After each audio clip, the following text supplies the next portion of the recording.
This audio presentation of The Secret of the Ages by Robert Collier in 7 volumes is brought to you by audioenlightenment.com. Copyright 2012, all rights reserved. Verse: a fire mist in a planet, a crystal in a cell, a jellyfish in a saurian, cave where cavemen dwell. Then a sense of law and order, a face upturned from the clod. Some call it evolution, and others call it God. Reprinted from the New England Journal. Forward. If you had more money than time, or millions than you knew how to spend, what would be your pet philanthropy? Libraries, hospitals, churches, homes for the blind, crippled, or ages?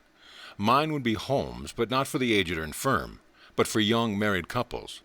I haven't often thought that, if ever I got into the philanthropic billionaire class, I'd like to start an endowment fund for helping young married couples over the rough spots in those first and second years of married life, especially the second year when the real troubles come. Take a boy and a girl in a cozy little nest, add a cunning, healthy baby, and there's nothing happier on God's green footstool. But instead of a healthy babe, fill it in a fretful, sickly baby, a wan, tired, worn-out little mother, a worried, dejected, heartsick father, and there's nothing more pitiful. A nurse for a month, a few weeks at the shore or mountains, a lift at that heavy doctor's bill. Any one of these things would spell heaven to that teeny family. But do they get it? Not often. And the reason? Because they are not poor enough for charity. They are not rich enough to afford it themselves. They belong to the great middle class, which has to bear the burdens of both the poor and the rich, and take what is left for itself. It is to them that I like to dedicate this book. If I cannot endow libraries or colleges for them, perhaps I can point the way to get all the good gifts for themselves. For men and women like them do not need charity, nor even sympathy. What they do need is inspiration and opportunity, the kind of inspiration that makes a man go out and create his own opportunity. And that, after all, is the greatest good anyone can do anyone. Few people appreciate free gifts. They are like the man whom an admiring townsfolk presented with a watch. He looked it over critically for a minute. Then, "Where's the chain?" he asked. But a way to win for themselves the full measure of success they've dreamed about, but almost stopped hoping for. That is something every young couple would welcome with open arms. And it is something that, if I can do it justice, will make the eternal triangle, as rare as it is today, common. For it will enable husband and wife to work together, not merely for domestic happiness, but for business success as well. Robert Collier. Volume 1. The World's Greatest Discovery. Verse: you can do as much as you think you can, but you'll never accomplish more. If you're afraid of yourself, young man, there's little for you in store. For failure comes from the inside first.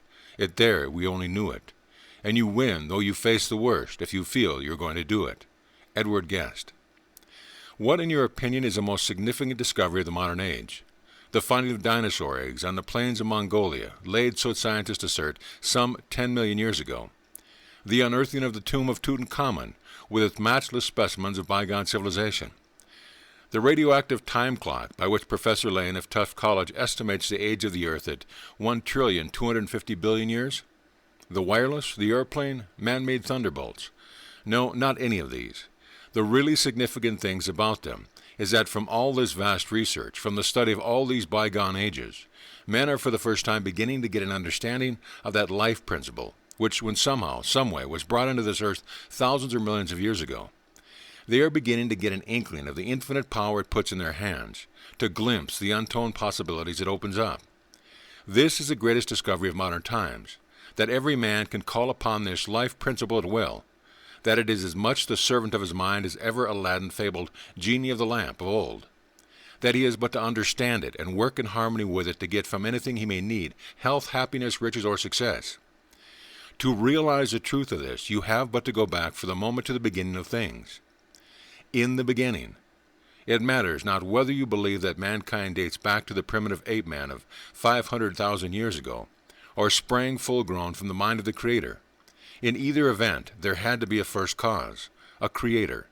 Some power had to bring to this earth the first germ of life, and the creation is no less wonderful if it started with the lowliest form of plant life and worked up through countless ages into the highest product of today's civilization than if the whole were created in 6 days. In the beginning, this earth was just a fire mist.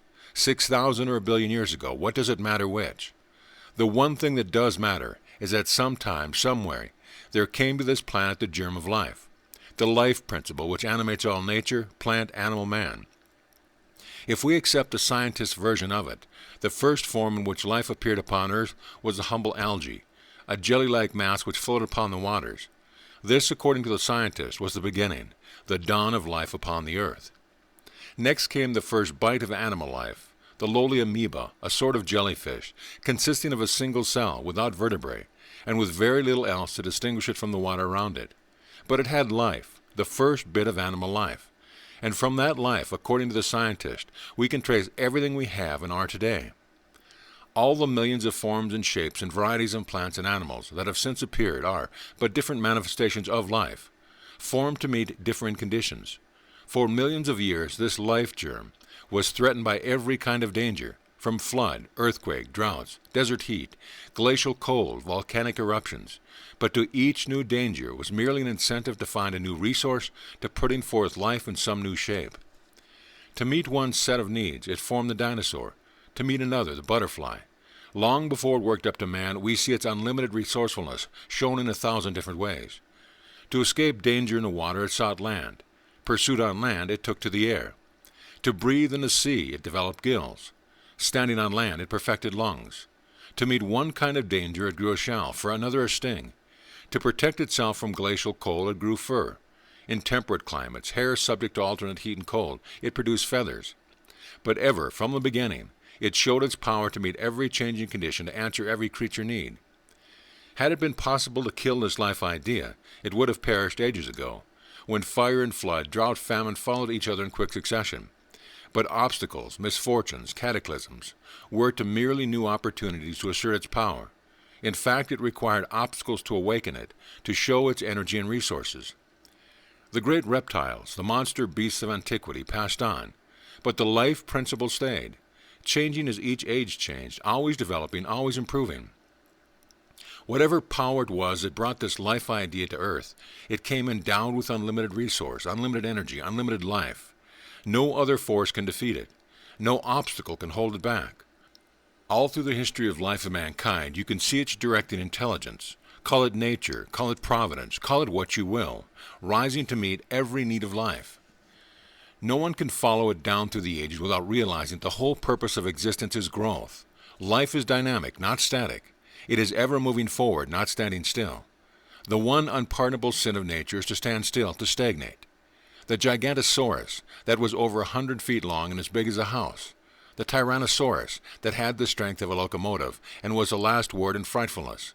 The pterodactyl or flying dragon, all the giant monsters of prehistoric ages are gone. They ceased to serve a useful purpose. They did not know how to meet the changing conditions. They stood still, stagnated, while the life around them passed them by. Egypt and Persia, Greece and Rome, all the great empires of antiquity perished when they ceased to grow. China built a wall about herself and stood still for 1,000 years. Today she is the football of the powers. In all nature, to cease to grow is to perish. It is for men and women who are not ready to stand still, who refuse to cease to grow, that this book is written. It will give you a clear understanding of your own potentialities, show you how to work with and take advantage of the infinite energy all about us. The terror of the man at the crossways, not knowing which road to take, will be no terror to you. Your future is your own making, for the only law of infinite energy is a law of supply. The life principle is your principle. To survive, to win through, to triumphantly surmount all obstacles has been its everyday practice since the beginning of time. It is no less resourceful now than it ever was. You have but to supply the urge, to work in harmony with it, to get from it anything you may need. For if this life principle is so strong in the lowest forms of animal life, that it can develop a shell or a poison to meet a need, if it can teach the bird to circle and dart, to balance and fly, if it can grow a new limb on a spider to replace a lost one, how much more can it do for you, a reasoning, rational being, with a mind able to work with this life principle, with an energy and an initiative to urge it on? The evidence of this is all about you. Take up some violent form of exercise, rowing, tennis, swimming, riding. In the beginning your muscles are weak, easily tired. But keep on for a few days. The life principle promptly strengthens them, toughens them to meet their new need. Do rough manual labor, and what happens? The skin on your hands becomes tender, blister, hurts. Keep it up, and does your skin all wear off? On the contrary, the life principle provides extra thickness, extra toughness, calluses we call them, to meet your need. All through your daily life you will find this life principle steadily at work. Embrace it, work with it. Take it to yourself, and there is nothing you cannot do.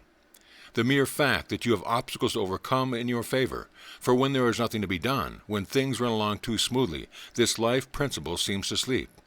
It is when you need it, when you call upon it urgently, that it is most on the job. It differs from luck in this, that fortune is a fickle jade who smiles most often on those who need her least. Stake your last penny on a turn of a card, have nothing between you and ruin but the spin of a wheel or the speed of a horse, and it's 1,000 to 1 luck will desert you. But it is just the opposite with the life principle. As long as things run smoothly, as long as life flows along like a song, this life principle seems to slumber, secure in the knowledge that your affairs can take care of themselves. But let things start going wrong, let ruin and disgrace stare you in the face.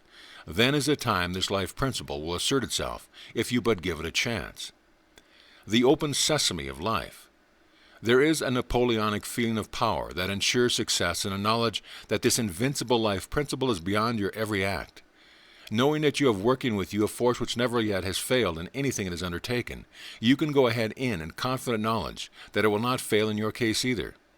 The ingenuity which overcame every obstacle in making you what you are is not likely to fall short when you have immediate need for it. It is the reserve strength of the athlete, the second wind of the runner, the power that, in moments of great stress or excitement, you unconsciously call upon to do the deeds which you've ever after looked upon as superhuman. But they are in no wise superhuman. They are merely beyond the capacity of your conscious self. Ally your conscious self with that sleeping giant within you. Rouse him daily to the task, and those superhuman deeds will become your ordinary, everyday accomplishment. W. L. Kane of Oakland, Oregon writes, "I know that there is such a power, for I once saw 2 boys, 16 and 18 years of age, lift a great log off their brother who had been caught under it. The next day, the same 2 boys with another man and myself tried to lift the end of the log, but could not even budge it. How was it that the 2 boys could do at need what the 4 were unable to do later on when a need had passed? Because they had never stopped to question whether or not it could be done. They saw only the urgent need. They concentrated all their thought, all their energy on the one thing, never doubting, never fearing. And the genie, which is in all of us, waiting only for such a call, answered their summons and gave them the strength, not of 2 men, but of 10. It matters not whether you are a banker or lawyer, businessman or clerk, whether you are the custodian of millions or have to struggle to your daily bread. This life principle makes no distinction between rich and poor, high and low. The greater your need, the more readily will it respond to your call. Wherever there is an unusual task, wherever there is poverty or hardship or sickness or despair, there is this servant of your mind, ready and willing to help, asking only that you call upon it. And not only is it ready and willing, but it is always able to help. Its ingenuity and resources are without limit. It is mind, it is thought.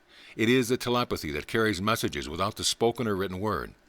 It is the 6th sense that warns you of unseen dangers. No matter how stupendous and complicated, nor how simple your problems may be, the solution of it is somewhere in mind, in thought. And since the solution does exist, this mental giant can find it for you. It can know, and it can do every right thing. Whatever it is necessary for you to know, whatever it is necessary for you to do, you can know and you can do if you will but seek the help of this genie of your mind and work with it in the right way." Chapter 2. The Genie of Your Mind. Verse.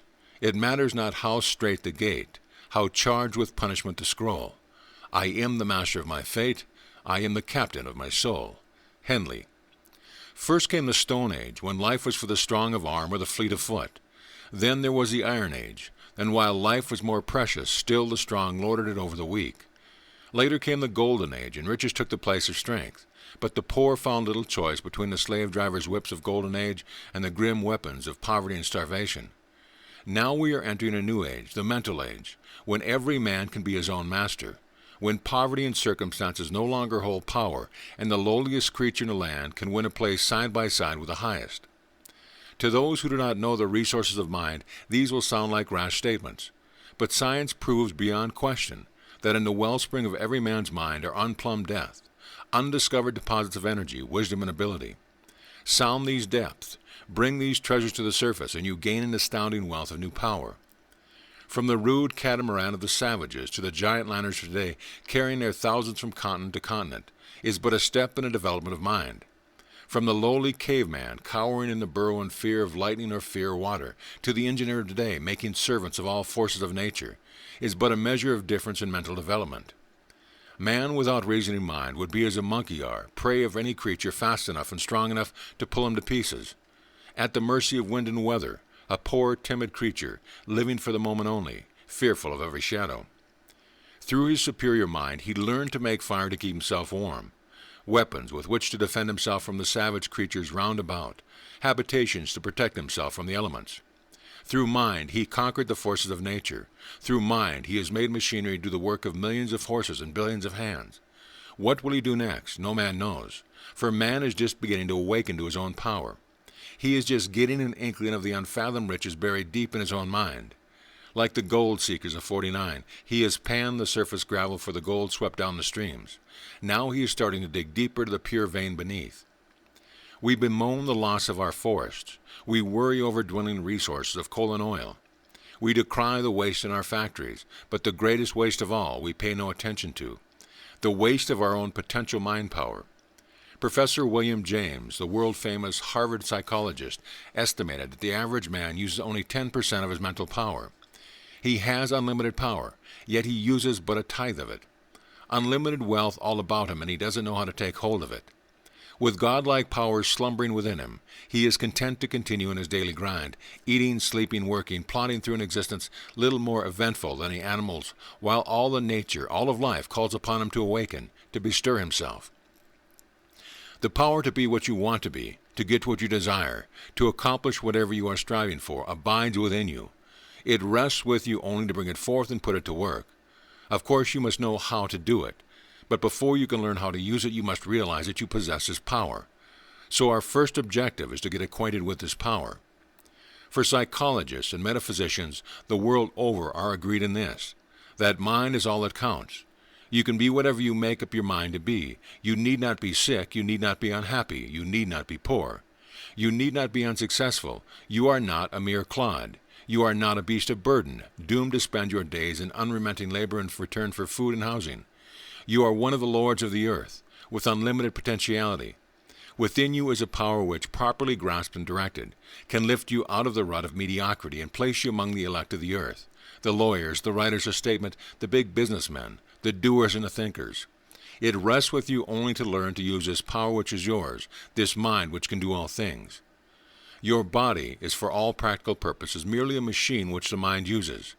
This mind is usually thought of as a consciousness, but the conscious part of your mind is in fact the very smallest part of it.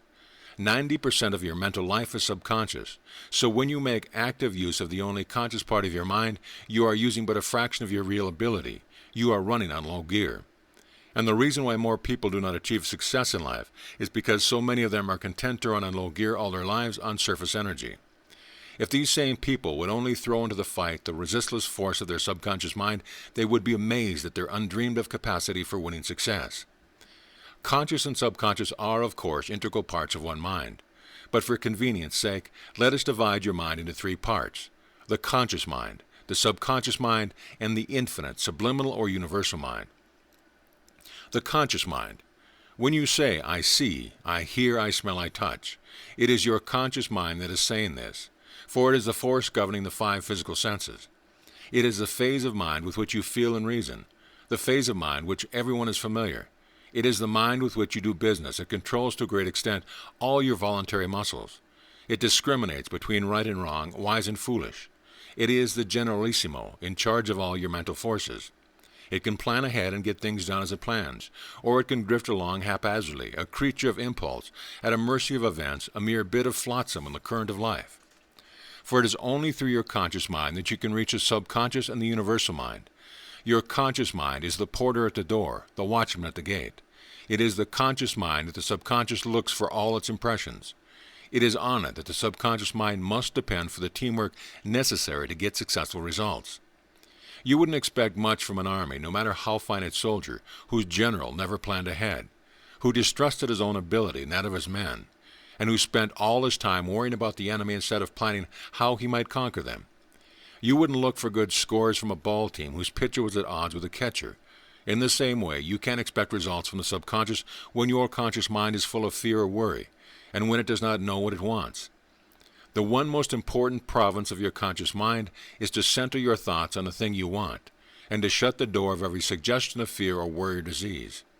If you once gain the ability to do that, nothing else is impossible to you. For the subconscious mind does not reason inductively. It takes the thoughts you send it to it and works them out in their logical conclusion. Send to it thoughts of health and strength, and it will work out health and strength in your body. Let suggestions of disease, fear, sickness, or accident penetrate to it, either through your own thoughts or the talk of those around you, and you are very likely to see the manifestation of disease working out in yourself. Your mind is master of your body. It directs and controls every function of your body. Your body is, in effect, a little universe in itself, and mind is its radiating center. The sun which gives life and light all your systems, and around that the whole revolves, and your conscious thought is a master of its sun center. As Emile Coué puts it, the consciousness can put the subconscious mind over the hurdles. The subconscious mind. Can you tell me how much water, how much salt, how much of each different element there should be in your blood to maintain its proper specific gravity if you are leading an ordinary sedentary life? How much and how quickly these proportions must be changed if you play a fast game of tennis, or run for your car, or chop wood, or indulge in any other violent exercise? Do you know how much water you should drink to neutralize the excess salt in saltfish? How much you lose through perspiration? Do you know how much water, how much salt, how much of each different element in your food should be absorbed in your blood each day to maintain perfect health? No, well, it need not worry you. Neither does anyone else. Not even the greatest physicist and chemist and mathematician, but your subconscious mind knows. And it doesn't have to stop to figure it out. It does it almost automatically. It is one of these lightning calculators, and this is but one of thousands of such jobs it performs every hour of the day. The greatest mathematician in the land, the most renowned chemist, could never do in a year's time the abstruse problems which your subconscious mind solves every minute. And it doesn't matter whether you've ever studied mathematics or chemistry or any of the sciences. For the moment of your birth, your subconscious mind solves all of these problems for you. While you are struggling along with the 3 R's, it is doing problems that would leave your teacher aghast. It supervises all the intricate processes of digestion, assimilation, elimination, and all the glandular secretions that would tax the knowledge of all the chemists and all the laboratories in the land. It planned and built your body from infancy on up. It repairs it. It operates it. It has almost unlimited power, not merely for putting you and keeping you in perfect health, but for acquiring all the good things of life. Ignorance of this power is the sole reason for all the failure in the world.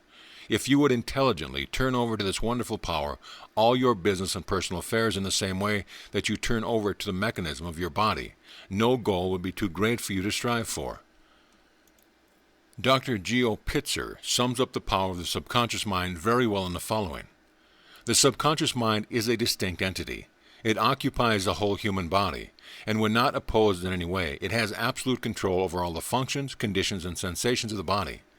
While the objective or conscious mind has control over all of our voluntary functions and motions, the subconscious mind controls all of the silent, involuntary, and vegetative functions. Nutrition, waste, all secretions and excretions, the actions of the heart and the circulation of the blood, the lungs in respiration or breathing, and all cell life, cell changes and development, are positively under the complete control of the subconscious mind. This was the only mind animals had before the evolution of the brain, and it could not, nor can it yet, reason inductively, but its power of deductive reasoning is perfect, and more it can see without the use of physical eyes. It perceives by intuition. It has the power to communicate with others without the aid of ordinary physical means. It can read the thoughts of others. It receives intelligence and transmits it to people at a distance. Distance offers no resistance against the successful missions of subconscious mind. It never dies. We call this the soul mind. It is a living soul.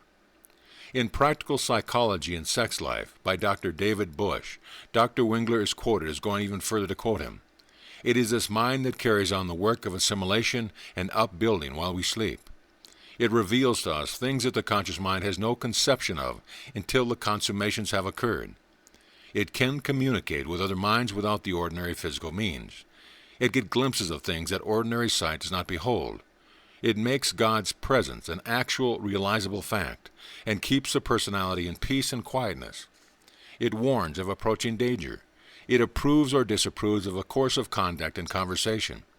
It carries out all the best which are given to it, providing the conscious mind does not intercept and change the course of its manifestation. It heals the body and keeps it in health, if it is all encouraged. It is, in short, the most powerful force in life, and when properly directed, the most beneficent. But like a live electric wire, its destructive force is equally great. It can be either your servant or your master. It can bring you evil or good. The Rev. William T. Walsh, in a new book just published, explains the idea very clearly. The subconscious part in us is called the subjective mind, because it does not decide and command. It is a subject rather than a ruler. Its nature is to do what is told, or what really in your heart of hearts you desire. The subconscious mind directs all the vital processes of your body. You do not think consciously about breathing. Every time you take a breath, you do not have to reason, decide, command. The subconscious mind sees that. You have not been all that conscious that you have been breathing while you have been reading this page. So it is with the mind and the circulation of blood. The heart is a muscle like the muscle of your arm. It has no power to move itself or to direct its action. Only mind, only something that can think, can direct your muscles, including the heart.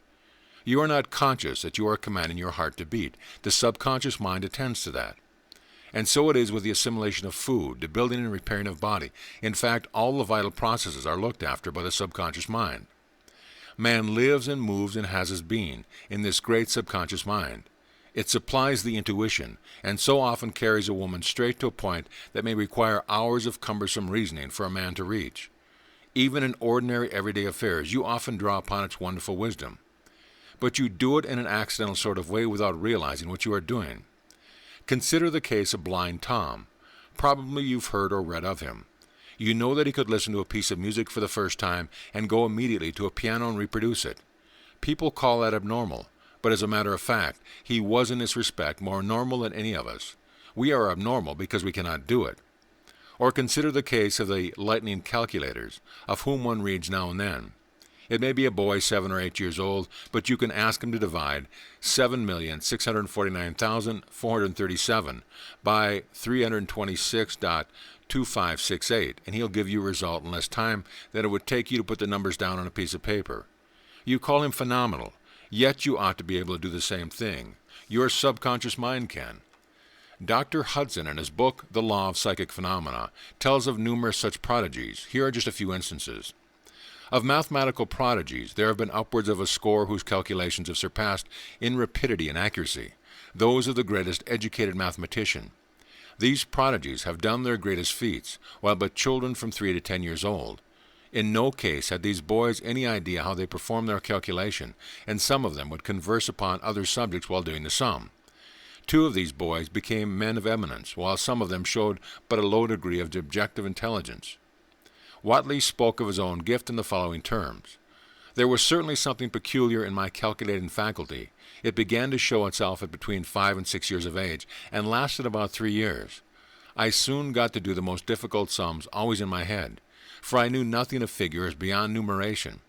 I did these sums much quicker than anyone should upon paper, and I never remember committing the smallest error. When I went to school, at which time the passion wore off, I was a perfect dunce at ciphering, and have continued so ever since. Professor Safford became an astronomer. At the age of 10, he worked correctly a multiplication sum whose answer consisted of 36 figures. Later in life, he could perform no such feats. Benjamin Hall Blythe, at the age of 6, asked his father at what hour he was born. He was told that he was born at 4 o'clock. Looking at the clock to see the present time, he informed his father of the number of seconds he had lived. His father made the calculation and said to Benjamin, "You are wrong, 172,000 seconds." The boy answered, "Oh, Papa, you have left out 2 days for the leap year, 1820 and 1824, which was the case." Then there is a celebrated case of Zara Colburn, of whom Dr. Schofield writes. Zara Colburn could instantaneously tell the square root of 106,929 as 327, and the cube root of 268,336,125 as 645. Before the question of the number of minutes in 48 years could be written, he said 25,228,810. He immediately gave the factors of 247,483 as 941 and 263, which are the only two, and being asked then for those of 36,083, answered none. It is a prime number. He could not tell how the answer came to his mind. He could not on paper do simple multiplication or division. The time will come, as H.G. Wells visioned in his Men Like Gods, schools and teachers will no longer be necessary except to show us how to get in touch with the infinite knowledge our subconscious mind possesses from infancy. The smartest man in the world, says Dr. Frank Crane in a recent article in Liberty, is the man inside.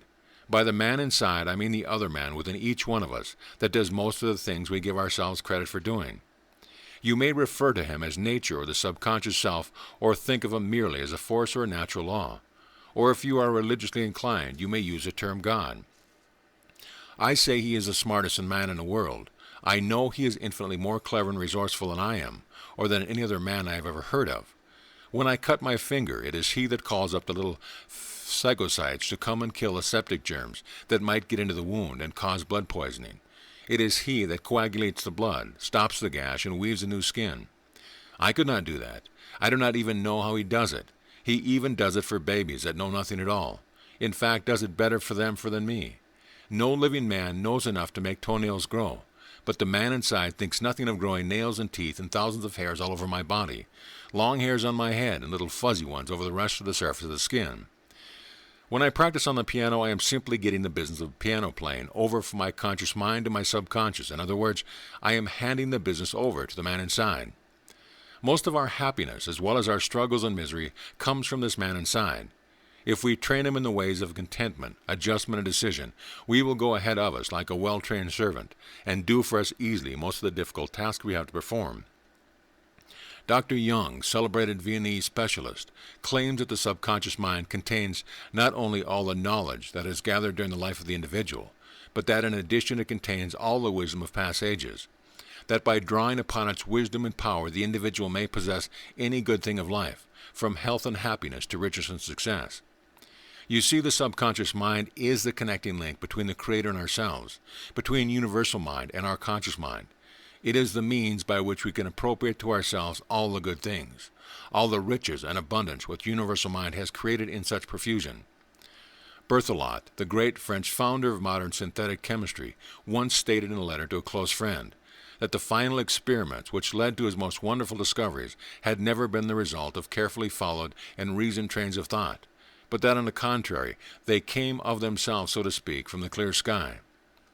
Charles M. Burroughs, in Suggestion Instead of Medicine, tells us that if man requires another than his ordinary consciousness to take care of him while asleep, not less useful is the same psychical provision when he is awake. Many persons are able to obtain knowledge which does not come to them through their senses in the usual way, but arrives in the mind by direct communication from another conscious intelligence, which apparently knows more of what concerns their welfare than their ordinary reason does. I have known a number of persons who, like myself, could tell the contents of letters in their mail before opening them. Several years ago, a friend of mine came to Boston for the first time, arriving at was on the Providence Railroad Station in Park Square. He wished to walk to the Lowell Station on the opposite side of the city. Being utterly ignorant of the streets as well as the general direction to take, he confidently set forth without asking the way, and reached his destination by the most direct path. In doing this, he trusted solely to instinctive guidance, as he called it, and not to any hints or clues obtained through the sense. The geniuses of literature, of art, commerce, government, politics, and invention are, according to the scientist, but ordinary men like you and me who have learned somehow, some way, to draw upon their subconscious mind. Sir Isaac Newton is reported to have acquired his marvelous knowledge of mathematics and physics with no conscious effort. Mozart said of his beautiful symphonies that they just came to him. Descartes had no ordinary regular education. To quote Dr. Hudson, "This is a power which transcends reason, and is independent of induction. Instances of its development might be multiplied indefinitely. Enough is known to warrant the conclusion that when the soul is released from its objective environment, it will be enabled to perceive all the laws of its being, to see God as He is, by the perception of the laws which He has instituted. It is a knowledge of this power which demonstrates our true relationship to God, which confers the warranty of our right to the title Sons of God, and confirms our inheritance of our rightful share of His attributes and power, our heirship of God, joint heirship with Jesus Christ. Our subconscious minds are vast magnets with the power to draw from universal mind unlimited knowledge, unlimited power, unlimited riches. Considered from the standpoint of its activities, says Warren Hilton in Applied Psychology, The subconsciousness is that department of mind, which on the one hand directs the vital operations of the body, and on the other conserves, subject to the call of interest and attention, all ideas and complexes not at the moment active in consciousness. Observe, then, the possibility that lies before you. On the one hand, if you can control your mind in its subconscious activities, you can regulate the operation of your bodily functions, and can thus assure yourself of bodily efficiency and free yourself of functional disease. On the other hand, if you can determine just what ideas shall be brought forth from subconsciousness into consciousness, you can thus select the materials out of which will be woven your conscious judgment, your decisions, and your emotional attitudes. To achieve control of your mind is, then, to attain health, success, and happiness. Few understand or appreciate, however, that the vast storehouse of knowledge and power of the subconscious mind can be drawn upon at will. Now and then, through intense concentration or very active desire, we do accidentally penetrate to the realm of the subconscious and register our thought upon it. Such thoughts are almost invariably realized. The trouble is that often as not, it is our negative thoughts, our fears that penetrate, and these are realized just as surely as the positive ones. What you must manage to do is to learn to communicate only such thoughts as you wish to see realized to your subconscious mind, for it is exceedingly amenable to suggestion. You have heard of the man who was always bragging of his fine health, and upon whom some of his friends decided to play a trick. The first one he met one morning commented how badly he looked and asked if he weren't feeling well. Then all the others, as they saw him, made similar remarks. By noontime the man had become to believe them, and before the end of the day he was really ill. That was a rather glaring example, but similar things are going on every day with all of us. We eat something that someone tells us isn't good for us, and in a little while we think we feel a pain.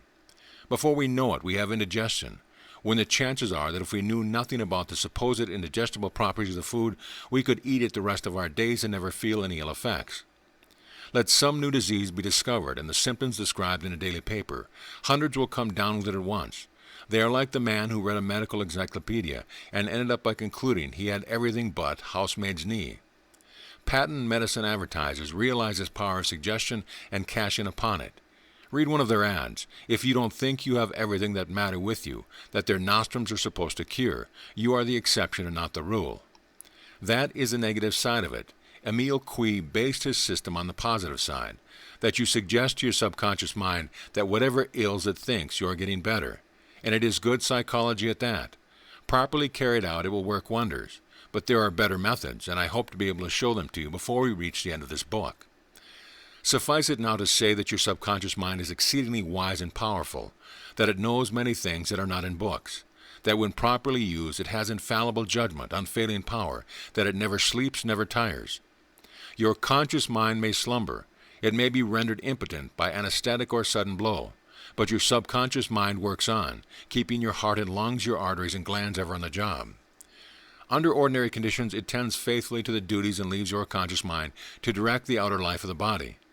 But let the conscious mind meet some situation which is unable to cope, and it will only call upon the subconscious. That powerful genie will respond immediately to its need.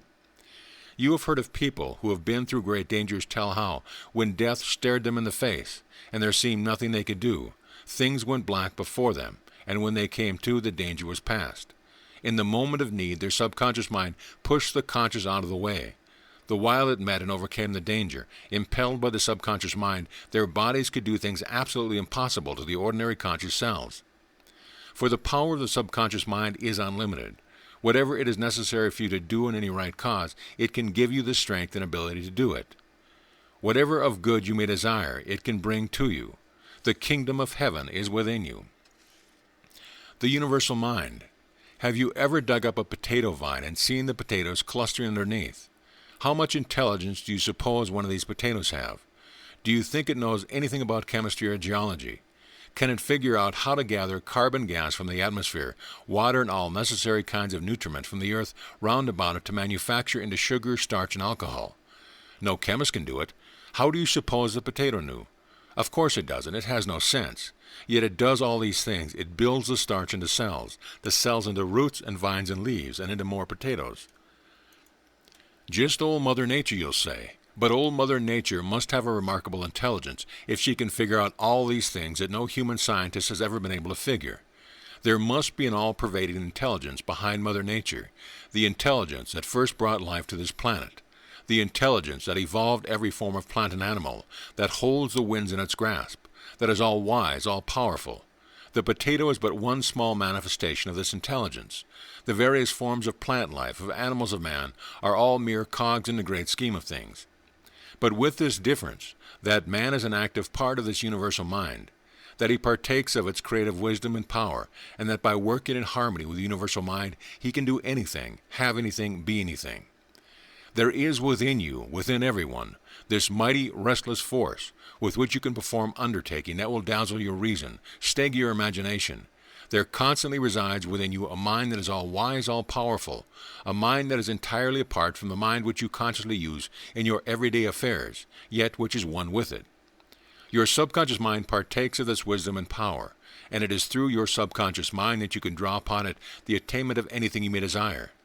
When you can intelligently reach your subconscious mind, you can be in communication with the universal mind. Remember this, the universal mind is omnipotent, and since the subconscious mind is part of the universal mind, there is no limit to the things which it can do when it is given the power to act. Given any desire that is in harmony with the universal mind, you have but to hold that desire in your thought to attract from the invisible domain the things you need to satisfy it. For mind does its building solely by the power of thought. Its creations take form according to its thought.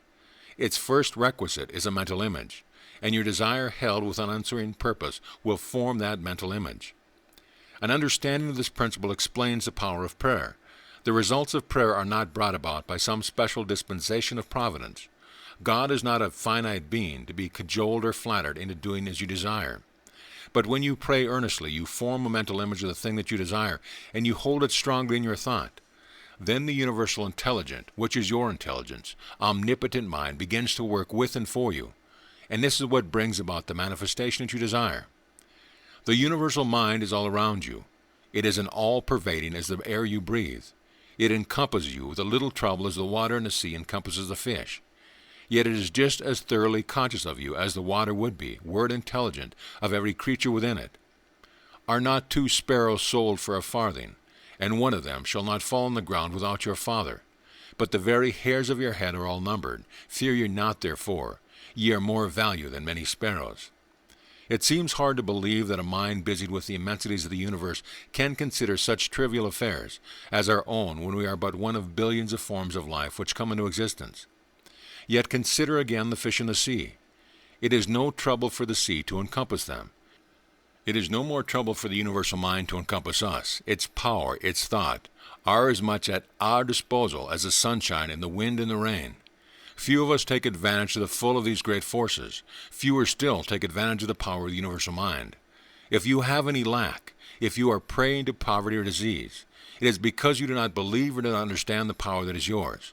It is not a question of the universal giving to you. It offers everything to everyone. There is no partiality. Ho, everyone that thirst, come ye to the waters. You have only to take. Whosoever will, let him take of the water of life freely. With all thy getting, get understanding, said Solomon. And if you will but get understanding, everything else will be added to you. To bring you to a realization of your indwelling and unused power, to teach you simple, direct methods of drawing upon it, is the beginning and the end of this course. End of volume. The Secret of All Ages, Volume 2. Verse. And the earth was without form and void, and darkness was upon the face of the deep, and the Spirit of God moved upon the face of the water. Genesis 1:2. The primal cause. This city, with all its houses, palaces, steam engines, cathedrals, and huge immeasurable traffic and tumult. What is it but a thought? But millions of thoughts made into one. A huge immeasurable spirit of a thought embodied in brick, iron, smoke, dust, palaces, parliaments, coaches, docks, and the rest of it. Not a brick was made, but some man had to think of the making of that brick. Carlyle. For thousands of years the riddle of the universe has been the question of the causation. Did the egg come first or the chicken? The globe, says an Eastern proverb, rests upon the hoodah of an elephant. The elephant stands upon a tortoise, swimming in a sea of milk. But then what? And what is life? And the Persian poet puts it, what without asking, hither hurried whence, and without asking, whither hurried hence.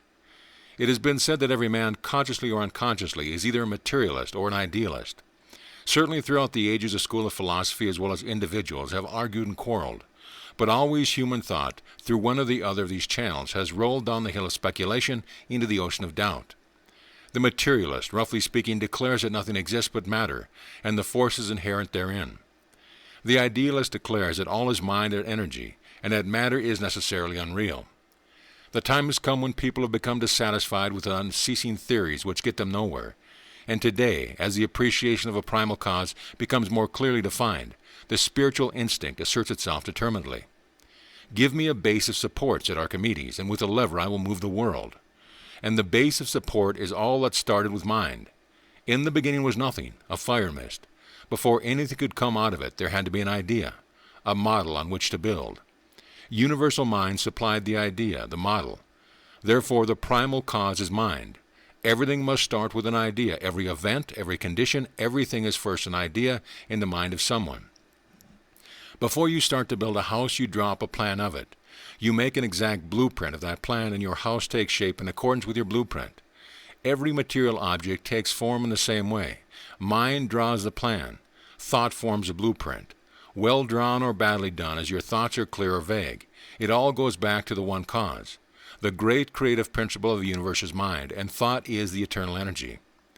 But just as the effect you get from electricity depends upon the mechanism to which the power is attached, so the effects you get from mind depend upon the way you use it. We are all of us dynamos. The power is there, unlimited power. But we've got to connect it up to something, give it some task, give it work to do, else are we no better off than the animals. The 7 wonders of the world were built by men with few of the opportunities or facilities that are available to you. They conceived these gigantic projects first in their own minds, pictured them so vividly that their subconscious minds came to their aid and enabled them to overcome obstacles that most of us would regard as insurmountable. Imagine building the pyramids of Giza, enormous stone upon enormous stone, with nothing but bare hands. Imagine the labor, the sweat, the heartbreaking toil of erecting the Colossus of Rhodes, between whose legs a ship could pass. Yet men built these wonders in a day when tools were of the crudest and machinery was undreamed of, by using the unlimited power of mind. Mind is creative, but it must have a model on which to work. It must have thoughts to supply the power. There are in universal mind ideas for millions of wonders greater than the 7 wonders of the world, and these ideas are just as available to you as they were to the artisans of old, as they were to Michelangelo when he built St. Peter's in Rome, as they were to the architect who conceived the Woolworth Building or the engineer who planned the Hellgate Bridge. Every condition, every experience of life is a result of our mental attitude. We can do only what we think we can. We can be only what we think we can be. We can have only what we think we can have. What we do, what we are, what we have, all depend upon what we think. We can never express anything that we do not first have in mind. The secret of all power, all success, all riches, is in first thinking powerful thoughts, successful thoughts, thoughts of wealth, of supply. We must build them in our own mind first.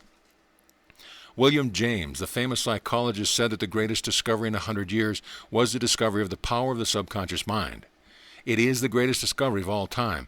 It is a discovery that man has within himself, the power to control his surroundings, that he is not the mercy of chance or luck, that he is the arbiter of his own fortune, and he can carve out his own destiny. He is the master of all the forces around about him. As James Allen puts it, dream lofty dreams, and as you dream, so shall you become. Your vision is the promise of what you shall one day be. Your ideal is a prophecy of what you shall at last unveil. For matter is in the ultimate but a product of thought. Even the most material scientists admit that matter is not what it appears to be. According to physics, matter, be it the human body or a log or wood, it makes no difference which, is made up of an aggregation of distinct minute particles called atoms. Considered individually, these atoms are so small that they can only be seen with the aid of a powerful microscope, if at all. Matter, dream or reality. Until recently, these atoms were supposed to be the ultimate theory regarding matter. We ourselves and all the material world around us were supposed to consist of these infinitesimal particles of matter, so small that they could not be seen or weighed or smelled or touched individually, but still particles of matter and indestructible. Now, however, these atoms have been further analyzed, and physics tells us that they are not indestructible at all, but they are mere positive and negative buttons of force or energy called protons and electrons, without hardness, without density, without solidity, without even positive actuality. In short, they are vortices in the ether, whirling bits of energy, dynamic, never static, pulsating with life. but the life is spiritual. As one eminent British scientist put it, science now explains matter by explaining it away. And that, mind you, is what the solid table in front of you is made of, is what your house, your body, the whole world is made of, whirling bits of energy. To quote the New York Herald Tribune of March 11, 1926, we used to believe that the universe was composed of an unknown number of different kinds of matter, one kind for each chemical element. The discovery of a new element had all the interest of the unexpected. It might turn out to be anything, to have any imaginable set of properties. That romantic prospect no longer exists. We know now that instead of many ultimate kinds of matter, there are only two kinds. Both of these are really kinds of electricity. One is negative electricity, being in fact the tiny particle called the electron. Familiar to radio fans is one of the particle vast swarms of which operate radio vacuum tubes. The other kind of electricity is positive electricity. Its ultimate particles are called protons. From these protons and electrons, all of the chemical elements are built up. Iron and lead and oxygen and gold and all the others differ from one another merely in the number of arrangements of the electrons and protons which they contain. That is the modern idea of the nature of matter. Matter is really nothing but electricity. Can you wonder then that scientists believe that time will come when mankind, through mind, can control all this energy, can be absolute master of the winds and waves, can literally follow the master's precepts? If ye have faith as a grain of mustard seed, ye shall say unto this mountain, Remove hence to yonder place, and it shall remove, and nothing shall be impossible unto you.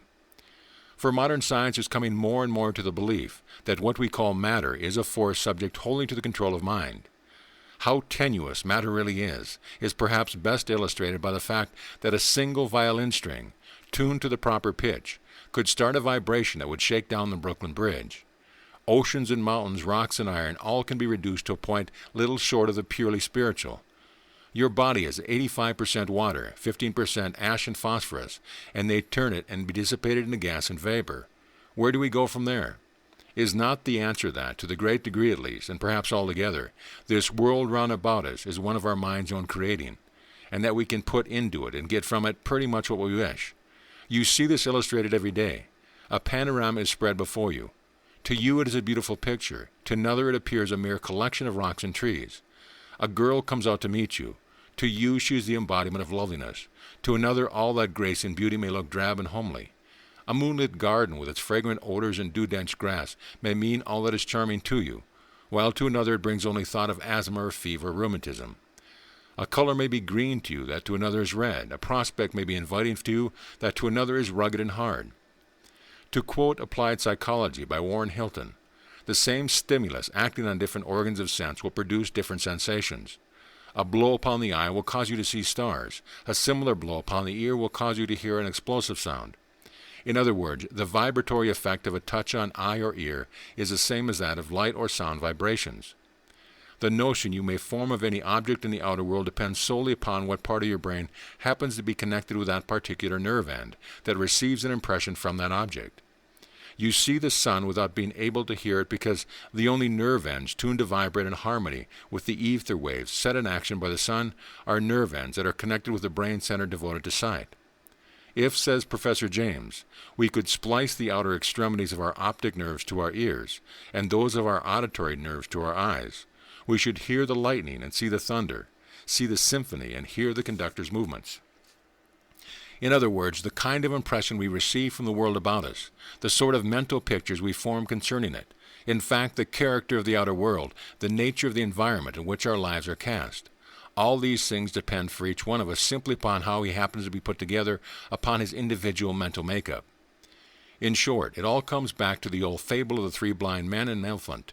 To the one who caught hold of his leg, the elephant was like a tree. To the one who felt his side, the elephant was like a wall. To the one who seized his tail, the elephant was like a rope. The world is to each one of us the world of his own individual perception. You are like a radio receiving station. Every moment thousands of impressions are reaching you. You can tune on whatever one you like, on joy, sorrow, on success or failure, on optimism or fear. You can select the particular impression that will best serve you. You can hear only what you want to hear. You can shut out all disagreeable thoughts and sounds and experiences. Or you can tune in on discouragement and failure and despair.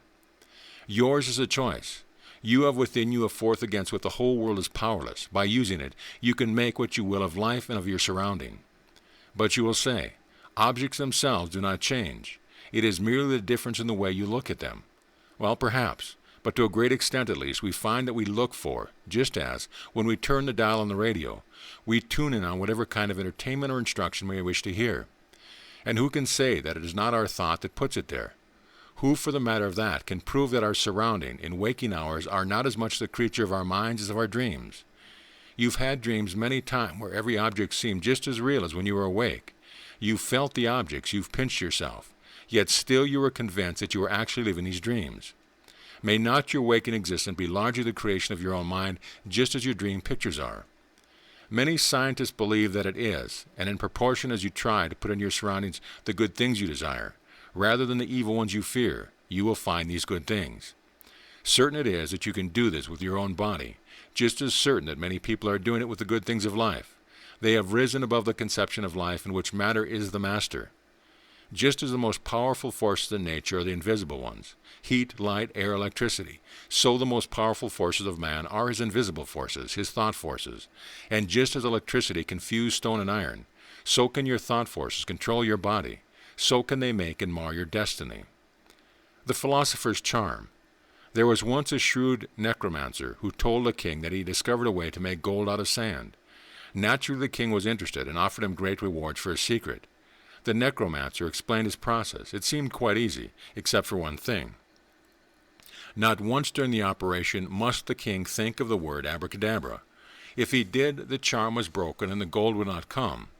The king tried and tried to follow the directions, but he could not keep the word abracadabra out of his mind, and he never made the gold. Dr. Windbigler puts the same idea in another way. Inspiration, genius, power are often interfered with by the conscious mind interposing, by man's failing to recognize his power, afraid to assist himself, lacking the faith in himself necessary to stimulate the subconscious so as to arouse the genius asleep in each. From childhood on we are assured on every hand by scientists, philosophers, by our religious teachers, that ours is the earth and the fullness thereof. Beginning with the first chapter of Genesis, we are told that God said, "Let us make man in our image, after our likeness, and let them have dominion over the fish of the sea, and over the fowl of the air, and over the cattle, and over the earth, and over every living thing that moveth upon the earth." All through the Old and New Testament we are repeatedly adjured to use the God-given powers. "He that believeth on me," said Jesus, "the works that I do shall he do also, and greater works than these shall he do. If ye abide in me, and my words abide in you, ye shall ask what ye will, and it shall be done unto you. For verily I say unto you, that whosoever shall say unto this mountain, Be thou removed, and be thou cast into the sea, and shall not doubt in his heart, but shall believe that these things which he saith shall come to pass, he shall have whatsoever he saith. The kingdom of God is within you." We hear all this, perhaps we even think we believe, but always, when the time comes to use these God-given talents, there is the doubt in our heart. Baudouin expressed it clearly. To be ambitious for wealth and yet always expecting to be poor, to be always doubting your ability to get what you are looking for, is like trying to reach east by traveling west. There is no philosophy which will help a man to succeed when he is always doubting his ability to do so, and thus attracting failure. You will go in the direction in which you face. There is a saying that every time the sheep bleats, it loses a mouthful of hay. Every time you allow yourself to complain of your lot, to say, "I am poor, I can never do what others do, I shall never be rich, I have not the ability that others have, I am a failure, luck is against me," you are laying up so much trouble for yourself. No matter how hard you may work for success, if your thought is saturated with a fear of failure, it will kill your effort, neutralize your endeavor, and make success impossible. And that is responsible for our failures. We are like the old lady who decided she wanted the hill behind the house removed. So she got down on her knees and prayed the good Lord to remove it. The next morning she got up and hurried to the window. The hill was still in the same old place. "I knew it," she snapped. "I gave him his chance, but I knew all the time there was nothing to this prayer business." Neither is there, as is ordinarily done. Prayer is not a mere asking of favors. Prayer is not a praying of pays. Rather, prayer is a realization of the God power within you, or your right or dominion of your own body, your environment, your business, your health, your prosperity. It is an understanding that you are heir of God and co-heir with Christ, and that as such no evil has power over you, whereas you have all power for good. And good means not merely holiness. Good means happiness, the happiness of everyday people. Good means everything that is good in this world of ours. Comfort and pleasure and prosperity for ourselves, health and happiness for those dependent upon us. There are no limits to good except those we put upon ourselves. What was it made Napoleon the greatest conqueror of the day? Primarily his magnificent faith in Napoleon. He had a sublime belief in his destiny, an absolute confidence that the obstacle was not made with Napoleon could not find a way through, over, or around. It was only when he lost that confidence, when he hesitated and vacillated for weeks between retreat and advance, that winter caught him in Moscow and ended his dreams of world empire. Fate gave him every chance first. The winter snows were full month late in coming, but Napoleon hesitated and was lost. It was not the snows that defeated him. It was not the Russians. It was his loss of faith in himself. The kingdom of heaven. The kingdom of heaven is within you. Heaven is not some faraway state, the reward of years of tribulation here. Heaven is right here, here and now. When Christ said that heaven was within us, he meant just what he said, that the power for happiness, for good, for everything we need of life is within each one of us. That most of us fail to realize this heaven, that many are sickly and suffering, that more are ground down by poverty and worry, is no fault of his. He gave us the power to overcome these evils. He stands ready and waiting to help us to use it. If we fail to find the way, the fault is ours, to enjoy the heaven that is within us. To begin here and now to live the life eternal takes only a fuller understanding of the power that is within us. Even now, with the limited knowledge at our command, we can control circumstances to the point of making the world without an expression of our own world within, where the real thoughts, the real power resides. Through this world within, you can find the solution of every problem, the cause of every effect. Discover it, and all power, all possession is within your control. For the world without is but a reflection of that world within. Your thought creates the conditions your mind images. Keep before your mind's eye the image of all you want to be, and it will be reflected in the world without. Think abundance, feel abundance, believe abundance, and you will find that as you think and feel and believe, abundance will manifest itself in your daily life. But let fear and worry be your mental companions. Thoughts of poverty and limitations dwell in your mind, and worry and fear, limitation and poverty, will be your constant companions day and night. Your mental concept is all that matters. Its relation to matter is that of idea and form. There has got to be an idea before it can take form. As Dr. Terry Walter said, the impressions that enter the subconscious form indelible pictures, which are never forgotten, and whose power can change the body, mind, manner, and morals, can in fact revolutionize a personality. All during our waking hours, the conscious mind, through the five senses, act as constant feeder to the subconscious. The senses are the temporal source of supply for the content of the soul mind. Therefore, it is most important that we know and realize definitely and explicitly that every time we think a thought or feel an emotion, we are adding to the content of this powerful mind, good or bad, as the case may be. Life will be richer or poorer for the thoughts and deeds of today. Your thoughts supply you with limitless energy, which will take whatever form your mind demands. The thoughts are the mold which crystallizes energy into good or ill according to the form you impress upon it. You are free to choose which, but whichever you choose, the result is sure. Thoughts of wealth, power, success can bring only results commensurate with your idea of them. Thoughts of poverty and lack can bring only limitation and trouble. A radical doctrine, you'll say, and think me wildly optimistic, because the world has been taught for so long to think that some must be rich and some poor, that trials and tribulations are our lot, that this is the best of vale of tears. The history of the race shows that what is considered to be the learning of one age is ignorance to the next. Dr. Edwin Slosson, editor of Science Service, speaking of the popular tendency to fight against new ideas merely because they were new.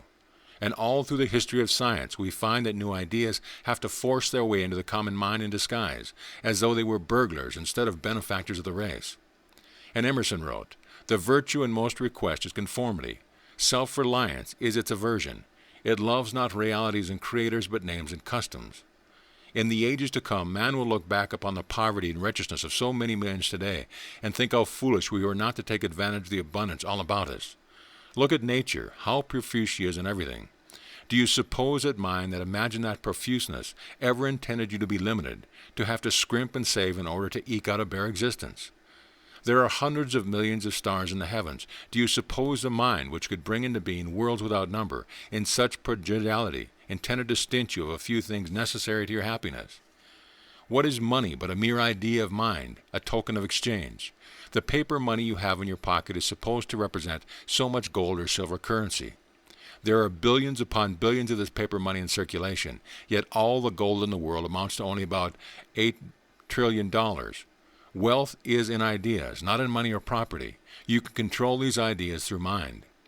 Reduced to the ultimate, to the atom or to the electron, everything in this world is an idea of mind.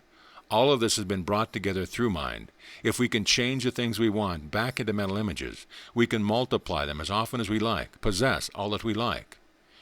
To him that hath. Take as an example the science of numbers. Suppose all numbers were of metal, that it was against the law to write figures for ourselves. Every time you wanted to do a sum in arithmetic, you have to provide yourself with a supply of numbers, arrange them in their proper order, work out your problems with them. If your problems were too abstruse, you might run out of numbers, have to borrow some from your neighbor or from the bank. How ridiculous, you say. Figures are not things, they are mere ideas, and we can add them or divide them or multiply them or subtract them as often as we like. Anyone can have all the figures he wants. To be sure you can, and when you get to look upon money in the same way, you will have all the money you want. To him that hath shall be given, and from him that hath not shall be taken away even that which he hath. To him that hath the right idea everything shall be given, and from him who hath not the right idea shall be taken away everything he hath. Thought externalizes itself. What we are depends entirely upon the images we hold before our mind's eye. Every time we think, we start a chain of causes which will create conditions similar to the thoughts which originated it. Every thought we hold in our consciousness for any length of time becomes impressed upon our subconscious mind and creates a pattern which the mind weaves into our life or environment. All power is from within and is therefore under our own control. When you can direct your thought processes, you can consciously apply them to any conditions, for all that comes to us from the world without is what we already imagined in the world within. Do you want more money? Sit you down now quietly and realize that money is merely an idea, that your mind is possessed of unlimited ideas. That being part of the universal mind, there is no such thing as limitation or lack. That somewhere, somehow, the ideas that shall bring you all the money you need for any right purpose are available to you. That you have but to put it up to your subconscious mind to find the ideas. Realize that, believe it, and your need will be met. What things soever you desire, when ye pray, believe that you receive it, and you shall have it. Don't forget that. Believe that you receive it. This is that image is a thing you want to be on your subconscious mind, and this is that brings it to you.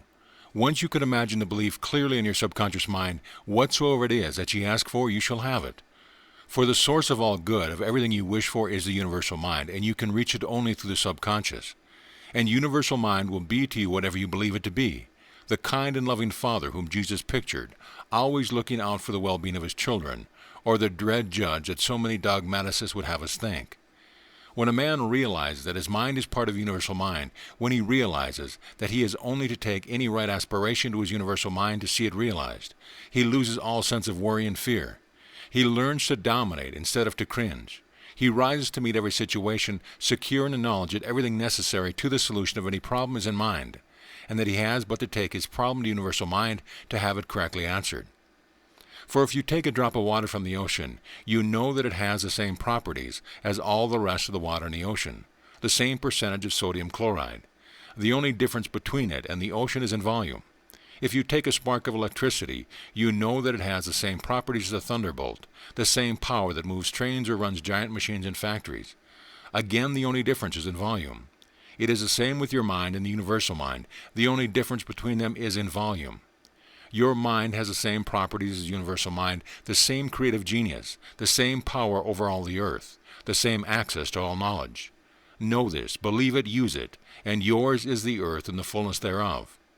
In the exact proportion that you believe yourself to be part of universal mind, sharing in its all power, in that proportion can you demonstrate the mastery over your own body and over the world about you.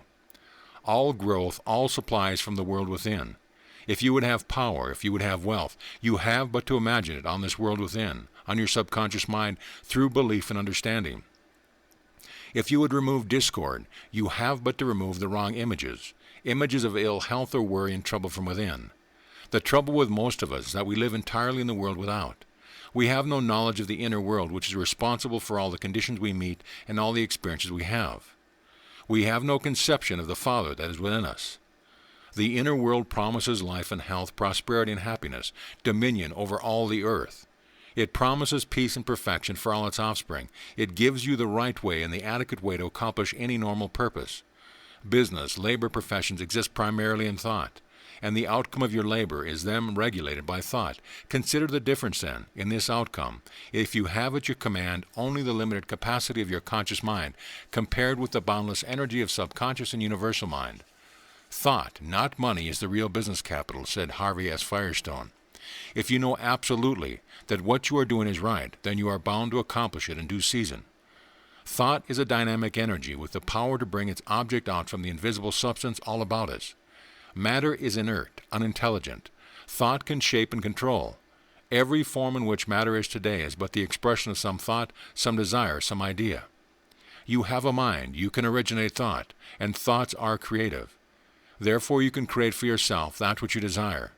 Once you realize this, you are taking a long step toward success in whatever undertaking you have in mind. More than half the prophecies in the Scriptures refer to the time when man shall possess the earth, when tears and sorrow shall be unknown, and peace and plenty shall be everywhere. That time will come. It is nearer than most people think possible. You are helping it along. Every man who is honestly trying to use the power of mind in the right way is doing his part in the great cause. For it is only through mind that peace and plenty can be gained. The earth is laden with treasures as yet undiscovered. But they are every one of them known to universal mind, for it was universal mind that first imagined them there. And as part of universal mind, they can be known to you. How else did the prophets of old foretell, thousands of years ago, the airplane, the cannon, the radio? What was the genius that enabled Ezekiel to argue from his potter's wheel, his water wheel, and the stroke of the lightning to an airplane, with its wheels within wheels, driven by electricity and guided by man? How are we to explain the description of artillery in the Apocalypse and the astonishing declaration in the Gospel that the utterances of the chamber would be broadcast from the housetops? To the manner born. Few of us have any idea of our mental power. The old idea was that man must take this world as he found it. He had been born into a certain position in life, and to try to rise above his fellows was not only the height of bad taste, but sacrilegious as well. An all-wise providence had decreed by birth the position a child should occupy in the web of organized society. For him to be discontent with his lot, for him to attempt to rise himself to a higher level, was tantamount to tempting providence.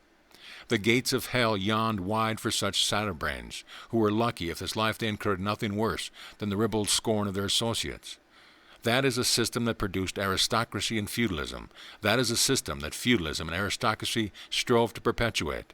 The new idea, the basis of all democracies, is that man is not bound by any system, that he need not accept the world as he finds it.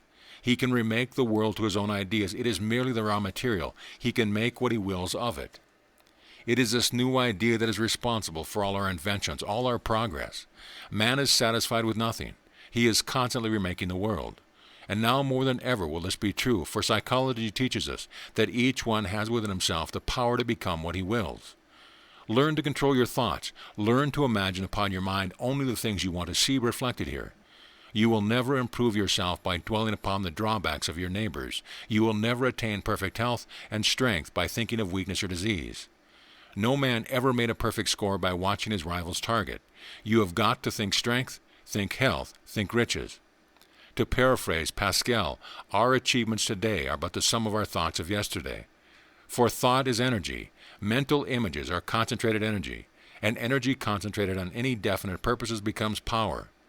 To those who perceive the nature and transcendency of this force, all physical power sinks into insignificance. What is imagination but a form of thought? Yet it is the instrument by which the inventors and discoverers have opened the way to new worlds. Those who grasp this force, be their state ever so humble, their natural gifts ever so insignificant, become our leading men. They are our governors and supreme lawgivers, the guides of the drifting host which follows them as by an irrevocable decree.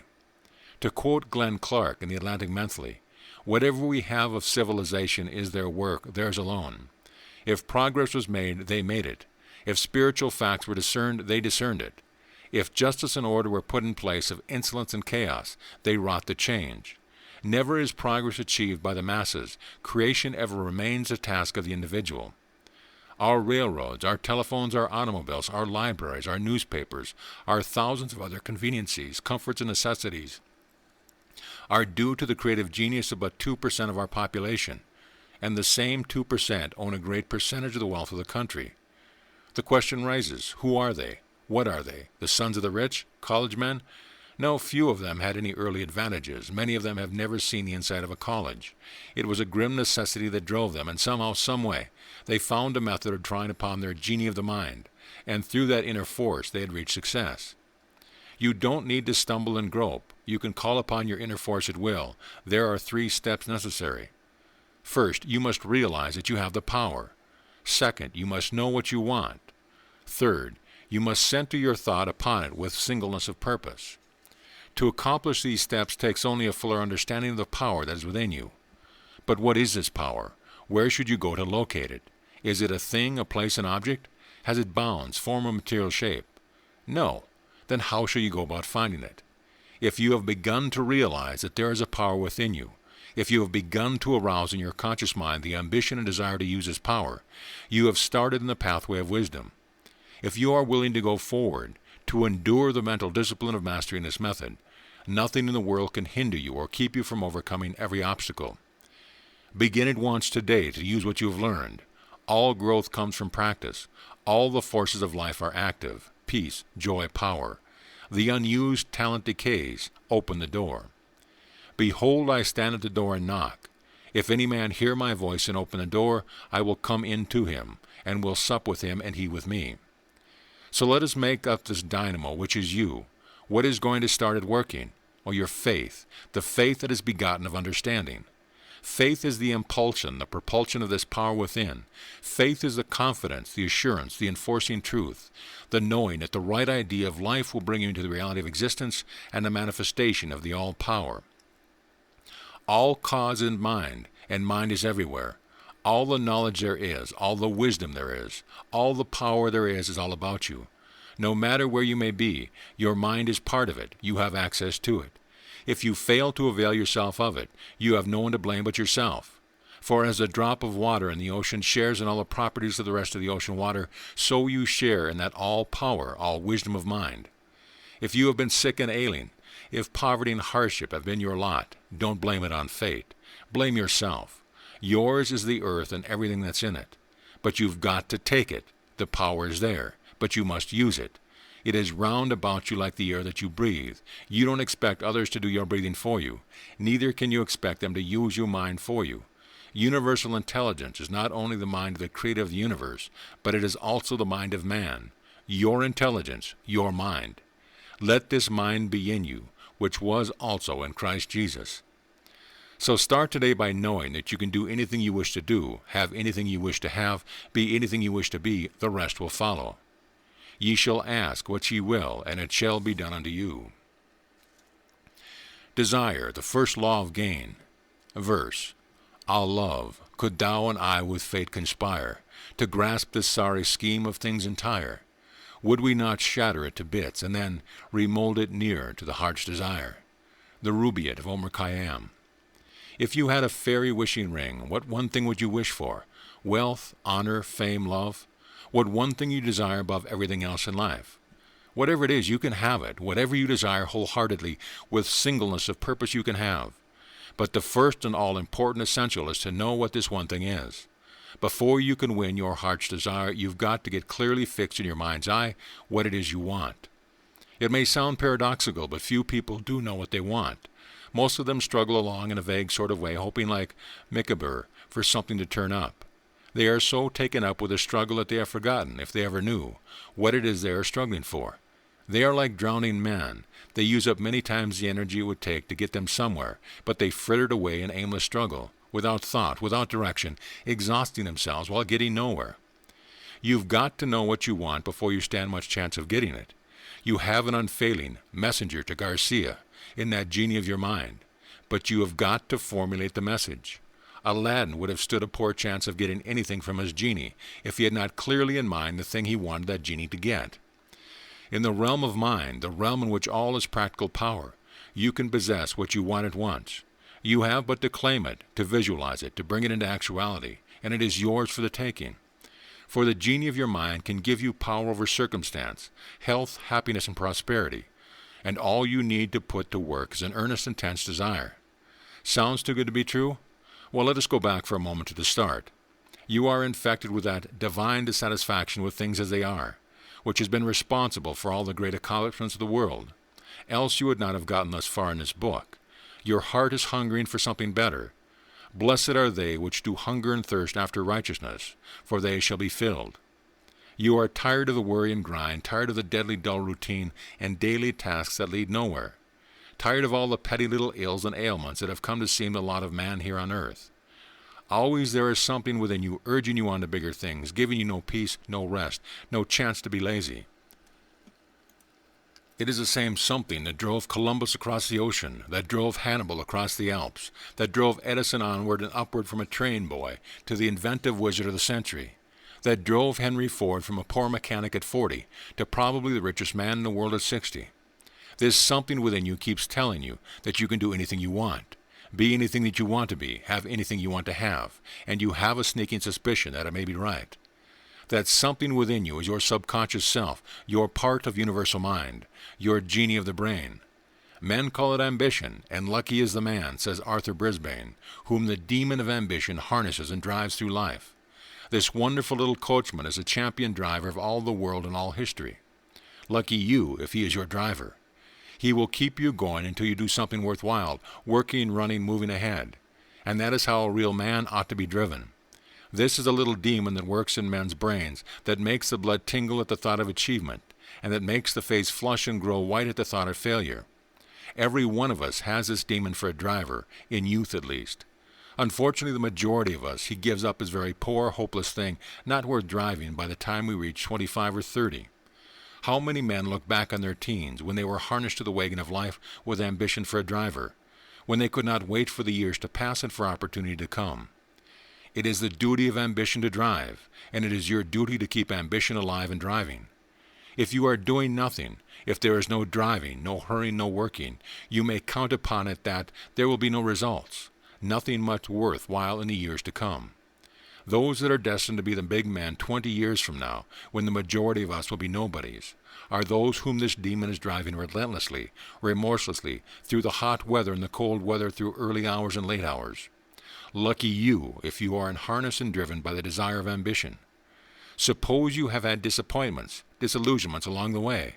Suppose the fine point of your ambition has been blunted. Remember, there is no obstacle that there is not some way around, over, or through.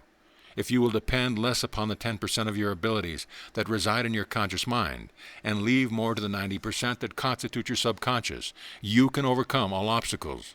Remember this, there is no condition so hopeless, no life so far gone that mind cannot redeem it. Every untoward condition is merely a lack of something. Darkness, you know, is not real. It is merely a lack of light. Turn on the light and darkness will be seen to be nothing. It vanishes instantly. In the same way, poverty is simply a lack of necessary supply. Find the avenue of supply and your poverty vanishes. Sickness is merely the absence of health. If you are in perfect health, sickness cannot hurt you. Doctors and nurses go about at will among the sick without fear, and suffer as a rule far less from sickness than does the average man or woman. So there is nothing you have to overcome. You merely have to acquire something, and always mind can show you the way. You can obtain from mind anything you want if you will learn how to do it. I think we can rest assured that one can do and be practically what he desires to be, says Farnsworth in Practical Psychology. And psychologists all over the world have put the same thought into 1,000 different ways.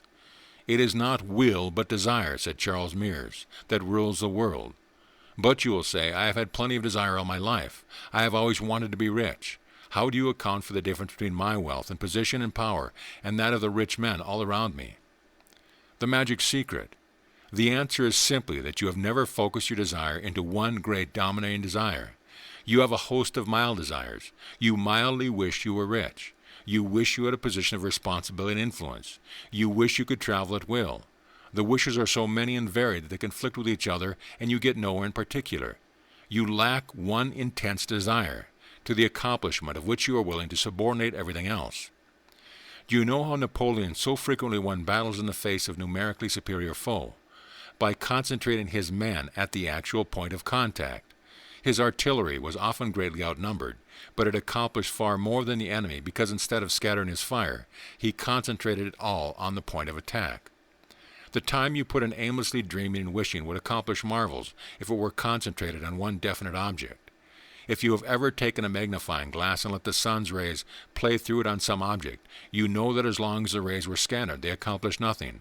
But focus them on one teeny spot and see how quickly they start something.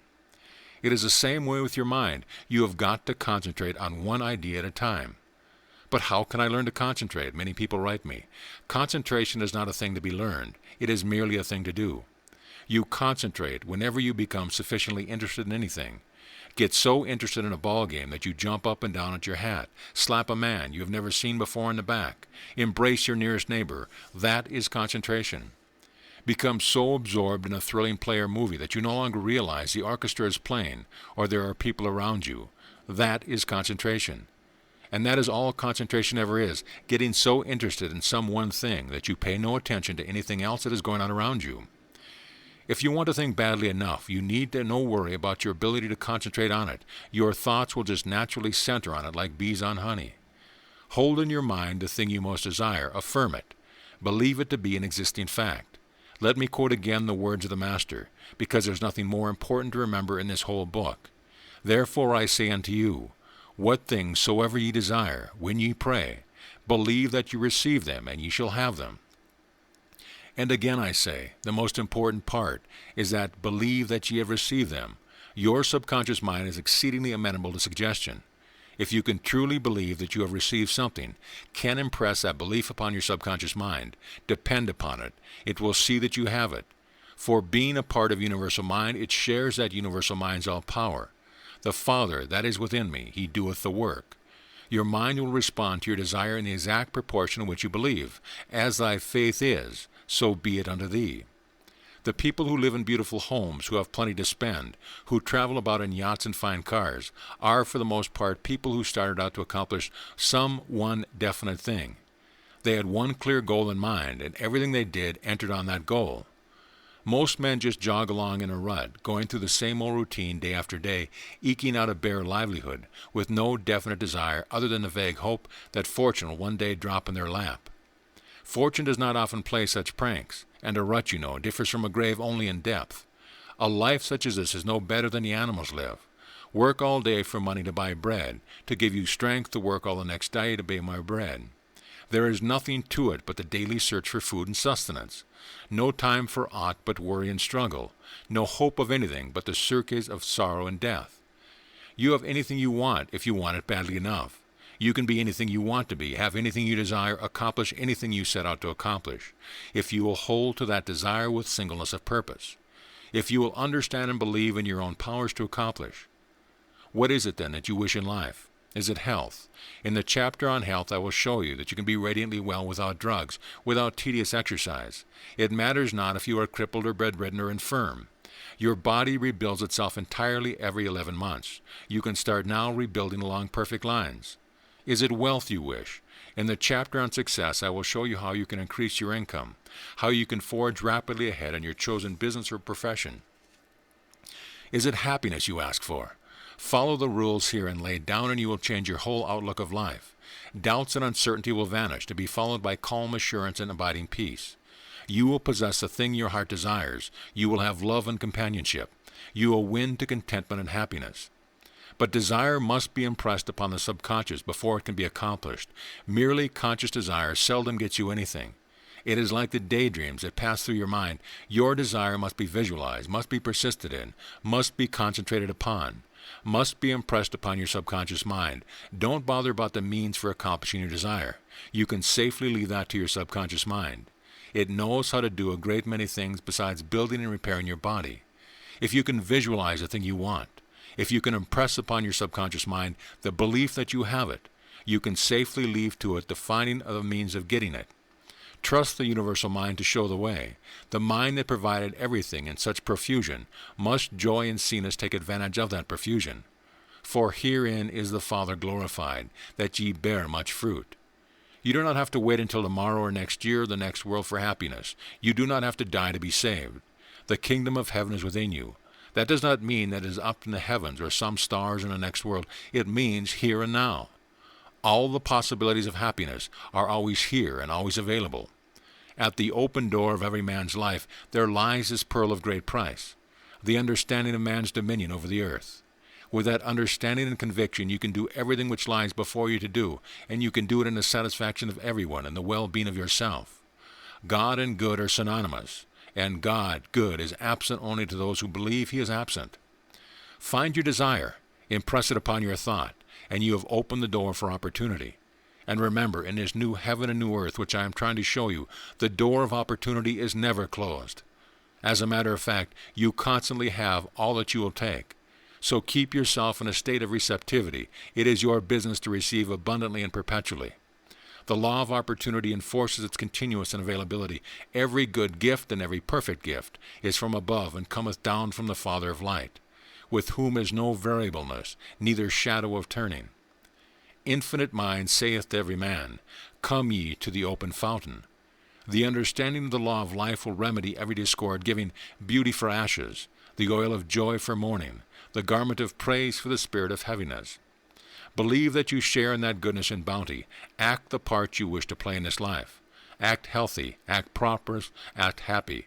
Make such a showing with that you have that you will carry the conviction to your subconscious mind that all good and perfect gifts are yours. Register health, prosperity, and happiness on your inner mind, and some fine morning soon you awake to find that you are healthy, prosperous, and happy, that you have your dearest wish in life. The soul's sincere desire. Do you know what a prayer is? Just an earnest desire that we take to God, to universal mind for fulfillment. As Montgomery puts it, prayer is the soul's sincere desire, uttered or unexpressed. It is our heart's desire. At least the only prayer that is worth anything is the prayer that asks for real desires. The kind of prayer is heard. That kind of prayer is answered. Mere lip prayers get you nowhere. It doesn't matter what your lips may say. The thing that counts is what your heart desires, what your mind imagines of your subconscious thought, and through it on universal mind. Though when thou prayest, be not as the hypocrites are, for they love to pray standing in the synagogue and at the centers of the streets, that they may be seen of men. Verily I say unto you, they have their reward. What was it these hypocrites that Jesus speaks of really wanted? To be seen of men. And their prayers were answered. Their sincere desire was granted. They were seen of men. They have their reward. But as for what their lips were saying, neither God nor they paid any attention to it.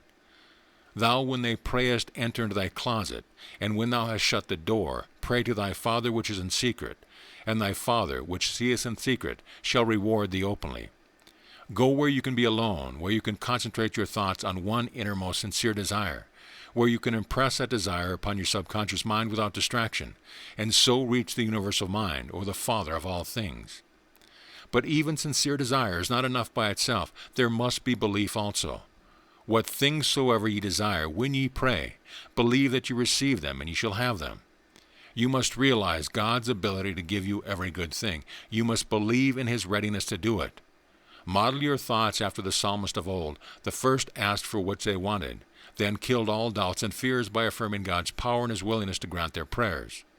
Read any of the Psalms and you will see what I mean. So when you pray, ask for the thing that you want, then affirms God's readiness and his power to grant your prayer.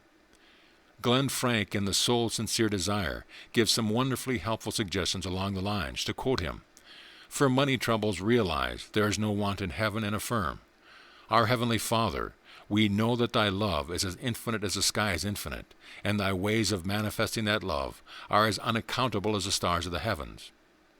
Thy power is greater than man's horizon, and thy ways of manifesting that power are more numerous than the sands of the sea. As thou keepest the stars in their course, so shalt thou guide our steps in perfect harmony, without clash or discord of any kind, if we keep our trust in thee. For we know thou wilt keep him in perfect peace, whose mind is stayed on thee. Because he trusteth in thee, we know that if we acknowledge thee in all our ways, thou wilt direct our path. For thou art the God of love, giver of every good and perfect gift, and there is none beside thee. Thou art omnipotent, omniscient, and omnipresent, in all, through all, and over all, the only God, and thine is the kingdom and the power and the glory forever. Amen. For aid in thinking or writing, realize there is no lack of ideas, and affirm, Thy wisdom is greater than all hidden treasure, and yet as instantly available for our needs as the very ground beneath our feet. For happiness, there is no unhappiness in heaven, so affirm. Thy joy is brighter than the sun at noonday, and thy ways of expressing that joy are as countless as the sunbeams that shine upon our path. This is the kind of prayer that psalmists of old had recourse in their hours of trouble. This is the kind of prayer that will bring you every good and perfect gift. Make no mistake about this. Prayer is effective. It can do anything. It doesn't matter how trivial your desire may be. If it is right for you to have them, it is right for you to pray for them. According to a United Press dispatch of May 3, 1926, prayer belongs to the football field as much as to the pulpit, and a praying team stands a good chance of getting there. Tim Lowry, Northwestern University football steer, told a large church audience here. Just before the Indiana-Northwestern game last year, Tim said, "We worried a great deal about the outcome. Then we saw a bunch of big, husky Indiana players coming toward us, and we knew something had to be done quickly. Fellas," I said, "I believe in prayer, and we better pray. We did, and we won a great victory. When the next game came, every fellow prayed again. You don't need to think that churches have a copyright on prayer. In prayer is a force. Ahmad Rodran compares the man who trusts his desire in prayer with a swimmer who trusts himself to the water. Let me give you a very simple figure which I think may perhaps convey my meaning. If you are trying to swim, you must believe that the sea is going to keep you afloat. You must give yourself to the sea. There is the ocean, and there you are in it, and I say to you, according to your faith, you will be able to swim. I know perfectly well that it is literally according to your faith. A person who has just enough confidence in the sea and in himself to give one little hope from the ground will certainly find that the water will lift him up, but not very far. He will come down again. Persons who have enough confidence really to start swimming, but no more, will not swim very far, because their confidence is so very small and they swim with such rapid strokes, and they hold their breath to such an extent, that by and by they collapse. They swim 5 or 6 or 12 or 14 strokes, but they do not get very far through lack of confidence. Persons who know with assurance that the sea will carry them if they do certain things, will swim quietly calm, serene, happy, and will not mind if the water goes right over them. Oh, they say, that person is doing the whole thing. He can't do it without the sea. You might hypnotize people into faith. You might say, "You are now in the ocean. Swim off the edge of this precipice," which is really a cliff. You might not make them do it. They might have implicit faith in you. You might hypnotize them into thinking they were swimming. But if they swam off the edge of the cliff, they would fall. You can't swim without the sea. I might say to you, it lies with you whether you swim or not. According to your faith be it unto you. But if the sea is not there, you cannot swim. So it is exactly what I feel about God. According to your faith be it unto you. Yes, certainly, if you try to swim in the ocean, which is the love of God, your faith will be rewarded, and according to your faith it will be to you. In exact proportion to your faith, you will find the answer, like the scientific law. There is not one atom of faith you put in God that will not receive its answer. But remember, you would not plant a valuable seed in a garden, and then a day or a week later go and dig it up to see if it were sprouting. On the contrary, you would nourish it each morning with water. It is the same with our prayers. Don't plant the seed of your desire in your subconscious mind and go the next morning and tear it up with doubts and fears. Nourish it by holding the thought, the thing you desire, by believing in it, visualizing it, seeing it as an accomplished fact. If you ask for my own formula for successful prayer, I would say, first, center your thoughts on the thing you want. Visualize it. Make a mental image of it. You are planting the seed of desire. But don't be content with that. Planting alone will not make a seed of corn grow. It has to be warmed by sunshine, nurtured by rain. So with the seeds of your desire, it must be warmed by faith, nurtured by constant belief. So too, read the 91st and the 23rd Psalm, just a reminder of God's power and His readiness to help you in all your needs. Third, don't forget to be thankful, not merely for past favors, but for the granting of this favor you are now asking. To be able to thank God for it sincerely in advancing of its actual material manifestation is the finest evidence of belief. Fourth, believe. Picture the thing that you want so clearly. See it in your imagination so vividly that for the moment at least you will actually believe that you have it. It is a sincere conviction registered upon your subconscious mind and through upon the universal mind that brings the answer to your prayers. Once convince your subconscious mind that you have the thing that you want, and you can forget it and go on to your next problem. Mind will attend to the bringing of it into being. End of Volume 2. The Secret of the Ages, Volume 3. Aladdin and Company. Verse. But the feeble hands and helpless, groping blindly in the darkness, touch God's right hand in that darkness, and are lifted up and strengthened. Longfellow. It is not always the man who struggles hardest who gets on in the world. It is the direction as well as the energy of struggle that counts in making progress. To get ahead, you must swim with the tide. Men prosper and succeed who work in accord with natural forces. A given amount of effort with these forces carries a man faster and farther than much more effort used against the current. Those who work blindly regardless of their forces make life difficult for themselves and rarely prosper. It has been estimated by wise observers that on an average something like 90% of the factors producing success or failure lie outside a man's conscious effort, separate from his daily round of details. To the extent that he cooperates with the wisdom and power of universal mind, he is successful, well, and happy. To the extent that he fails to cooperate, he is unsuccessful, sick, and miserable. All down the ages some have been enabled to taste and see that the Lord is good. Prophets and seers, being blessed with the loving kindness of God, have proclaimed a God of universal goodness, saying, The earth is full of the goodness of the Lord. Thou wilt show me the path of life. In thy presence is fullness of joy. Now we know that this infinite good is not more available to one than to all. We know that the only limit to it is our capacity to receive. If you have had a problem in mathematics to work out, you would hardly gather together the necessary figures and leave them to arrange themselves in their proper sequence. You would know that while the method for solving every problem has been figured out, you have got to work it. The principles are there, but you have got to apply them. The first essential is to understand the principle, to learn how it works, how to use it. The second and even more important part is to apply that understanding to the problem in hand. In the same way, the principle of infinite energy, infinite supply is ever available. But the energy, that supply is static. You've got to make it dynamic. You've got to understand the law, and you've got to apply your understanding in order to solve your problems of poverty, discord, and disease. Science shows us that it is possible to accomplish any good thing. But distrust of your ability to reach that goal desired often holds you back, and failure is the inevitable result. Only by understanding that there is but one power, and that this power is mind, not circumstance or environment, is it possible to bring your real abilities to the surface and put them to work. Few deny that intelligence governs the universe. It matters not whether you call us intelligence, universal mind, providence, God, or merely nature. All admit its directing power. All admit that it is a force for good, for progress. But few realize that our own minds are part of this universal mind in just the same way that the rays of the sun are part of the sun. If we will work in harmony with it, we can draw upon universal mind for all power, all intelligence, in the same way that the sun's rays drawn upon their sources for the heat and light they bring to earth. It is not enough to know that you have this power. You must put it into practice, not once or twice, but every hour and every day. Don't be discouraged if at first it doesn't always work.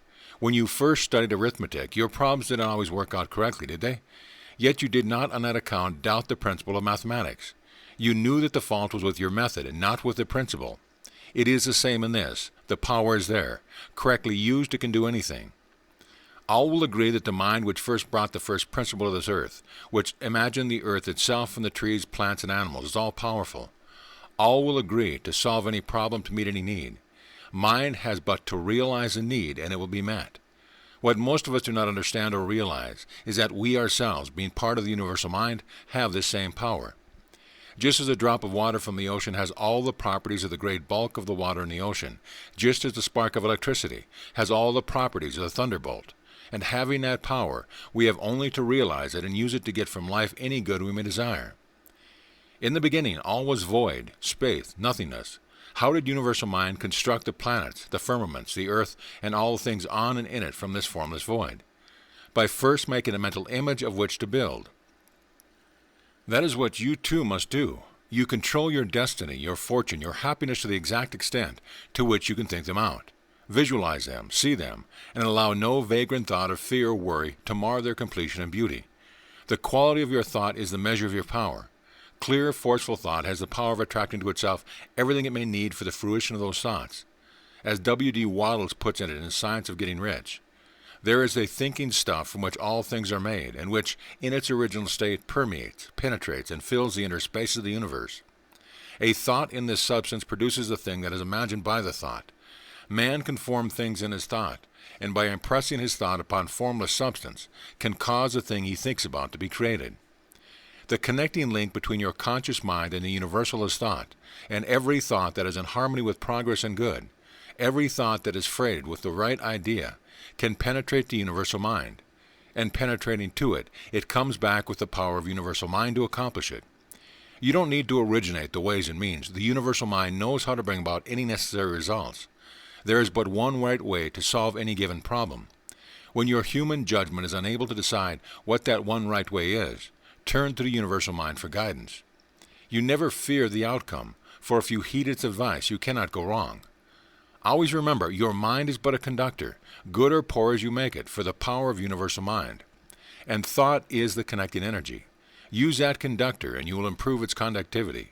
Demand much and you will receive more. The universe is not a niggard in any of its gifts. Ask and ye shall receive, seek and ye shall find, knock and shall be opened unto you. That is the law of life, and the destiny of man lies not in the poverty and hardship, but in living up to this highest state in unity with the universal mind, with the power that governs the universe. To look upon poverty and sickness as sent by God and therefore inevitable is the way of a weakling. God never sent us anything but good. What is more, he has never yet failed to give to those who would use them the means to overcome any condition out of his making. Sickness and poverty are not of his making. They are not evidence of virtue, but of weakness.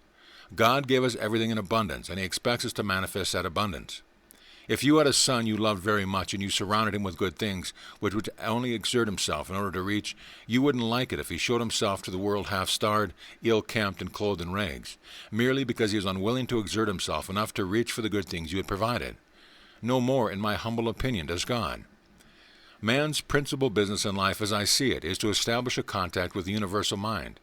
It is to acquire an understanding of this power that is in him. With all thy getting, get understanding, said Solomon. Happy is the man that findeth wisdom, and the man that getteth understanding. For the gaining of it is better than the gaining of silver, and the profit thereof than fine gold. She is more precious than rubies, and none of the things thou canst desire are to be compared unto her. Length of days is in her right hand, in her left hand are riches and honor. Her ways are ways of pleasantness, and all her paths are peace. She is a tree of life to let them lay hold upon her, and happy is every one that retaineth her. Proverbs. When you become conscious, even to a limited degree, of your oneness with universal mind, your ability to call upon it at will for anything you may need, it makes a different man of you. Gone are the fears, gone are the worries. You know that your success, your health, your happiness will be measured only by the degree to which you can impress the fruition of your desires upon mind. The toil and worry, the wearisome grind and back-breaking work will go into the future as the past to those who will not use their minds. The less they use them, the more they will sweat, and the more they work only for the neck down.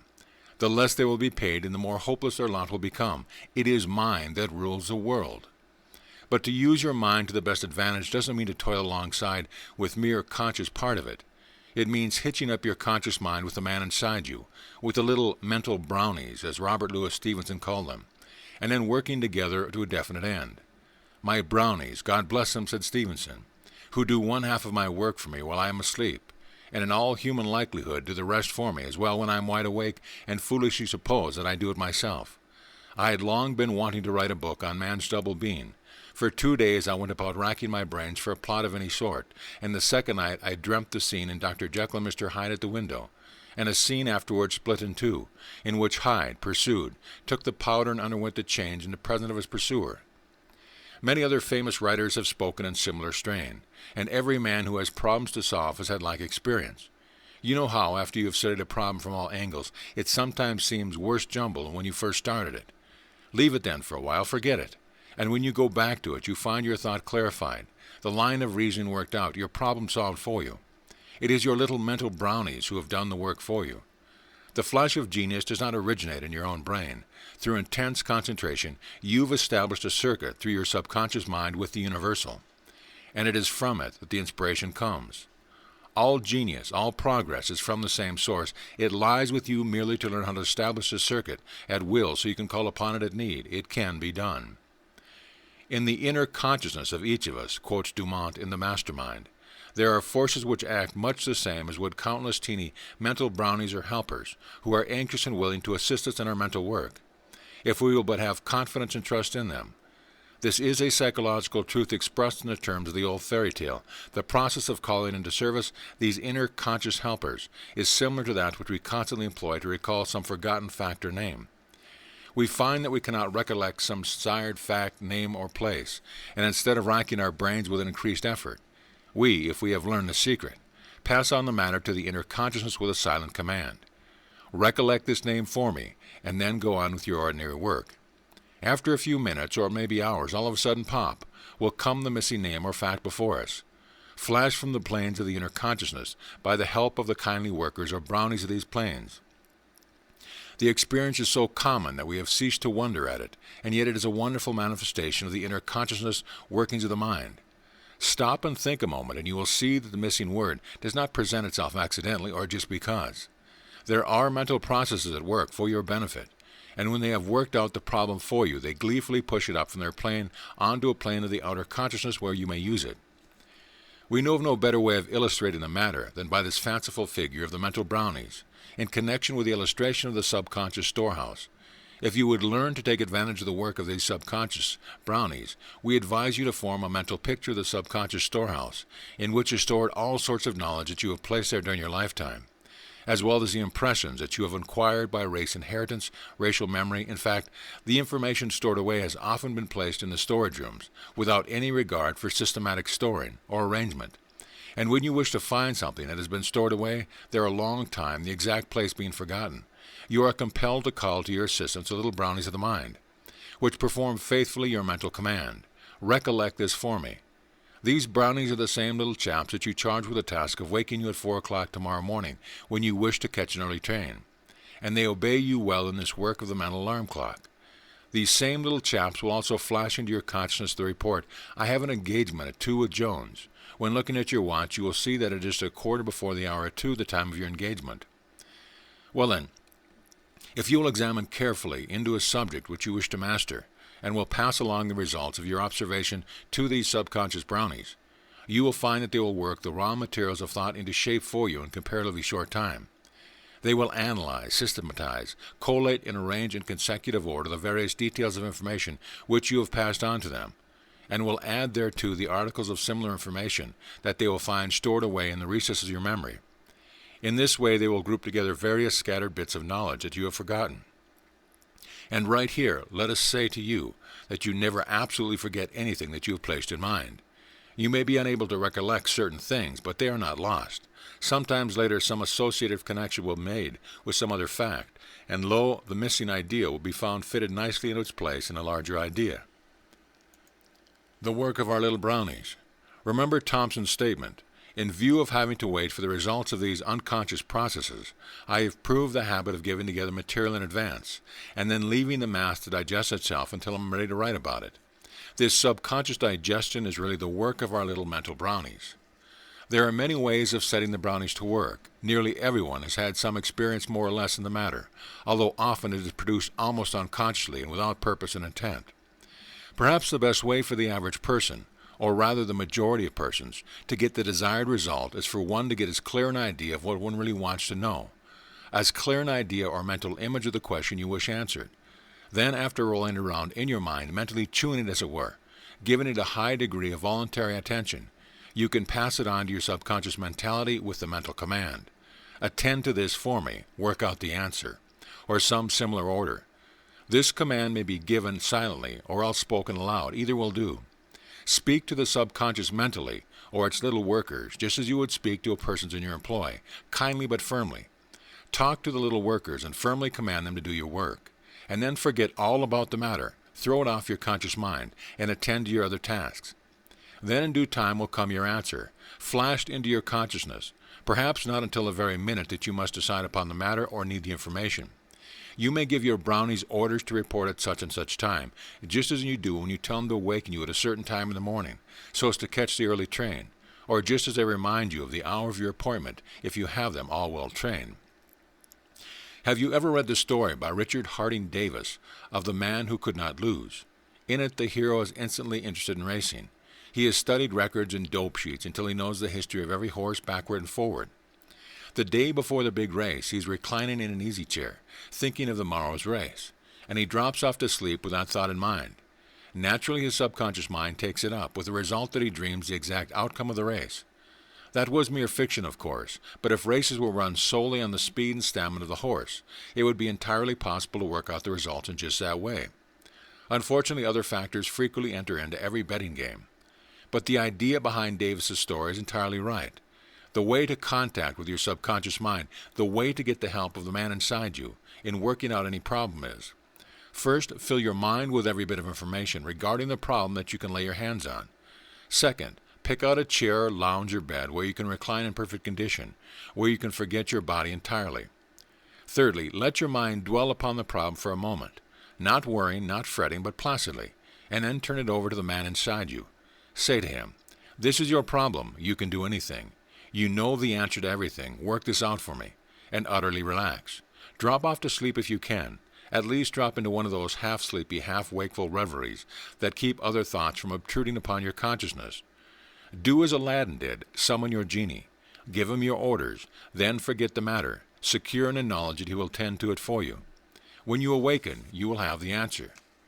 For whatever thought, whatever problem you can get across to your subconscious mind at the moment of dropping off to sleep, that man inside you, that genie of the mind, will work out for you. Of course, not everyone can succeed in getting the right thought across to the subconscious at the first or second attempt.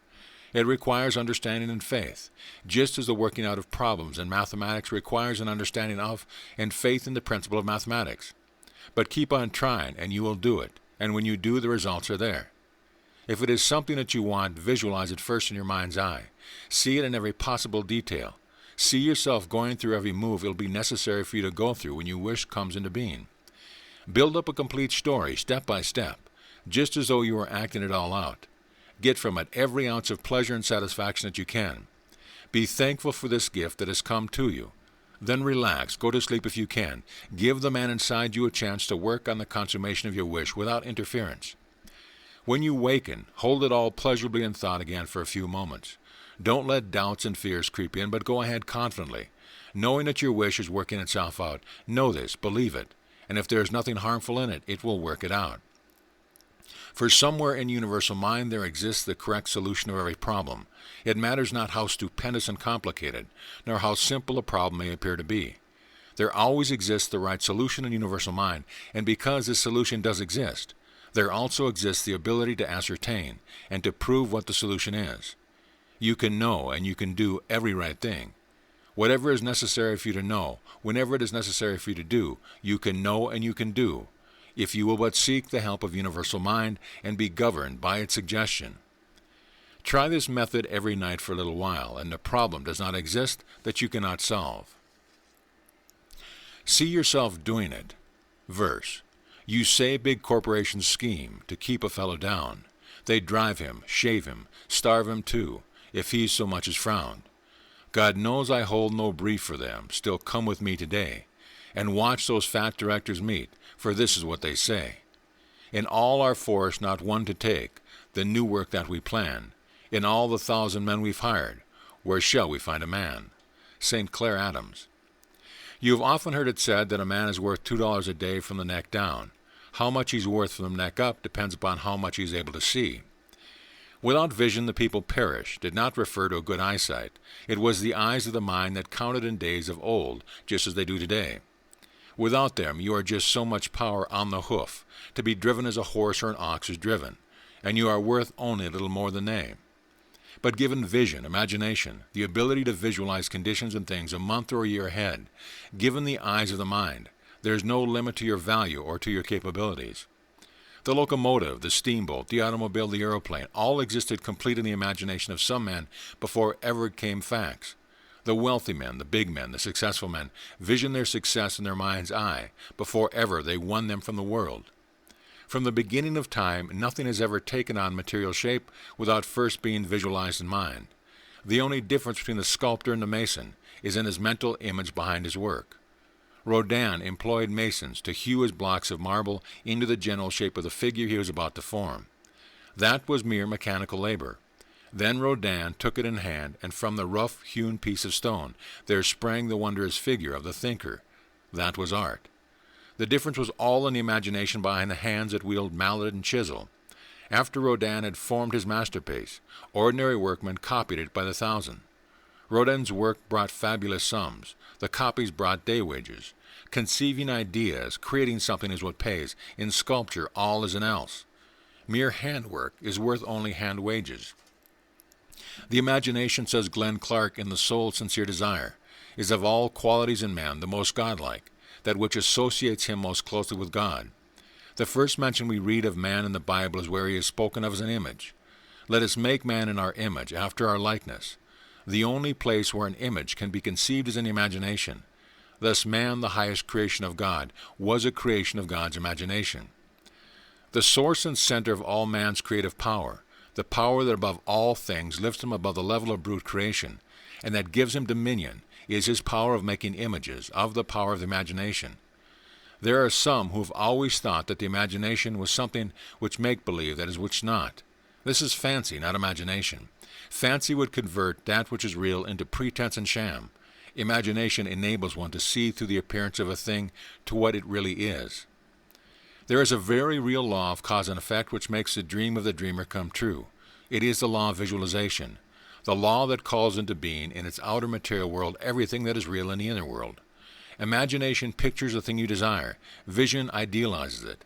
It reaches beyond the thing that is, into the conception of what can be. Imagination gives you the picture. Vision gives you the impulse to make the picture you own. Make your mental image clear enough. Picture it vividly in every detail, and the genie of your mind will speedily bring it into being as an everyday reality.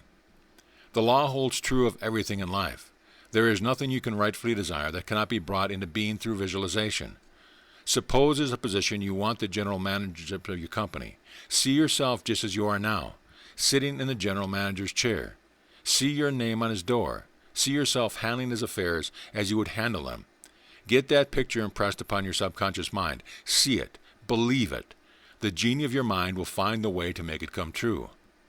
The keynote of successful visualization is this: see things as you would have them be instead of as they are. Close your eyes and make clear mental pictures. Make them look and act as they would be in real life. In short, daydream, but daydream with a purpose. Concentrate on the one idea to the exclusion of all others, and continue to concentrate on that one idea until it has been accomplished. Do you want an automobile, a home, a factory? They can all be one in the same way. They are in their essence all of them ideas of mind, and you will but build them up in your own mind first, stone by stone, complete in every detail. You will find that the genie of your mind can build them up similarly in the material world. The building of a transcontinental railroad from a mental picture, says C.W. Chamberlain, in The Uncommon Sense of Applied Psychology, gives the average individual an idea that it is a big job. The fact of the matter is, the achievement, as well as the perfect mental picture, is made up of millions of little jobs, each fitting in its proper place, and helping to make up the whole. A skyscraper is built from individual bricks, the laying of one brick being a single job which must be completed before the next brick can be laid. It is the same with any work, any study.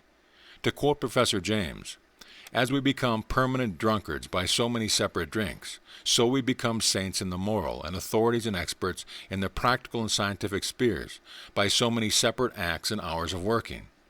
Let no youth have any anxiety about the upshot of his education, whatever the line of it may be. If he keep faithful busy every hour of the working day, he may safely leave the final result to itself.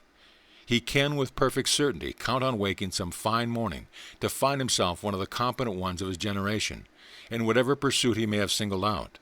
Young people should know this truth in advance. The ignorance of it has probably engendered more discouragement and faint-heartedness in youth embarking on arduous careers than all other causes taken together.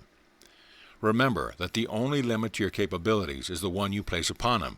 There is no law of limitation. The only law is supply. Through your subconscious mind, you can draw upon universal supply for anything you wish. The ideas of universal mind are as countless as the sand of the seashore. Use them, and use them lavishly, just as they were given. There is a little poem by Jesse B. Rittenhouse that so well describes the limitations that most of us put upon ourselves that I quote it here. I bargained with life for a penny, and life would pay no more. However, I begged at evening, when I counted my scanty store. For life is a just employer, he gives you what you ask. But once you have set the wages, why, you must bear the task. I worked for a menial's hire, only to learn dismayed that any wage I'd asked of life, life would have surely paid. Aim high. If you miss the moon, you may hit a star. Everyone admits that this world and all the vast firmament must have been thought into shape from the formless void by some universal mind. That same universal mind rules today, and it has given to each form of life power to attract to itself whatever it needs for its perfect growth. The tree, the plant, the animal, each one finds its need. You are an intelligent, reasoning creature. Your mind is a part of universal mind, and you have power to say when you require for perfect growth. Don't be niggard with yourself. Don't sell yourself for a penny. Whatever price you set upon yourself, life will give you. So aim high, demand much. Make a clear, distinct mental image of what it is you want. Hold it in your thought, visualize it, see it, believe it. The ways and means of satisfying that desire will follow, for supply always comes on the heel of demand. It is by doing this that you take your fate out of the hands of chance. It is in this way that you control the experience you are to have in life. But be sure to visualize only what you want. The law works both ways. If you visualize your worries and your fears, you will make them real. Control your thought and you will control circumstances. Conditions will be what you make them. Most of us are like factories where 2/3 of the machines are idle, where the workmen move around in listless, dispirited sort of way, doing only the 10th part of what they could do if the head of the plant were watching and directing them. Instead of that, he is off idly dreaming or waiting for something to turn up. What he needs is someone to point out to him his listless workmen and idle machines, and show him how to put each one to working full and overtime. And that is what you need, too. You are working at only 1/10 of your capacity. You are doing only 1/10 of what you are capable of doing. The time you spend idly wishing or worrying can be used in so directing your subconscious mind that it will bring you anything of good you may desire. Philip of Macedonian, Alexander's father, perfected the phalanx, a triangular formation which enabled him to center the whole weight of his attack on one point in the opposing line. It drove through everything opposed to it. In that day and age it was invincible, and the idea is just as invincible today. Keep the one thought in mind. See it being carried out step by step, and you can knit any group of workers into one homogeneous whole, all centered on the one idea. You can accomplish any one thing. You can put across any definite idea. Keep that mental picture ever in mind, and you will make it as invincible as was Alexander's phalanx of old. It is not the guns or armament or the money that they can pay. It's the close cooperation that makes them win the day.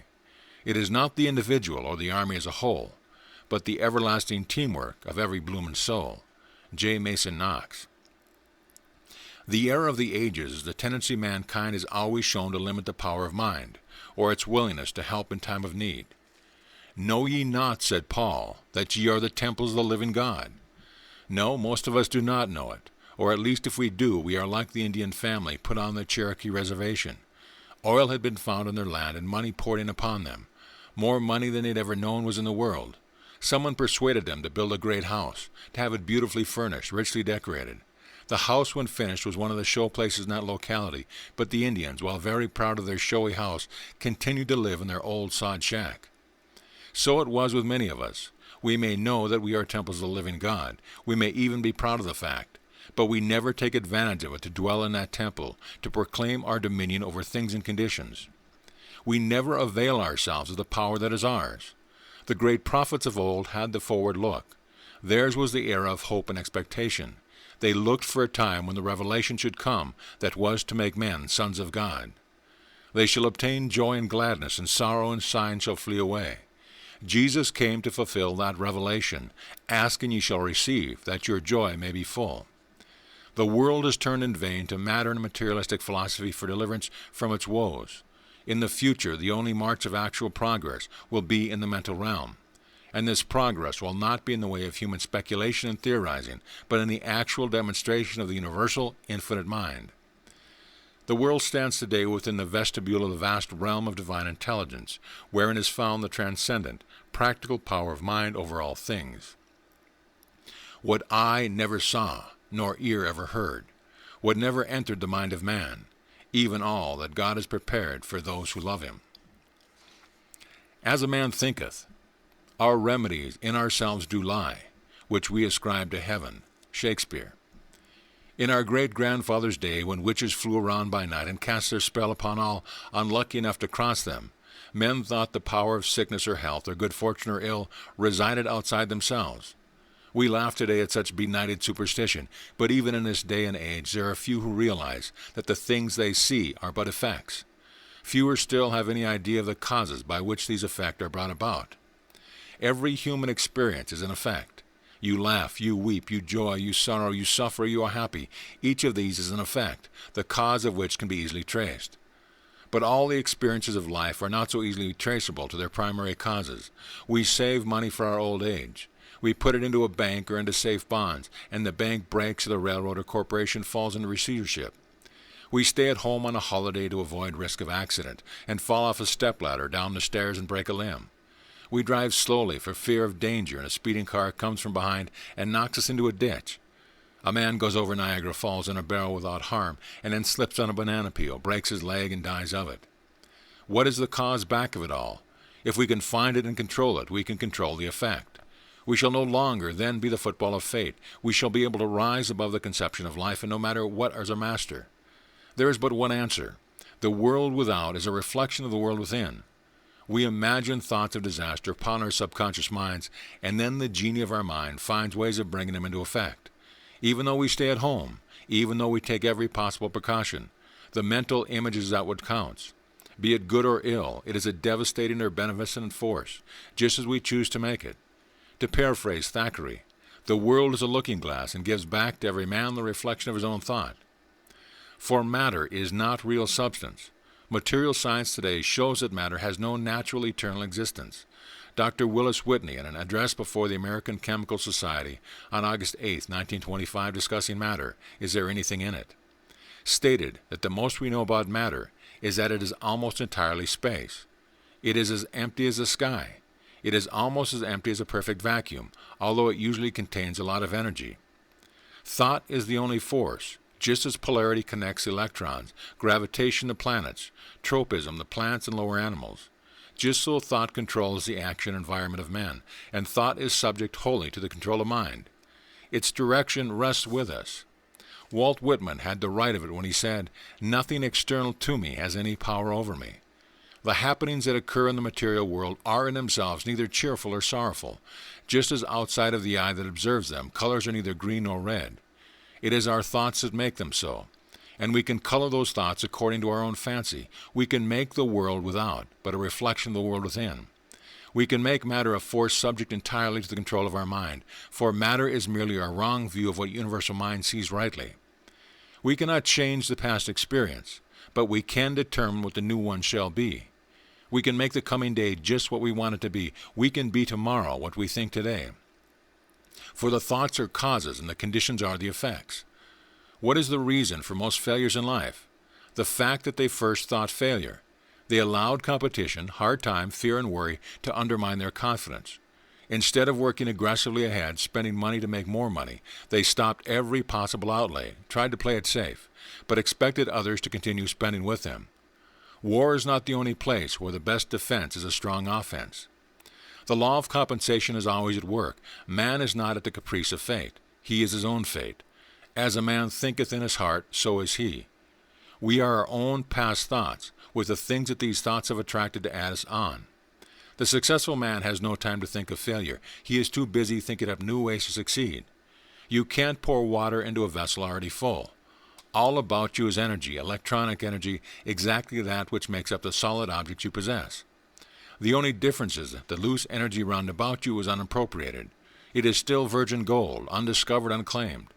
You can think it into anything you wish, into gold, dross, health or sickness, strength, weakness, success or failure. Which shall it be? There is nothing either good or bad, said Shakespeare, but thinking makes it so. The understanding of that law will enable you to control every other law that exists. In it is to be found the panacea for all ills, the satisfaction of all wants, all desire. It is creative mind's own provision for man's freedom. Have you ever read Basil King's Conquest of Fear? If you haven't, do so by all means. Here is the way he visions the future. Taking him, Jesus, as our standard, we shall work out, I venture to think, to the following points of progress. A. The control of matter in furnishing ourselves with food and drink by means more direct than at present employed, as he turned water into wine and fed the multitudes with the loaves and fishes. B. The control of matter by putting away from ourselves, by methods more sure and less roundabout than those of today, sickness, blindness, infirmity, and deformity. C. The control of matter by regulating our atmospheric conditions as he stilled the tempest. D. The control of matter by restoring to his phase of existence those who had passed out of it before their time, or who can ill be spared from it, as he raised 3 young people from the dead, and Peter and Paul followed his example. E. The control of matter in putting it off and on at will, as he in his death and resurrection. F. The control of matter in passing altogether out of it, as he in what he called his ascension into heaven. Mortals are healthy or unhealthy, happy or unhappy, strong or weak, alive or dead, in the proportion that they think thoughts of health or illness, strength or weakness. Your body, like all other material things, manifests only what your mind entertains in belief. In a general way, you have often noticed as yourself. A man with an ugly disposition, which is a mental state, will have a harsh, unlovely feature.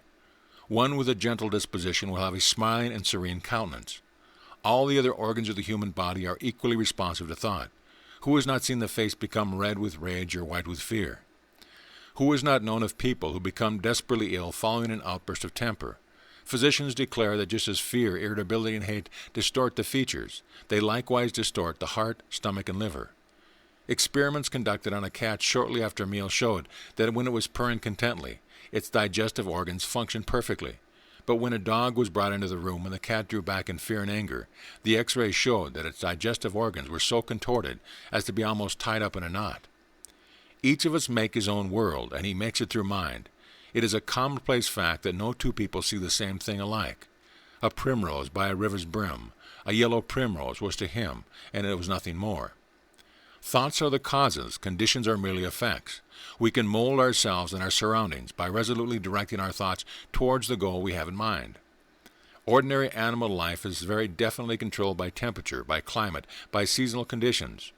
Man alone can adjust himself to any reasonable temperature conditions. Man alone has been able to free himself to a great extent from the control of natural forces through his understanding of the relation of cause and effect.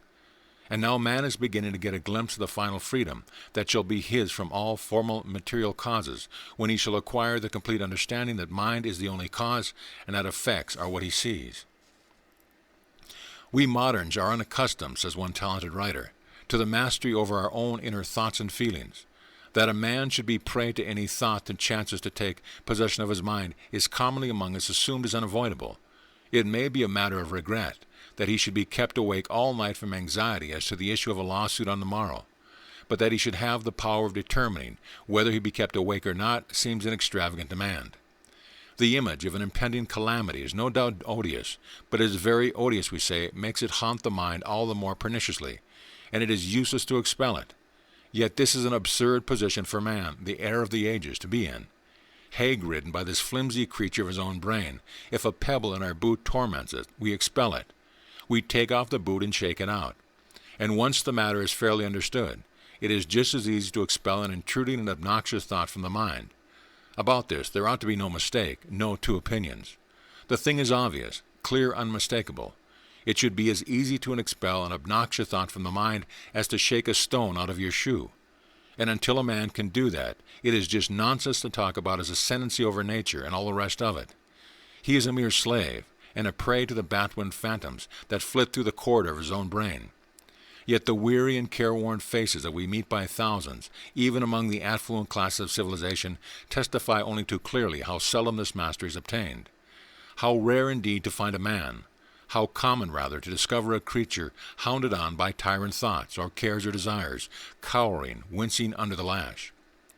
It is one of the prominent doctrines of some of the Oriental schools of practical psychology that the power of expelling thoughts, or if need be, killing them dead on the spot, must be attained. Naturally, the art requires practice, but like other arts, when once acquired, there is no mystery or difficulty about it. It is worth practice. It may be fairly said that life only begins when this art has been acquired. For obviously, when instead of being ruled by individual thoughts, the whole flock of them, in their immense multitude and variety and capacity, is ours to direct and dispatch and employ where we list, life becomes a thing so vast and grand, compared to what it was before, that its former condition may well appear almost antenatal. If you can kill a thought dead for the time being, you can do anything else with it that you please. and therefore it is that power so valuable, and not only frees a man from mental torment, which is 9/10 at least of the torment of life, but it gives him a concentrated power of handling mental work absolutely unknown to him before. The two are correlative to each other. There is no intelligence in matter, whether that matter be electronic energy made up in the form of stone, iron, wood, or flesh. It all consists in energy. The universal substance from which mind forms all material things. Mind is the only intelligent. It alone is eternal.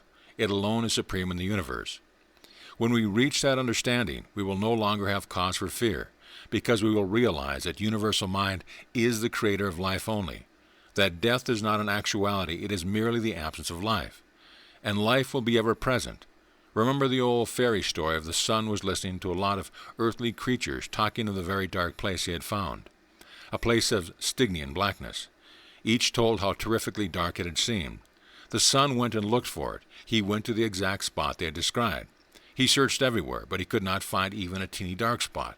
And he came back and told the earth creatures he did not believe there was any dark place. When the sun of understanding shines in all dark spots in our lives, we will realize that there is no cause, no creature, no power except good. Evil is not an entity, it is merely the absence of good. And there can be no ill effects without an evil cause. Since there is no evil cause, only good can have a reality of power. There is no beginning or end to good. From it there can be nothing but blessing for a whole race. In it is found no trouble. If God, or good, the two are synonymous, is the only cause, then the only effect must be like the cause. All things were made by him, and without him was not anything made that was made. Don't be content with passively reading this. Use it, practice it. Exercise is far more necessary to mental development than it is to physical.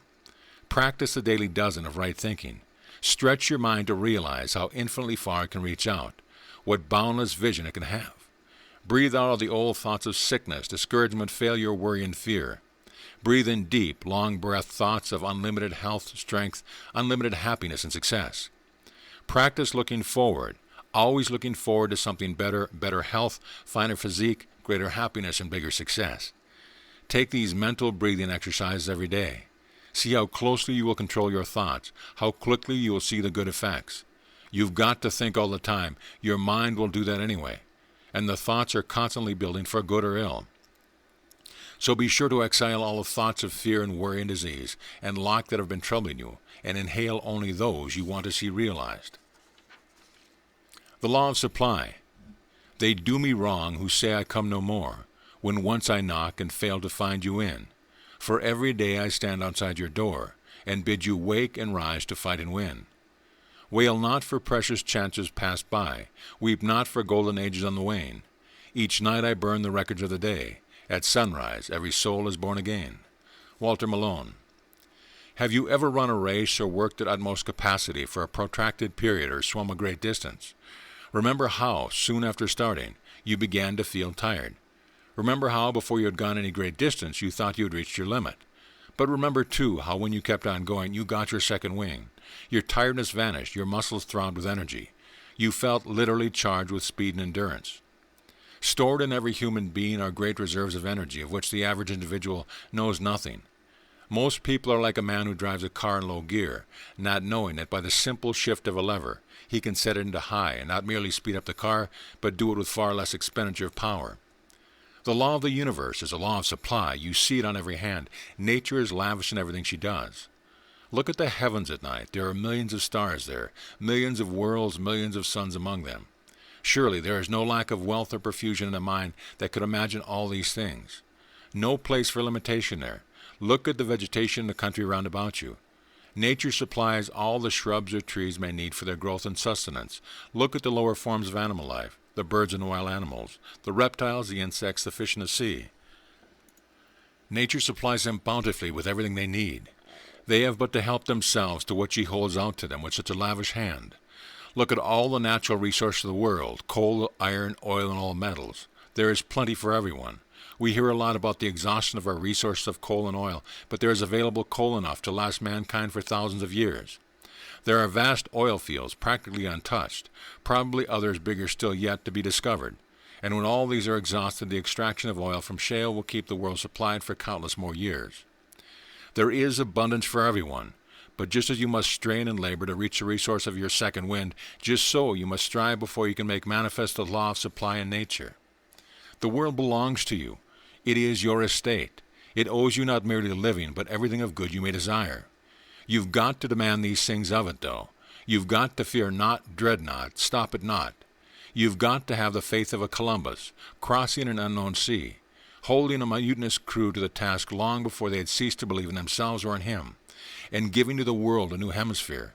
You've got to have faith of a Washington, defeated, discredited, almost wholly deserted by its followers, yet holding steadfast in spite of it all, and giving to America new liberty. You have got to dominate, not to cringe. You've got to make the application of the law of supply. Consider the lilies, how they grow. The flowers, the birds, all of creation are incessantly active.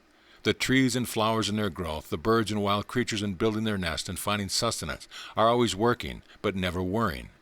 Your Father knoweth that ye have need of these things, and all these things shall be added unto you.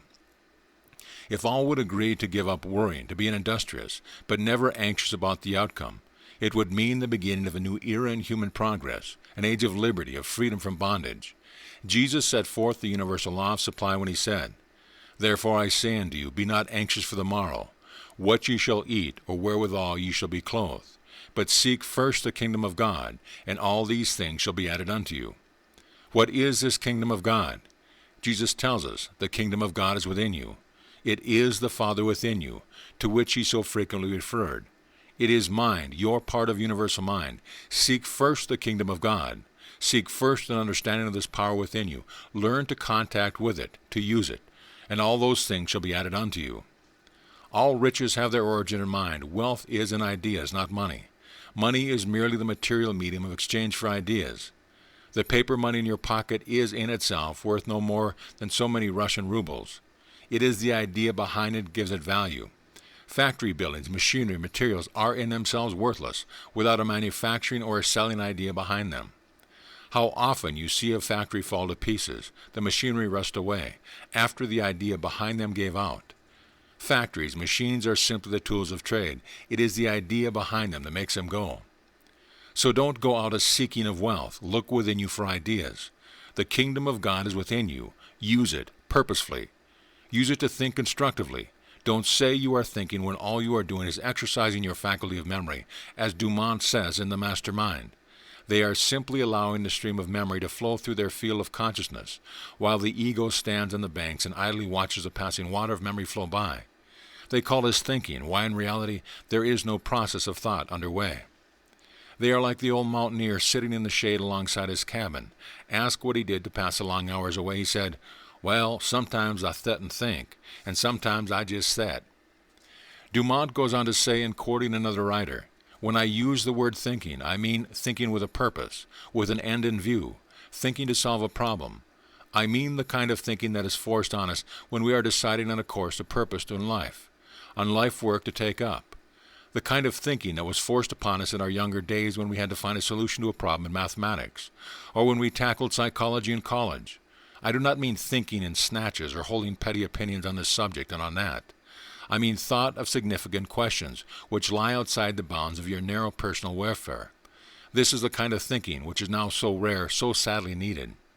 The kingdom of God is the kingdom of thought, of achievement, of health, happiness, and prosperity. I came that ye might have life and have it more abundantly. But you have to seek it. You have to do more than ponder. You have got to think instructively, to seek how you may discover new worlds, new methods, new needs. The greatest discoveries, you know, have arisen out of things which everybody had seen, but only one man had noticed. The biggest fortunes have been made out of opportunities which many men had, but only one man grasped. Why is it that so many millions of men and women go through life in poverty and misery, in sickness and despair? Why? Primarily because they make a reality of poverty through their fear of it. They visualize poverty, misery, and disease, and thus bring them into being. And secondly, they cannot demonstrate the law of supply for the same reason that so many millions cannot solve the first problem in algebra. The solution is simple, but they have never been shown the method. They do not understand the law. The essence of this law is that you must think abundance, see abundance, feel abundance, believe abundance. Let no thought of limitation enter your mind. There is no lawful desire of yours for which, as far as mine is concerned, there is not abundant satisfaction. And if you can visualize it in mind, you can realize it in your daily world. Blessed is the man whose delight is in the law of the Lord, and he shall be like a tree planted by the rivers of the water, that bringeth forth his fruit in his season. His leaf also shall not wither, and whatsoever he doeth shall prosper. Don't worry, don't doubt, don't dig up the seeds of prosperity and success to see whether they have sprouted. Have faith. Nourish your seeds with renewed desire. Keep before your mind's eye the picture of the thing you want. Believe in. No matter if you seem to be in the clutch of misfortune, no matter if the future looks black and dreary, forget your fears. Realize that the future is of your own making. There is no power that can keep you down but yourself. Set your goal. Forget the obstacles between. Forget the difficulties in the way. Keep only the goal before your mind's eye, and you will win it. Judge Troward, in his Edinburgh Lectures on Mental Sciences, shows the way. The initial step, then, consists in determining the picture, the universal mind, as the ideal of all we could wish it to be, both to ourselves and to others, together with the endeavor to reproduce this ideal, however imperfectly, in our own life. And this step having been taken, we can then cheerfully look upon it as our ever-present friend, providing all good, guarding from all danger, and guiding us with all counsel. Similarly, if we think of this great power devoted to supplying all our needs, we shall impress this character also upon it. And by the law of subjective mind, it will proceed to enact the part of that special providence which we have credited with being. And if beyond general care of our concerns, we could draw to ourselves some particular benefit, the same rule holds good of impressing our desire upon the universal subjective mind. And thus the deepest problems of philosophy brings us back to the old statement of the law: ask and ye shall receive, seek and ye shall find, knock and it shall be opened unto you. This is the summing up of the natural law of the relation between us and the divine mind. It is thus no vain boast that mental science can enable us to make our lives what we will. And to this law there is no limit. What it can do for us today it can do tomorrow, and through all the procession of tomorrows that loses itself in the dim vista of eternity. Belief in limitation is the one and only thing that causes limitation. Because we thus impress limitation upon the creative principle, and in proportion as we lay that belief aside, our boundaries will expand, and increasing life and more abundant blessing will be ours. You are not working for some firm merely for the pittance they pay you. You are part of the great scheme of things, and what you do has its bearing on the ultimate result. That being the case, you are working for Universal Mind, and Universal Mind is the most generous paymaster there is. Just remember that you can look to it for all good things. Supply is where you are and what you need. Do you want a situation? Close your eyes and realize that somewhere is the position for which you of all people are best fitted, and which is best fitted to your ability. The position where you can do the utmost of good, and where life in turn offers the most to you. Realize that Universal Mind knows exactly where this position is, and that through your subconscious mind you too can know it. Realize that this is your position, that it needs you, that it belongs to you, that it is right for you to have it, that you are entitled to it. Hold this thought in mind every night for just a moment, then go to sleep knowing that your subconscious mind has the necessary information as to where this position is and how to get in touch with it. Mind you, not will have, but has. The earnest realization of this will bring the position to you, and you to it, as surely as the morrow will bring the sun. Make the law of supply operative, and you find that the things you seek are seeking you. Get firmly fixed in your own mind the definite conviction that you can do anything you greatly want to do. There is no such thing as lack of opportunity. There is no such thing as only one opportunity. You are subject to a law of boundless and perpetual opportunity, and you can enforce that law in your behalf, just as widely as you need. Opportunity is infinite, never present. Burton Braley has it well expressed in his poem on opportunity. For the best verse hasn't been rhymed yet. The best house hasn't been planned. The highest peak hasn't been climbed yet. The mightiest river aren't spanned. Don't worry and fret, faint-hearted. The chances have just begun. For the best jobs haven't been started. The best works haven't been done. Nothing stands in the way of a will which wants, an intelligence which knows. The great thing is to start. Begin your work, says Ausonius. To begin is complete the first half. The second half remains. Begin again and the work is done. It matters not how small or unimportant your task may seem to be. It may loom bigger in Universal Mind than that of your neighbor, whose position is so much greater in the eyes of the world. Do it well, and Universal Mind will work with you. But don't feel limited in any job or any one line of work. Man was given dominion over all the earth. And God said, "Let us make man in our own image, after our likeness, and let them have dominion over the fish of the sea, and over the fowl of the air, and over the cattle, and over all the earth, and over all creeping things that creepeth upon the earth." All energy, all power, all that can energize any influence over your life is in your hands through the power of thought. God, good, is the only power there is. Your mind is part of his mind. He is the Father that is within you that doeth the work. So don't put any limit upon his power by trying to limit your capabilities. You are not in bondage to anything. All your hopes and dreams can come true. Were you not given dominion over all the earth? And can anyone else take this dominion from you? All the mysterious psychic powers about which you hear so much today are perfectly natural. I have them. You have them. They only await the time when you shall be allowed to assert their vigor and prove themselves your faithful servants. Be not afraid. Claim your inheritance.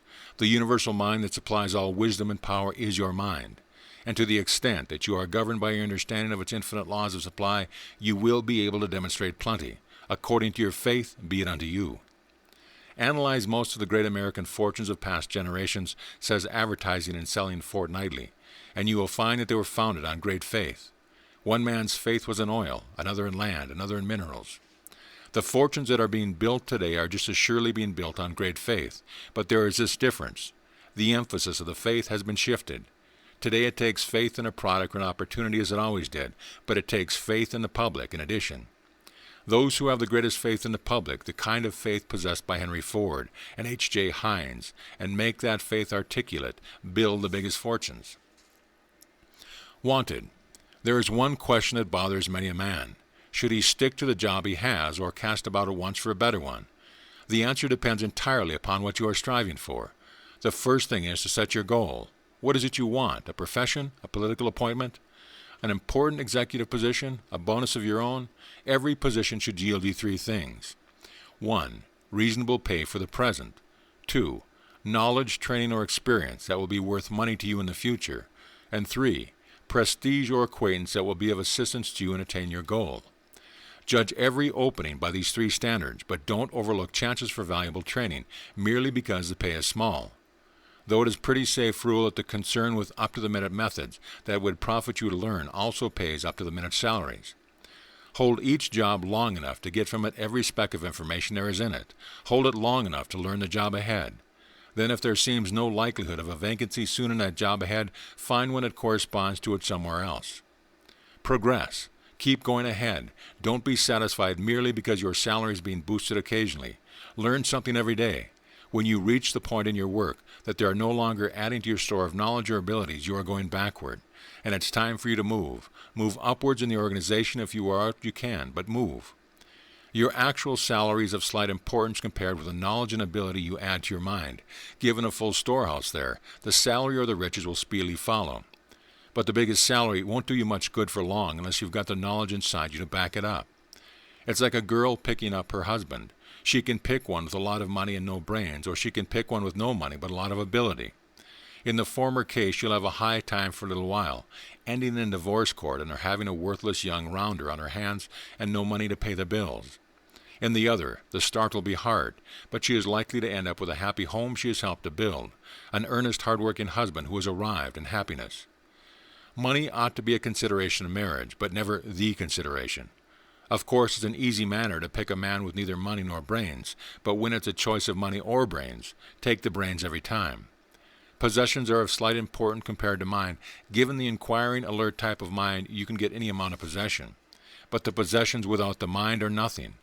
9 times out of 10, the best thing that can happen to any young couple is to have to start out with little or nothing and work out their salvation together. What is it you want most from life? Is it riches? Picture yourself with all the riches you could use, with all the abundance that nature holds out, with such lavish hands everywhere. What would you do with it? Daydream for a while. Believe that you have the abundance now. Practice being rich in your own mind. See yourself driving that expensive car you have always longed for, living in the sort of house you have often pictured, well-dressed, surrounded by everything to make life worthwhile. Picture yourself spending this money that is yours, lavishly, without a worry as to where more is coming from. Knowing that there is no limit to the riches of mind, picture yourself doing all those things you would like to do. living the life you would like to live, providing for your loved ones as you would like to see them provided for. See all this in your mind's eye. Believe it to be true for the moment. Know that it will be all true in the not very distant future. Get it from all the pleasure and enjoyment you can. It is the first step in making your dreams come true. You are creating the model in mind.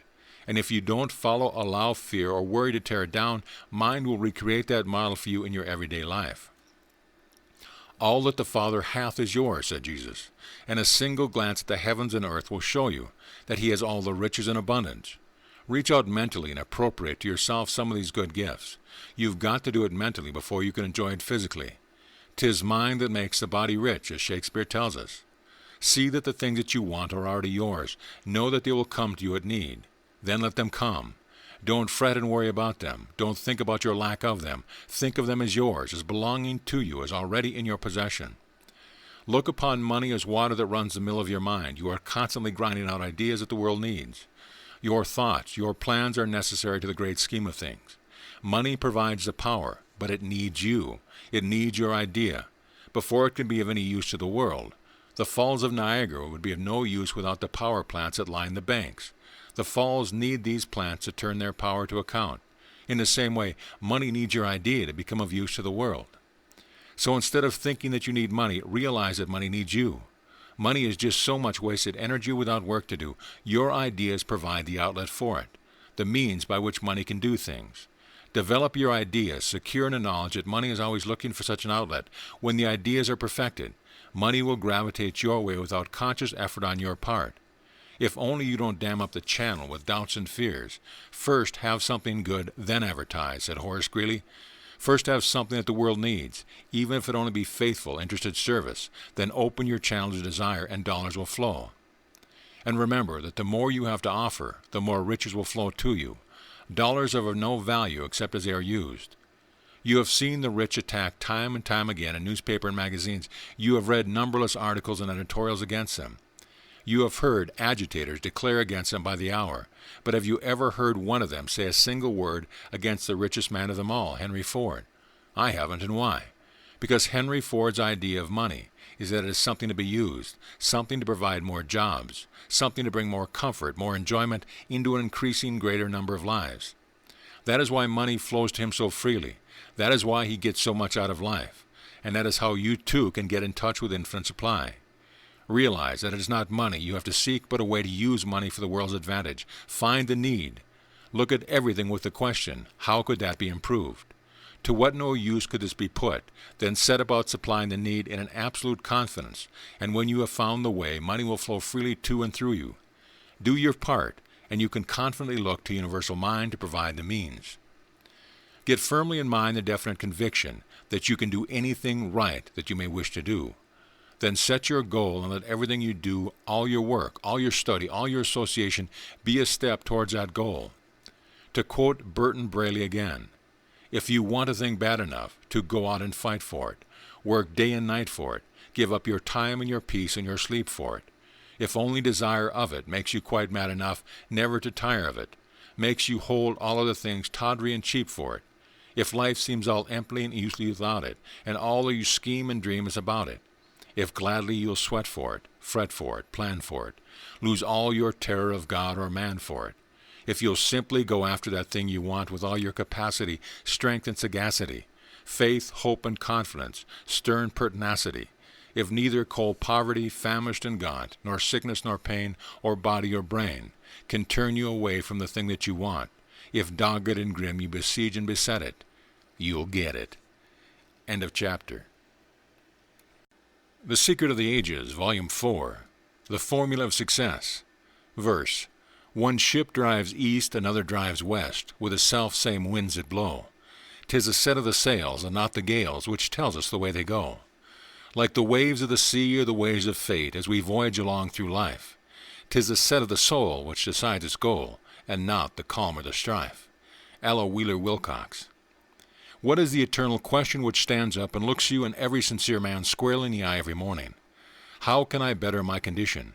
That is the real-life question which confronts you and will haunt you every day till you solve it. Read this chapter carefully, and I think you will find the answer to this important life question which you and every man must solve if he expects ever to have more each Monday morning, after payday, than he had the week before. To begin with, all wealth depends upon a clear understanding of the fact that mind, thought, is the only creator. The great business of life is thinking. Control your thoughts and you control circumstance.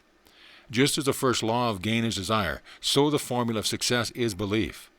Belief that you have it, see it as an existent fact, and everything you can rightly wish for is yours. Belief is the substance of things hoped for, the evidence of things not seen. You have seen men inwardly no more capable than yourself accomplish the seemingly impossible. You have seen others, after years of hopeless struggle, suddenly win their most cherished dreams. And you have often wondered, what is the power that gives new life to their dying ambitions, that supplies new impetus to their jaded desires, that gives them a new start on the road to success? That power is faith, belief. Someone, something gave them a new belief in themselves and a new faith in their power to win. And they leaped ahead and wrested success from seemingly certain defeat. Do you remember the picture of Harold Lloyd was in 2 or 3 years ago, showing a country boy who was afraid of his shadow? Every boy in the countryside bedeviled him, until one day his grandmother gave him a talisman that she assured him his grandfather had carried through the Civil War, and which, so she said, had the property of making its owner invincible. Nothing could hurt him, she told him, while he wore this talisman. Nothing could stand up against him. He believed her. And the next time the bully of the town started to cuff him around, he wiped up the earth with him. And that was the only start. Before the year was out, he made a reputation as the most daring soul in the community. Then, when his grandmother felt that he was thoroughly cured, she told him the truth, that the talisman was merely a piece of old junk she picked up by the roadside, that she knew all he needed was faith in himself, belief that he could do these things. The talisman of Napoleon. Stories like these are common. It is such a well-established truth that you can do only what you think you can, that the theme is a favorite one for authors. I remember reading the story years ago of an artist, a mediocre sort of artist, who was visiting the field of Waterloo and happened upon a curious lamp of metal buried in the dirt, which so attracted him that he picked it up and put it in his pocket. Soon afterward, he noticed a sudden increase in confidence, an absolute faith in himself, not only as his own chosen line of work, but in his ability to handle any situation that might present itself. He painted a great picture, just to show that he could do it. Not content with that, he visioned an empire with Mexico as its basis, actually led a revolt that carried all before it, until one day he lost his talisman, and immediately his bubble burst. I instance this just to illustrate the point that it is your own belief in yourself that counts. It is the consciousness of dominant power within you that makes all things attainable. You can do anything you think you can. This knowledge is literally the gift of the gods, for through it you can solve any human problem. It should make of you an incredible optimist. It is the open door to welfare. Keep it open by expecting to gain everything that is right. You are entitled to every good thing, therefore expect nothing but good. Defeat does not need to follow victory. You don't have to knock wood every time you congratulate yourself that things have been going well with you. Victory should follow victory, and it will if you let this mind be with you, which was also in Christ Jesus. It is the mind that means health and life and boundless opportunity and recompense. No limitation rests upon you, so don't let any enter your life. Remember that mind will do every good thing for you. It will remove mountains for you. Bring ye all the tithe into the storehouse, and prove me now herewith, saith the Lord of hosts. If I will not open you the windows of heaven, and pour you out the blessing, that there shall not be room enough to receive it. Bring all your thoughts, your desire, your aims, your talents into the storehouse, the consciousness of good, the law of infinite supply, and prove these blessings. There is every reason to know that you are entitled to adequate provision. Everything that is involved in supply is a thing of thought. Now reach out, stretch your mind, try to comprehend unlimited thought, unlimited supply. Do not think that supply must come through 1 or 2 channels. It is not for you to dictate to universal mind the means through which it shall send its gifts to you. There are millions of channels through which it can reach you. Your part is to impress mind your need, your earnest desire, your boundless belief in the resources and willingness of universal mind to help you. Plant the seeds of desire. Nourish it with a clear visualization of a ripened fruit. Water it with sincere faith, but leave the means to universal mind. Open up your mind, clear out the channels of thought, keep yourself in a state of receptivity. Gain a mental attitude in which you are constantly expecting good. You have the fundamental right to all good, you know. According to your faith, be it unto you. The trouble with most of us is that we are mentally lazy. It is so much easier to go along with the crowd than to break trail for ourselves. But the great discoverers, the great inventors, the great geniuses in all lines have been men who dared to break with tradition, who defied precedent, who believed that there is no limit to what mind can do, and who stuck to that belief until their goal was won, in spite of all the sneers and ridicule of the wiseacres and the it-can't-be-doners. Not only that, but they were never satisfied with achieving just one success. They knew that the first success is like the first olive out of the bottle. All the others come out the more easily for it. They realized that they were part of the creative intelligence of the universe, and that the part shares all the properties of the whole. And that realization gave them the faith to strive for any right thing, the knowledge that the only limit upon their capabilities was the limit of their desires. Knowing that, they couldn't be satisfied with any ordinary success. They had to keep on and on and on. Edison didn't sit down and fold his hands when he gave us a talking machine, or the electric light. These great achievements merely open the way to new fields of accomplishment. Open up the channels between your mind and universal mind, and there is no limit to the riches that will come pouring in. Concentrate your thoughts on the particular thing you are most interested in, and ideas in abundance will come flooding down, opening up a dozen ways of winning the goal you are striving for. But don't let one success, no matter how great, satisfy you. The law of creation, you know, is the law of growth. You cannot stand still. You must go forward or be passed by. Complacency, self-satisfaction, is the greatest enemy of achievement. You must keep looking forward. Like Alexander, you must be constantly seeking new worlds to conquer. Depend upon it, the power will come to meet the need. There is no such thing as failing powers if we look to mind for our source of supply. The only failure of mind comes from worry and fear, or from disuse. William James, the famous psychologist, taught that the more mind does, the more it can do. For ideas release energy. You can do more and better work than you have ever done. You can know more than you know now. You know from your own experience that under proper mental conditions of joy or enthusiasm, you can do 3 or 4 times the work without fatigue that you can ordinarily do. Tiredness is more boredom than actual physical fatigue. You can work almost indefinitely when the work is a pleasure. You've seen sickly persons, frail persons, who couldn't do an hour's light work without exhaustion, suddenly buckle down when heavy responsibility were thrown upon them, and grow strong and rugged under the load. Crisis not only draws upon the reserve power you have, but they help to create new power. It couldn't be done. It may be that you have been deluded by the thought of incompetence. It may be that you have been told so often that you cannot do certain things that you've come to believe that you can't. Remember that success or failure is merely a state of mind. Believe you cannot do a thing, and you can't. Know that you can do it, and you will. You must see yourself doing it. Verse. If you think you are beaten, you are. If you think you dare not, you don't. If you'd like to win, but you think you can't, it's almost a cinch that you won't. If you think you'll lose, you've lost. For out in the world you'll find. Success begins with a fellow's will. It's all in the state of mind. Full many a race is lost, ere even a race is run. And many a coward fails, ere when his work's begun. Think big and your deeds will grow. Think small and you'll fall behind. Think that you can and you will. It's all in a state of mind. If you think you are outclassed, you are. If you think too high to rise. You've got to be sure of yourself before you can ever win a big prize. Life's battle doesn't always go to the stronger or faster man. But sooner or later, the man who wins is the fellow who thinks he can. There's a vast difference between a proper understanding of one's own ability and a determination to make the best of it, an offensive egotism. It is absolutely necessary for every man to believe in himself before he can make the most of himself. All of us have something to sell. It may be our goods, it may be our abilities, it may be our services. You've got to believe in yourself to make your buyer take stock in you at par and accrued interest. You've got to feel the same personal solicitude over a customer lost as a revivalist over a backslider, and hold special service to bring him back into the fold. You've got to get up every morning with determination if you're going to go to bed that night with satisfaction. There's mighty sound sense in the saying that all the world loves a boaster. The one and only thing you have to win access with is mind. For your mind to function at its highest quality, you've got to be charged with good cheer and optimism. No one ever did a good piece of work while in a negative frame of mind. Your best work is always done when you are feeling happy and optimistic.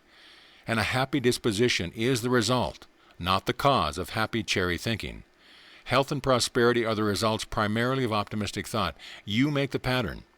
If the impress you have left on the world about you seems faint and weak, don't blame fate, blame your pattern.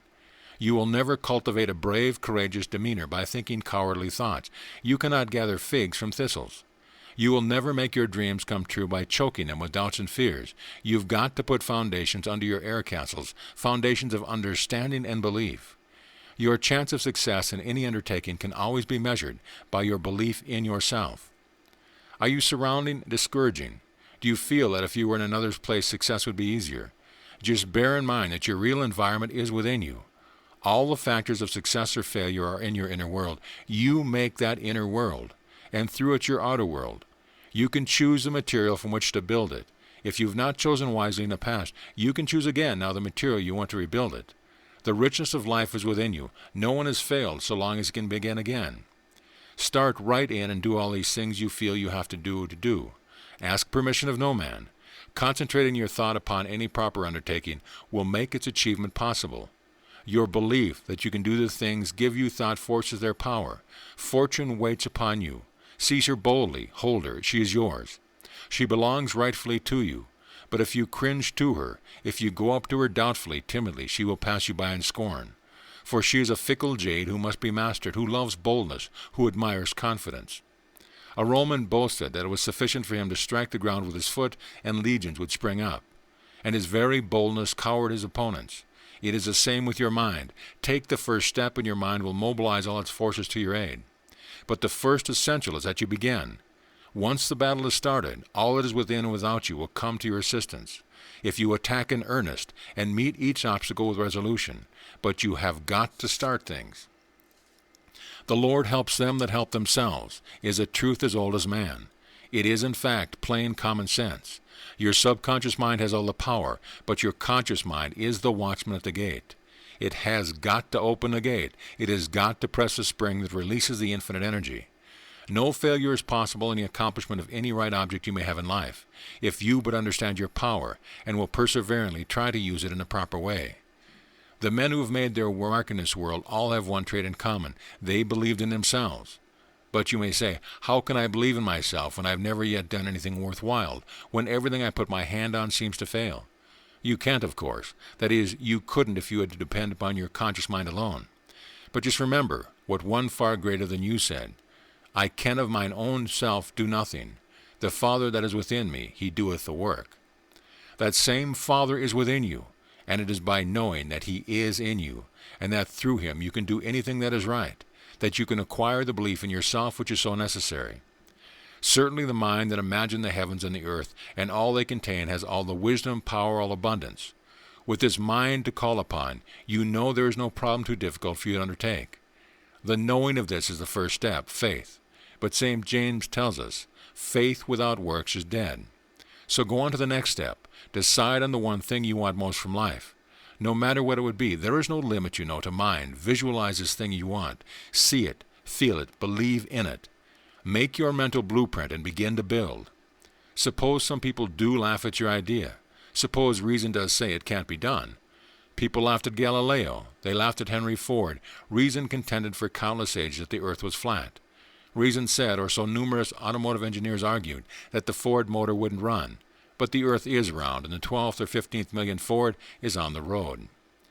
Let us start right now putting into practice some of these truths that you have learned. What do you want most of life right now? Take that one desire, concentrate it, impress it upon your subconscious mind. Psychologists have discovered that the best time to make suggestions to your subconscious mind is just before going to sleep, when the senses are quiet and the attention is lax. So let us take your desire and suggest it to your subconscious mind tonight. The two prerequisites are the earnest desire and an intelligent, understanding belief. Someone has said, that education is 3/4 encouragement, and the encouragement is a suggestion that the thing can be done. You know that you have what you want if you want it badly enough and can believe in it earnestly enough. So tonight, just before you drop off to sleep, concentrate your thoughts on this thing that you most desire from life. Believe that you have it. See yourself possessing it. Feel yourself using it. Do that every night until you actually do believe that you have the thing you want. When you reach that point, you will have it. This freedom. Ye shall know the truth, and the truth shall make you free. I have heard that quotation ever since I was a little child. Most of us have. But to me it was never anything more than a quotation, till a few years ago. It is only in the past several years that I began to get an inkling of the real meaning of it, an understanding of the comfort back of it. Perhaps to you, too, it has been more than a sonorous phrase. If so, you will be interested in what I have since gotten from it. To begin with, what is the truth that is so often referred to in all religious teaching? The truth about what? And what is going to free us from? The truth as I see it now is the underlying reality in everything we meet in life. There is, for instance, one right way to solve any given problem in mathematics.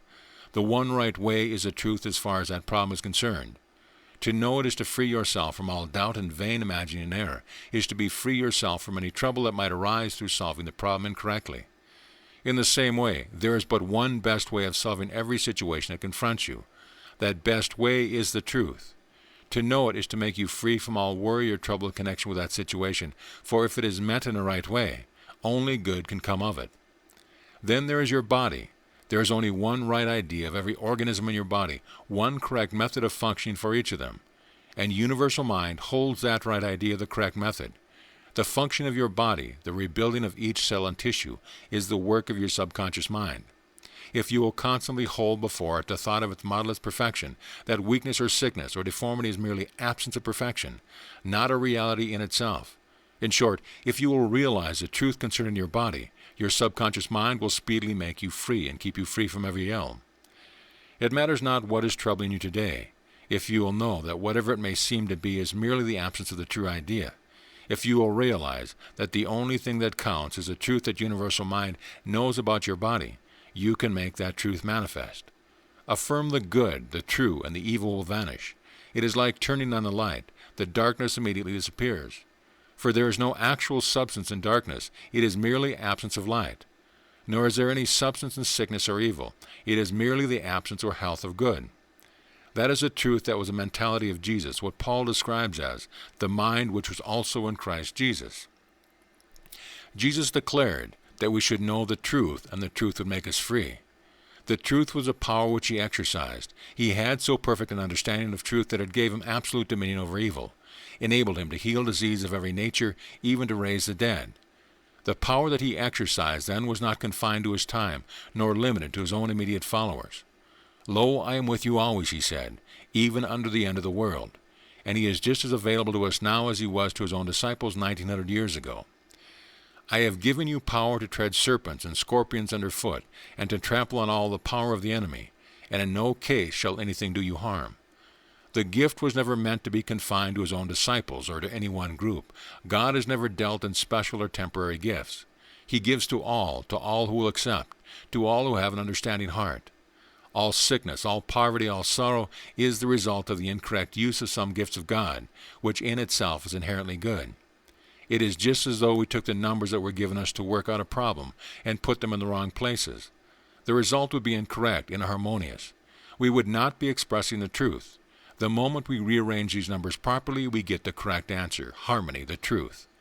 There was nothing wrong with the principle of mathematics before. The fault was all with us, with our incorrect arrangement of the figures. What is true of the principle of mathematics is true of every principle. The principle is changeless, undying. It is only our expression of the principle that changes as our understanding of it becomes more thorough.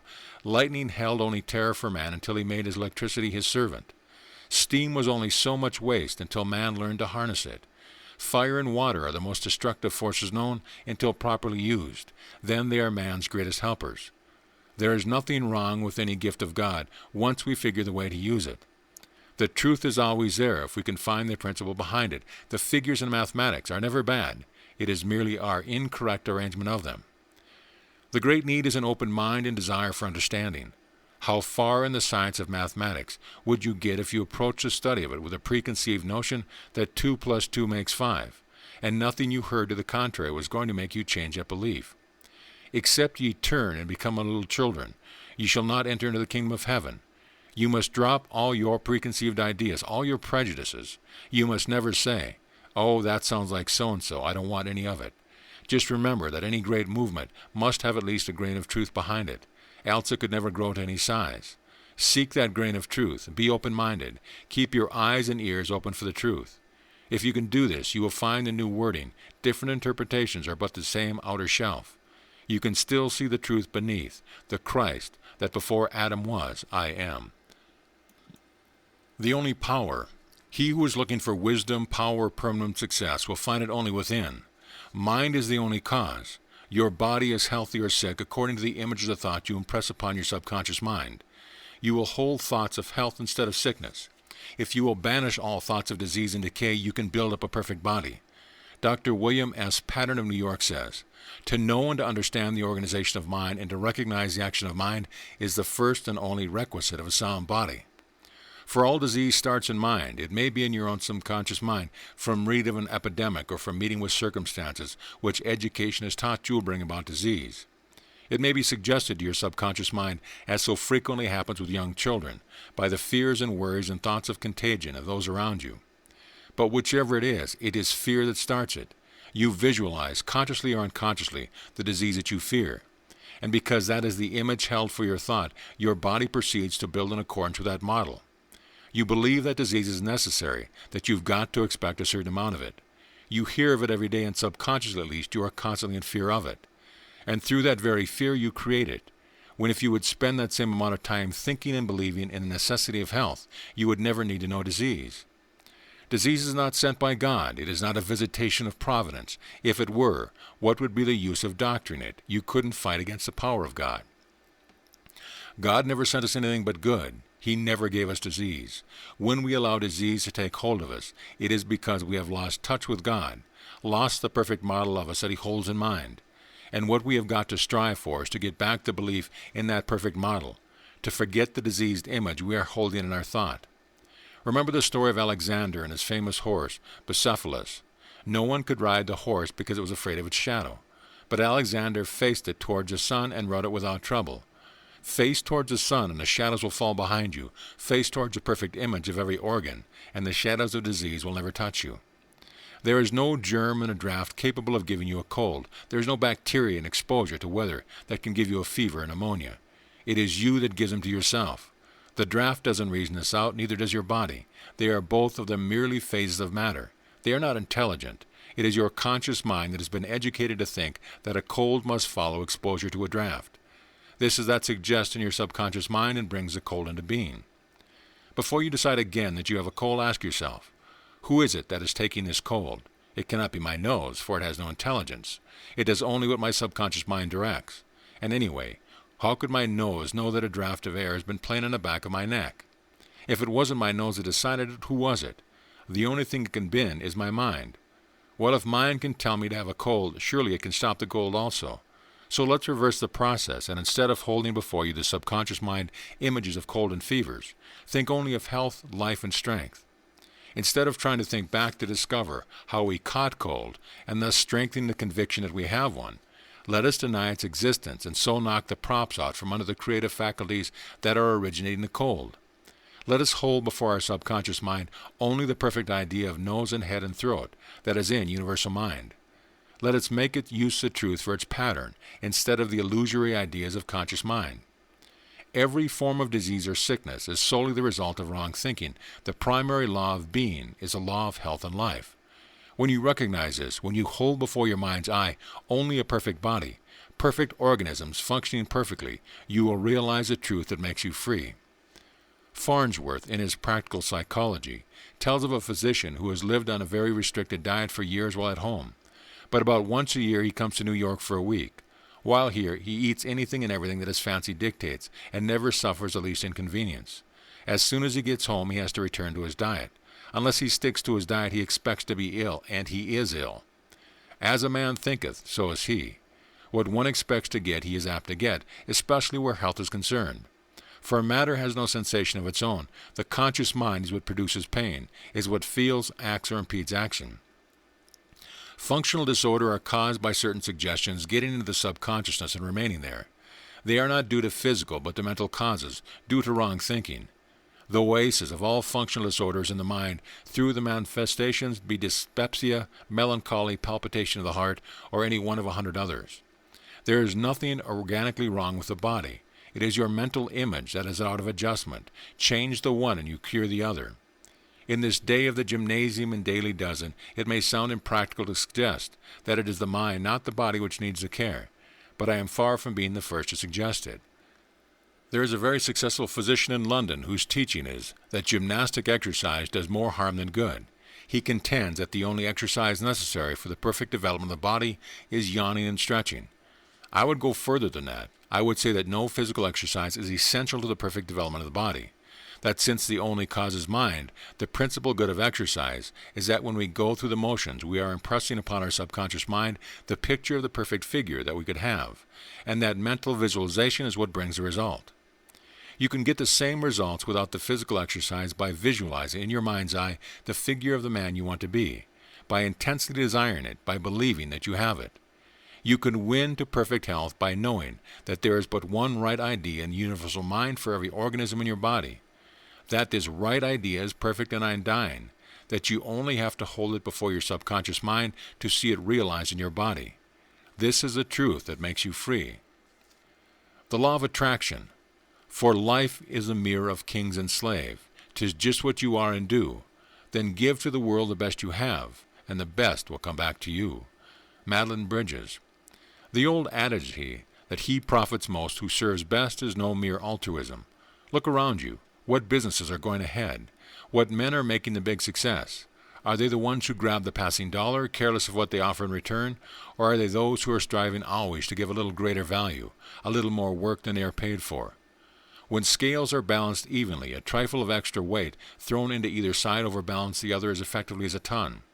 In the same way, a little better value, a little extra effort, makes the man of the business stand out from the great mass of mediocrity, like a tall man among pygmies, and brings results out of all proportion to the additional effort involved. It pays, not merely altruistically, but in good, hard, round dollars, to give a little more value than seems necessary, to work a bit harder than you are paid for. It's a little extra ounce of value that counts. For the law of attraction is service. We receive in proportion as we give out. In fact, we usually receive in far greater proportion. Cast thy bread upon the water, and it will return to you 100-fold. Back of, everything is the immutable law of the universe, that which you are is but the effect. Your thoughts are the causes. The only way you can change the effect is by first changing the cause. People live in poverty and want because they are so wrapped up in their suffering that they give out thoughts only of lack and sorrow. They expect want. They open a door of their mind only to hardship and sickness and poverty. True, they hope for something better, but their hopes are so drowned by their fears that they never have a chance. You cannot receive good while expecting evil. You cannot demonstrate plenty while looking for poverty. Blessed is he that expecteth much, for verily his soul shall be filled. Solomon outlined the law when he said, There is that scattereth and increaseth yet more, and there is that withholdeth more than is meet, but it tendeth only to want. The liberal soul shall be made fat, and he that watereth shall be watered also himself. The universal mind expresses itself largely through the individual. It is continually seeking an outlet. It is like a vast reservoir of water constantly replenished by mountain springs. Cut a channel to it, and the water will flow in ever-increasing volume. In the same way, if you once open a channel of service by which the universal mind can express itself through you, its gifts will flow in ever-increasing volume, and you will be enriched in the process. This is the idea through which great bankers are made. A foreign country needs millions of development. Its people are hard-working but lack the necessary implements to make their work productive. How are they to find money? They go to a banker, put their problems up to him. He has not the money himself, but he knows how and where to raise it. He sells the promise to pay of a foreign country, their bonds, in other words, to people who have money to invest. He is merely a service, but it is such an invaluable service that both sides are glad to pay him liberally for it. In the same way, by opening up a channel between universal supply and human needs, by doing your neighbor or your friends or your customer service, you are bound to profit yourself.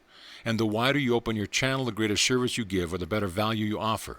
The more things are bound to flow through your channel, and the more you are going to profit thereby. But you've got to use your talent if you want to profit from it. It matters not how small your service. Using it will make it greater. You don't have to retire to a cell and pray. That is a selfish method. Selfish concern for your own soul to the exclusion of all others. Mere self-denial or asceticism as such does no one good. You've got to do something, to use the talents God has given you, to make the world better for you having been in it. Remember the parable of the talents. You know what happened to the man who went off and hid his talent, whereas those who made use of theirs were given charge over many things. That parable, it has always seemed to me, expresses the whole law of life. The only right is to use all the forces of good. The only wrong is to neglect or to abuse them. Thou shalt love the Lord thy God. This is the first and greatest commandment. Thou shalt show thy love by using to the best possible advantage the good things, the talents of the parable, that he has placed in your hands. And the second is like unto it. Thou shalt love thy neighbor as thyself. Thou shalt not abuse the good things that have been provided you in such prodigality, by using them against your neighbor. Instead, thou shalt treat him, love him as you would be treated by him. Thou shalt use the good about you for the advantage of all. If you are a banker, you've got to use the money you have in order to make more money. If you are a merchant, you've got to sell goods you have in order to buy more goods. If you are a doctor, you must help the patient you have in order to get more practice. If you are a clerk, you must do your work a little better than those around you if you want to earn more money than they. And if you want more of the universal supply, you must use that which you have in such a way as to make yourself of greater service to those around you. Whosoever shall be great among you, said Jesus, shall be your minister, and whosoever of you will be the chiefest shall be servant of all. In other words, if you would be great, you must serve, and he who serves shall be greatest of all. If you want to make more money instead of seeking it for yourself, see how you can make more for others. In the process, you will inevitably make more for yourself too. We get as we give, but we must give first. It matters not where you start. You may be a day laborer, but still you can give a bit more of energy, of work, of thought than you are paid for. Whosoever shall compel thee to go to a mile, said Jesus, go with him twain. Try to put a little extra skill in your work. Use your mind to find some better way of doing whatever task may be set for you. It won't be long before you are out of the common labor class. There is no kind of work that cannot be bettered by thought. There is no method that cannot be improved by thought. So give generously of your thought to your work. Think every minute you are it. Isn't there some way in which this could be done easier, quicker, better? Read in your spare time everything that relates to your own work or to the job ahead of you. In these days of magazines, books, and libraries, few of the occupations that are not thoroughly covered in some good work. Remember in Lorimer's Letter of a Self-Made Merchant to his son, the young fellow the old Gordon Graham hired against his better judgment and put in the barrel gang just to get rid of him quickly? Before the month was out, the young fellow had thought himself out of the job by persuading the boss to get a machine that did the work at half the cost and with a third of the gang. Graham just had to raise his pay and put him higher up, but he wouldn't stay put. No matter what the job, he always found some way it could be done better and with fewer people until he reached the top of the ladder. There are plenty of men like that in actual life. They won't stay down. They are as full of bounce as a cat with a small boy and a dog after it. Throw to the dog from up a window, it is using the time of falling to get set for the next jump. By the time the dog leaps for where it hit, the cat is up the tree across the tree. The true spirit of business is the spirit of the plucky old Danish sea captain, Peter Tornstold, attacked by a Swedish frigate. After all his crew but one had been killed and his supply of cannonballs exhausted, Peter boldly kept up the fight, firing pewter dinner plates and mugs from his one remaining gun. One of the pewter mugs hit the Swedish captain and killed him, and Peter sailed off triumphant. Look around you now. How can you give greater value for what you get? How can you serve better? How can you make more money for your employer and save more for your customer? Keep that thought ever in the forefront of your mind, and you'll never need to worry about making more for yourself. A blank check. There was an article by Gardner Hunting in the recent issue of Christian Business that was so good that I reprinted it here in entirety. All my life I have known in a vague way that getting money is a result of earning it, but I have never had a perfect vision of that truth till recently. Summed up now, the result of all my experience, pleasant and unpleasant, is that a man gets back exactly what he gives out, only multiplied. If I give to anyone service of a kind that he wants, I shall get back the benefit myself. If I give more service, I shall get more benefit. If I give a great deal more, I shall get a great deal more, but I shall get back more than I give. Exactly as when I plant a bushel of potatoes, I get back 30 or 40 bushels, and more in proportion to the attention I give the growing crop. If I give more to my employer than he expects of me, he will give me a raise, and on no other condition. What is more, his giving me a raise does not depend on his fair-mindedness. He has to give me or lose me, because if he does not appreciate me, someone else will. But this is only part of it. If I give help to the man whose desk is next to mine, it will come back to me multiplied, even if he apparently is a rival. What I give to him, I give to the firm, and the firm will value it, because it is teamwork in an organization that the firm primarily wants, not brilliant individual performance. If I have an enemy in the organization, the same rule holds true. If I give him with the purpose of helping him, something that will genuinely help him, I am giving service to the organization. Great corporations appreciate the peacekeeper, for a prime requisite in their success is harmony among employees. If my boss is unappreciative, the same rule holds. If I give him more in advance of appreciation, he cannot withhold his appreciation and keep his own job. The more you think about this law, the deeper you will see it goes. It literally hands you a blank check signed by the maker of universal law and leaves you to fill in the amount and that kind of payment you want. Mediocre success are those that obey this law a little way, that fill in a check with a small amount. But that stops short of a big vision in it. If every employee would only get the idea of his law firm firmly fixed in him as a principle, not subject to wavering with fluctuating moods, the success of the organization would be miraculous. One of my fears is apt to be that, by promoting the other fellow's success, I am sidetracking my own, but the exact opposite is truth. Suppose every employee would look at his own case as an exact parallel to that of his firm. What does his firm give for the money it gets from the public? Service. Service in advance. The better the service that is given out, the more money comes back. What does the firm do to bring public attention to its service? It advertises. That is part of the service. Now suppose that I, as an employee, begin giving my service to the firm in advance of all hope for payment. Suppose I advertise my service. How do I do either? I cannot do anything constructive in the firm's office or store or plant or premises that is not service, from filing a letter correctly to mending the force or pleasing a customer, from looking up a word for the stenographer to encouraging her to look it up herself, demonstrating a machine to a customer or encouraging him to demonstrate it himself, from helping my immediate apparent rival to get a raise to selling the whole season's output. As for advertising itself, I begin advertising myself the moment I walk into the office or the store or shop in the morning. I cannot help it. Everyone who looks at me sees my advertisement. Everybody around me has my advertisement before his eyes all day long. So has the boss, my immediate chief and the head of the firm, no matter where they are. And if I live up to my advertising, nobody can stop me from selling my goods or my services. The more a man knocks me, the more he advertises me, because he calls attention to me. And if I am delivering something better than he says I am, the interested parties, my employers, will see it, and will not be otherwise influenced by what he says. More than that, I must give to every human being I come into contact with, from my wife to the backboot who shines my shoes, from my brother to my sworn foe. Sometimes people will tell you to smile, but the smile I give has got to be a real smile that lives up to its advertising. If I go around grinning like a Cheshire cat, the Cheshire cat grin will be what I get back multiplied. If I give the real thing, I get back the real thing multiplied. If anyone objects that this is a selfish view to take, I answer him that any law of salvation from anything by anyone that has ever been offered for any purpose is a selfish view to take. The only selfishness that has ever been truly taught is that of giving a lesser thing in hope of receiving a greater. Now, why am I so sure of this law? How can you be sure? I have watched it work. It works everywhere.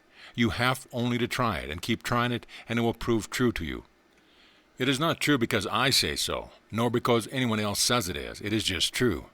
Theosophists call it the law of karma. Humanitarians call it the law of service. Businessmen call it the law of common sense.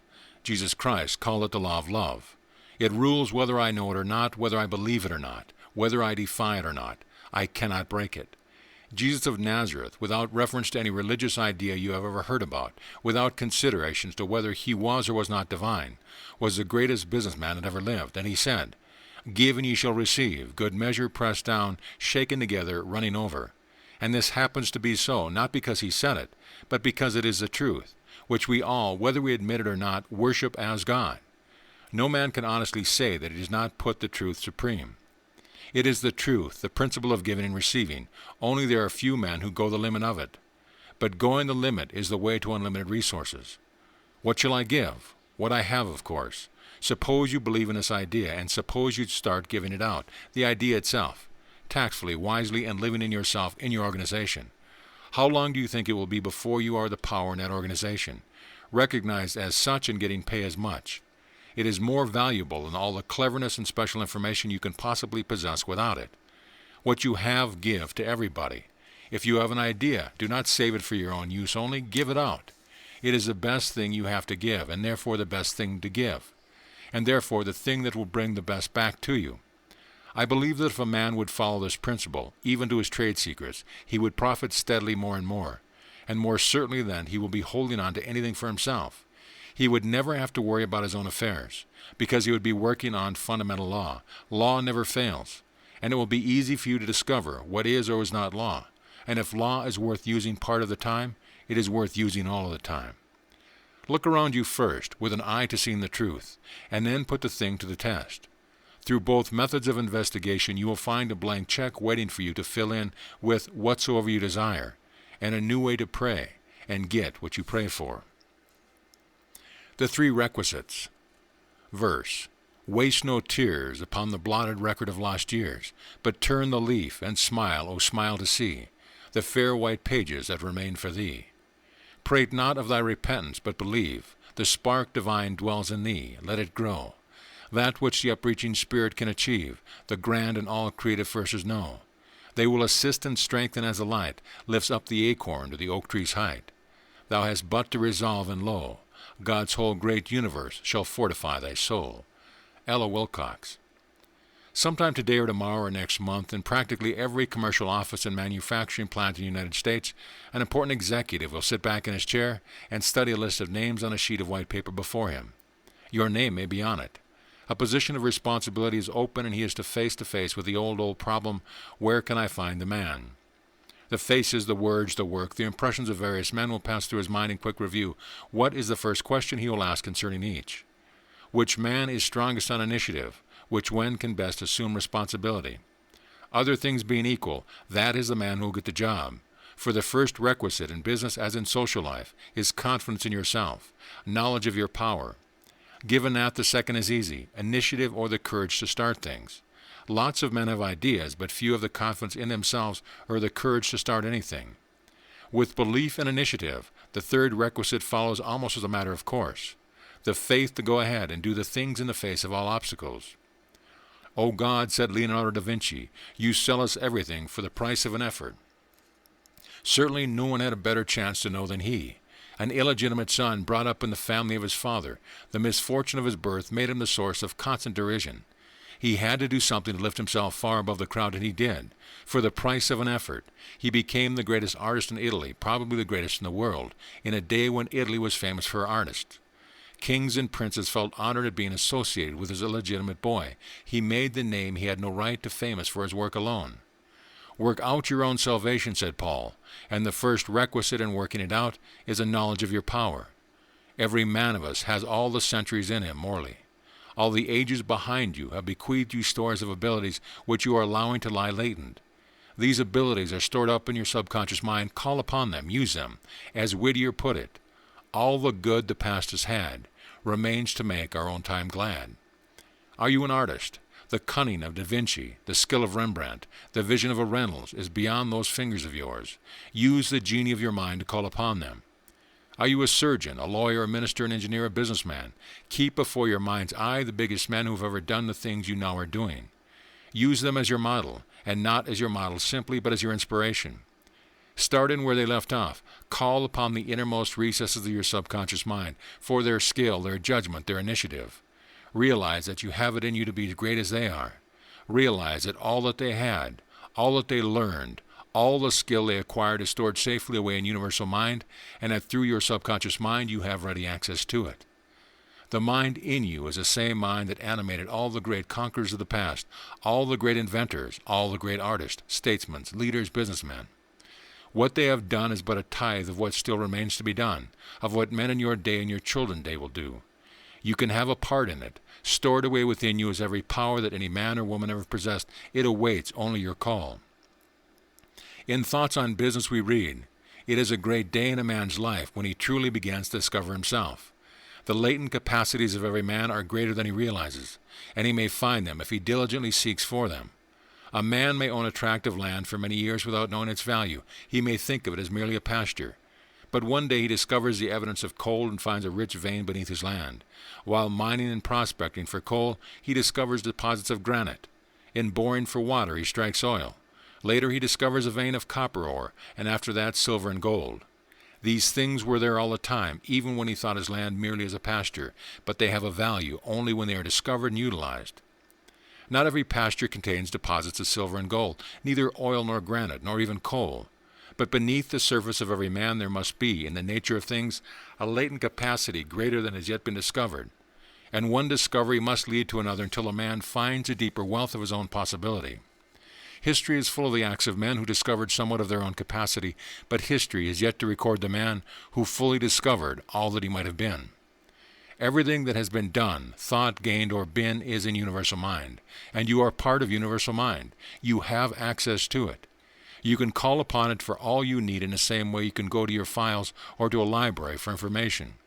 If you can realize this fact, you will find it the key to the control of every circumstance, the solution of every problem, the satisfaction of every right desire. But to use that key, you've got to bear in mind the three requisites of faith in your power, initiative, and courage to start. Who would stand before a blackboard, says Science and Health, and pray the principle of mathematics to solve the problem? The rule is already established, and it is our task to work out the solution. In the same way, all knowledge you can need is in universal mind, but it is up to you to tap the mind. And without the three requisites, you will never do it. Never let discouragement hold you back. Discouragement is the most dangerous feeling there is, because it is the most insidious. Generally, it is looked upon as harmless, and for that very reason, it is the more sinister. For failure and success are oftentimes separated by only the distance of that one word, discouragement. There is an old-time fable that the devil once held a sale and offered all the tools of his trade to anyone who would pay their price. They were spread out on the table, each one labeled hatred, malice, envy, despair, sickness, sensuality, all the weapons that everyone knows so well.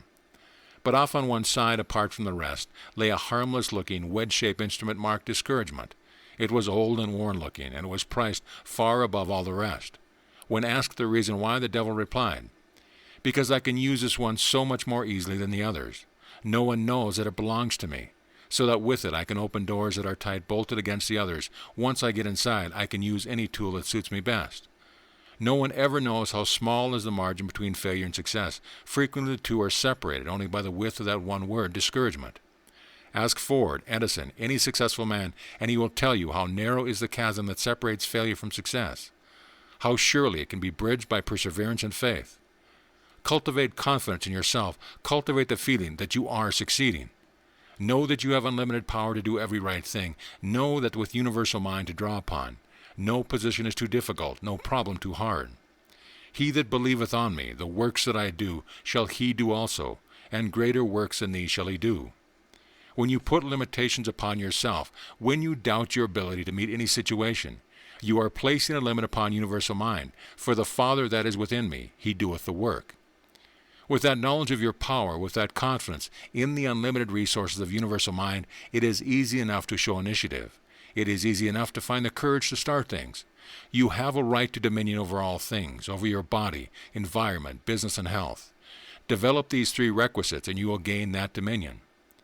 Remember that you are part of universal mind, and that the part shares every property of the whole. Remember that, as a spark of electricity is to the thunderbolt, so is your mind to universal mind. Whatever of good you may desire of life, whatever qualification, whatever position, you have only to work for it wholeheartedly, confidently, with singleness of purpose, and you can get it. That old witch, bad luck. Verse. How do you tackle your work every day? Are you scared of the job you find?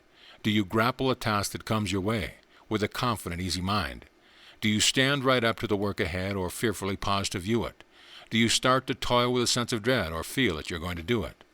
What is a thought that is in your mind? Is fear ever running through it? If so, just tackle the next you find by thinking you're going to do it. Edgar Guest. Has the old witch, bad luck, ever camped in your doorstep? Have ill health, misfortune, and worry ever seemed to dog your footstep? If so, you will be interested in knowing that you were the procuring cause of all that trouble, for fear is merely creative thought in negative form. Remember back in 1920 how fine the business outlook seemed, how everything looked rosy and life flowed along like a song. We had crops worth $10 billion.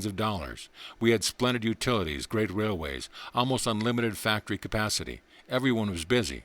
The government had $1 billion in actual money. The banks were sound, the people were well employed, wages were good, prosperity was general. Then something happened.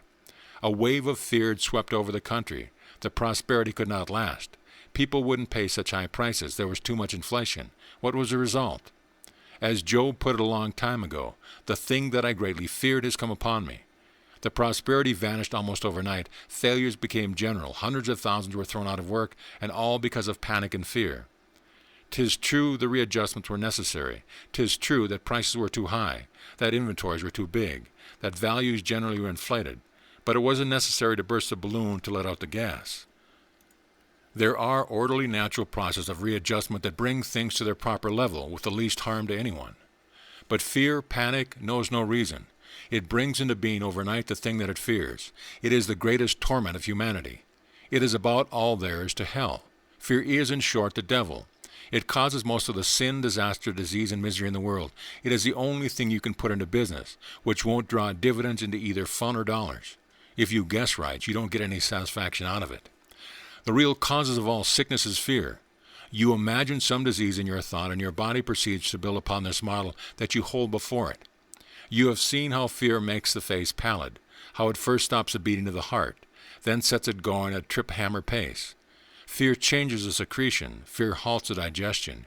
Fear puts lines and wrinkles into the face. Fear turns the hair gray. Mind controls every function of the human body. If the thought you hold before your subconscious mind is the fear of disease, colds, or cataract, of fever, and indigestion, those are the images your subconscious mind will work out in your body. For your body itself is merely so much matter, an aggregation of protons and electrons, just as the table in front of you is an aggregation of those same buttons of force, but with a different density. Take away your mind, and your body is just an inert, just as lifeless, just as senseless as the table. Every function of your body, from the beating of your heart to the secretion of your gland, is controlled by mind. The digestion of your food is just as much a function of your mind as the moving of your finger.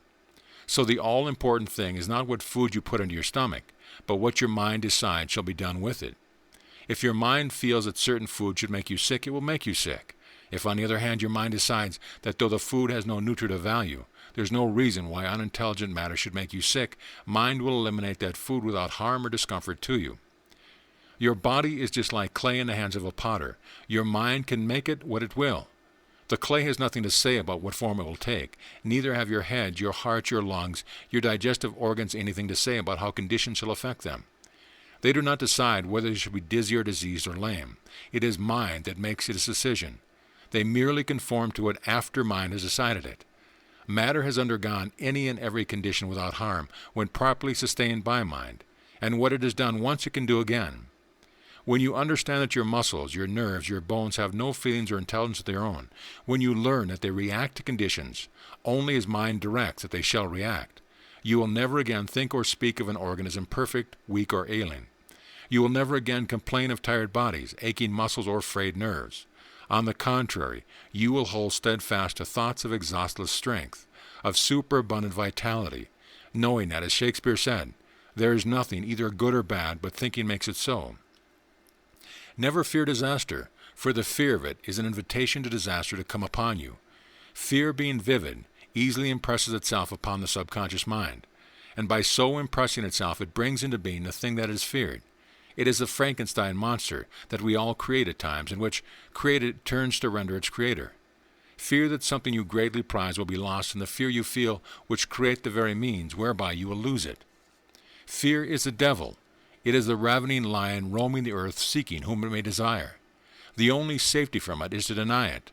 The only refuge is in the knowledge that it has no power other than the power you give to it. He whom a dream hath possessed. You fear debt, so your mind concentrates upon it and brings about greater debts. You fear loss, and by visualizing that loss you bring it about. The only remedy for fear is to know that evil has no power, that it is a nonentity, merely a lack of something. You fear ill health, when if you would concentrate the same amount of thought upon good health, you would ensure the very condition you fear to lose. Functional disturbances are caused solely by the mind through its wrong thinking. The remedy for them is not drugs, but right thinking. For the trouble is not in the organs, but in the mind. Farnsworth, in his Practical Psychology, tells of a man who had conceived the idea when a boy that had eaten of cherries and milk together had made him sick. He was very fond of both, but always had to be careful not to eat them together, for whenever he did, he became ill. Mr. Farnsworth explained to him that there was no reason for such illness, because all milk sours anyway, just as soon as it reaches the stomach. As a matter of fact, it cannot be digested until it turns sour. He then treated the man mentally for this wrong association of ideas, and after the one treatment, the man was never troubled in this way again, though he had been suffering for it for over 45 years. If you had delirium tremors and thought you saw pink elephants and green alligators and yellow snakes all about you, it would be a foolish physician who would try to cure you of snakes, or that would prescribe glasses to improve your eyesight when he knew that the animal round about you were merely distorted visions of your mind. The indigestion that you suffer from, the colds that bother you, in short, each and every one of your ailments, is just as much a distorted idea of your mind as would be the snakes of delirium tremors. Banish the idea and you banish the manifestation. The Bible contains one continuous entreaty to cast our fears. From beginning to end, the admonition, "Fear not," is insistent. Fear is the primary cause of all bodily impairment. Jesus understood this, and he knew that it could be abolished. Hence his frequency entreaty, "Fear not, be not afraid." Struggle there is, and struggle there will always be, but struggle is merely wrestling with trial. We need difficulties to overcome, but there is nothing to be afraid of. Everything is an effect of mind. Your thought forces, concentrated upon anything, will bring that thing into manifestation. Therefore, concentrate them only upon good things, only upon those conditions you wish to see manifested. Think health, power, abundance, happiness. Drive all thoughts of poverty and disease, of worry and worry. And as far as your mind, you drive filth from your home. For fear and worry is the filth of the mind and causes all troubles, that brings about all disease. Banish it. Banish from among your associates any man with a negative outlook on life. Shun him as you would the plague. Can you imagine a knocker winning anything? He is doomed before he starts. Don't let him pull you down with him. Fret not thyself, said the psalmist, else thou shalt be moved to do evil. The wise old psalmist might have been writing for us today, for there is no surer way of doing the wrong thing in business or in social life than to fret yourself, to worry, to fume, to want action of some kind, regardless of what it may be. Remember the Lord's admonition to the Israelites, "Be still and know that I am God." Have you ever stood on the shore of a calm, peaceful lake and watched the reflection in it? The trees, mountains, clouds, sky, all were mirrored there, just as perfectly as beautifully as the object themselves. But try to get such a reflection from the ocean. It cannot be done, because the ocean is always restless, always stirred up by winds, waves, or tide. So it is with your mind. You cannot reflect the richness and plenty of universal mind. You cannot mirror peace and health and happiness if you are constantly worried, continually stirred by waves of fear, winds of anger, tides of toil and striving. You must relax at times. You must give mind a break. You must realize that when you have done your best, you can confidently lean back and leave the outcome to universal mind. Just as wrong thinking produces discord in the body, so it also brings on disease condition in the realm of commerce. Experience teaches that we need to be protected from our fears and wrong thoughts than any so-called evil influence external to ourselves. We need not suffer for another man's wrong, for another's greed, dishonesty, avarice, or selfish motivation. But if we hug to ourselves the fear that we do have to so suffer, take it into our thought, allow it to disturb us, then we sentence ourselves. We are free to reject every suggestion of discord and be governed harmoniously, in spite of what anything or anybody might try to do to us. Do you know why old army men would rather have soldiers of 18 or 20 than mature men of 30 or 40? Not because they can march farther, they can't. Not because they can carry more, they can't. But because when they go to sleep at night, they really sleep. They wipe the slate clean. When they awaken in the morning, they are ready for a new day and a new world. But an older man carries the nervous strains of one day over to the next. He worries, with the result that at the end of a couple of months, hard campaigning, the older man is a nervous wreck. And that is the trouble with most men in business. They never wipe the slate clean. They worry. And they carry each day's worry over to the next, with the result that someday the burden becomes more than they can carry. The bars of fate. Fear results from a belief that there are really two powers in the world, good and evil, like dark and light, when the fact is that evil is no more real than darkness. True, we lose contact with good at times. We let the clouds of fear and worry come over us, and the sunlight of good, and all seems dark. But the sun is still shining on the other side of those clouds, and when we drive them away, we again see the light. Realizing this, realizing that good is ever available if we still but turn to its confident in our need, what is there to fear? "Fear not, little flock," said Jesus, "for it is the Father's good pleasure to give you the kingdom." And again, "Son, thou art ever with me, and all that I have is thine." If this means anything, it means that the Father is ever available to all of us, that we have but to call upon Him in the right way and our needs will be met. It doesn't matter what those needs may be. If Universal Mind is the creator of all, and if everything in the universe belongs to it, then your business, your work isn't really yours but the Father's.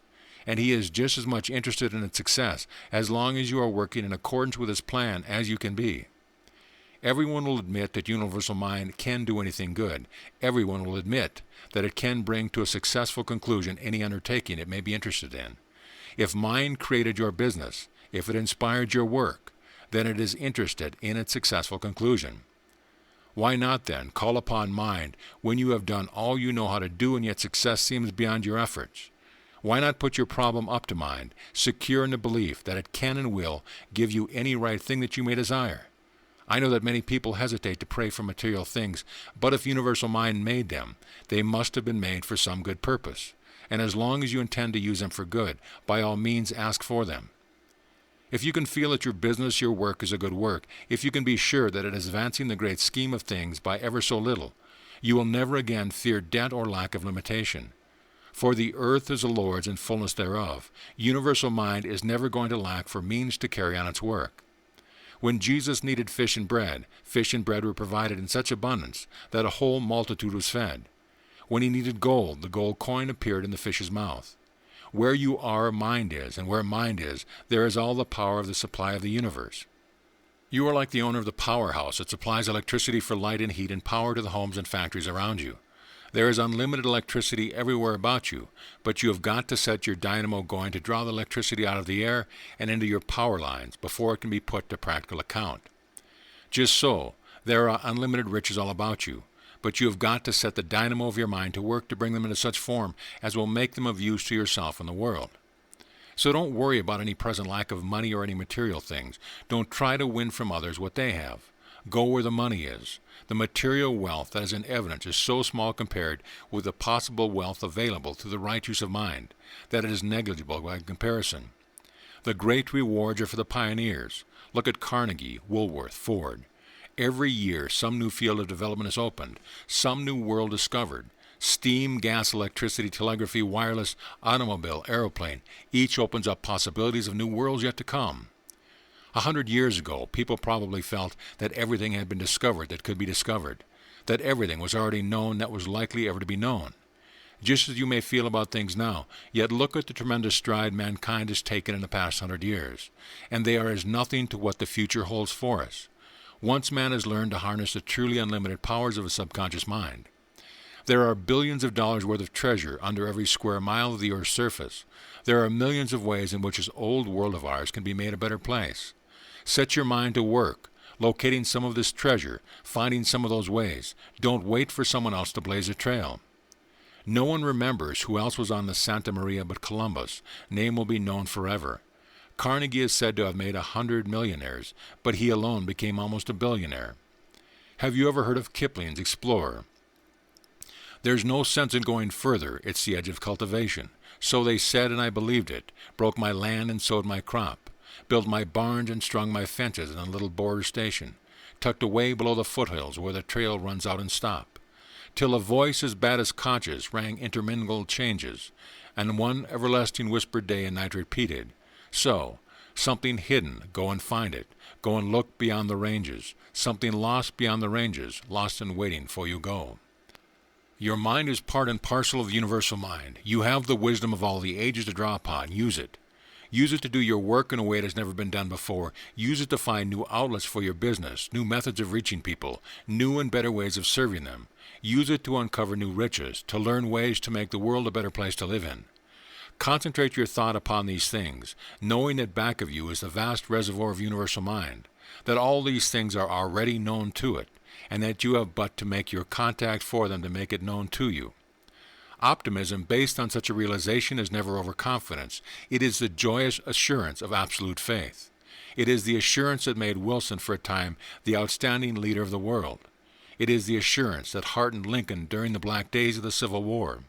It is the assurance that carried Hannibal and Napoleon over the Alps, that left Alexander signed for more worlds to conquer, that enabled Cortez and his little band to conquer a nation.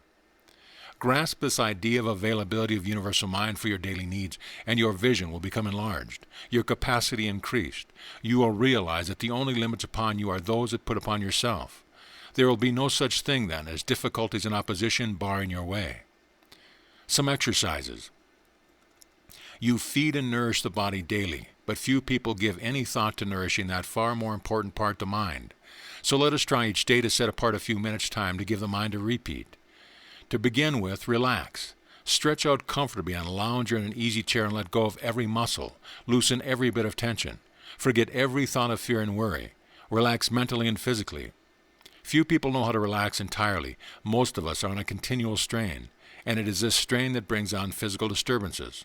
Not any real work we may do. Here's a little exercise that will help you to thoroughly relax. Recline comfortably on a lounge or bed. Stretch luxuriously first. Then, when you are settled at your ease again, lift the right leg a foot or two. Let it drop limply. Repeat slowly twice. Do the same with the left leg, with the right arm, with the left arm. You will find then that all your muscles are relaxed. You can then forget them and turn your thoughts to other things. Try to realize the unlimited power that is yours. Think back to the dawn of time, when mind first imagined from nothingness the heavens and the earth and all that is in them. Remember that, although your mind is to universal mind only as a drop of water to the ocean, this drop has all the properties of the great ocean, one in quality, although not in quantity. Your mind has all the creative power of the universal mind. As God made man in his image, after his likeness, certainly God never manifested anything but infinite abundance, infinite supply. If you are made in his image, there is no reason why you should ever lack for anything of good. You can manifest abundance too. Round about you is the same electronic energy from which universal mind formed the heavens and the earth. What do you wish to form from it? What do you want most from life? Hold it in your thought, visualize it, see it. Make your model clear-cut and distinct. Remember, the first thing necessary is a sincere desire. Concentrate in your thought on one thing with singleness of purpose. The second is visualization, seeing yourself doing it, imagining the object in the same way the universal mind imagined all of creation. Next is faith, believing that you have this thing that you want, not that you are going to have it, mind you, but that you already have it. And the last is gratitude. Gratitude for this thing that you have received, gratitude for the power that enabled you to create it, gratitude for all the gifts that mind has laid at your feet. Trust in the Lord, and verily thou shalt be fed.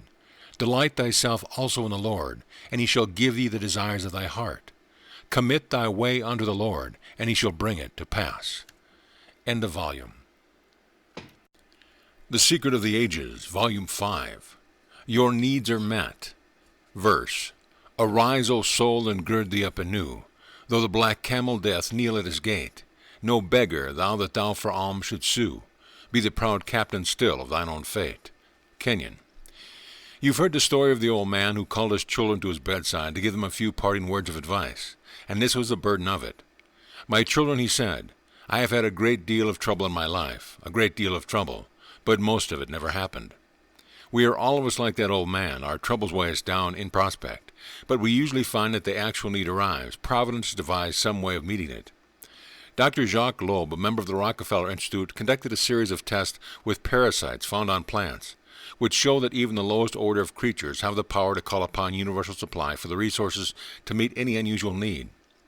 In order to obtain the material, reads the report, the test potted rose bushes are brought into a room and placed in front of a closed window.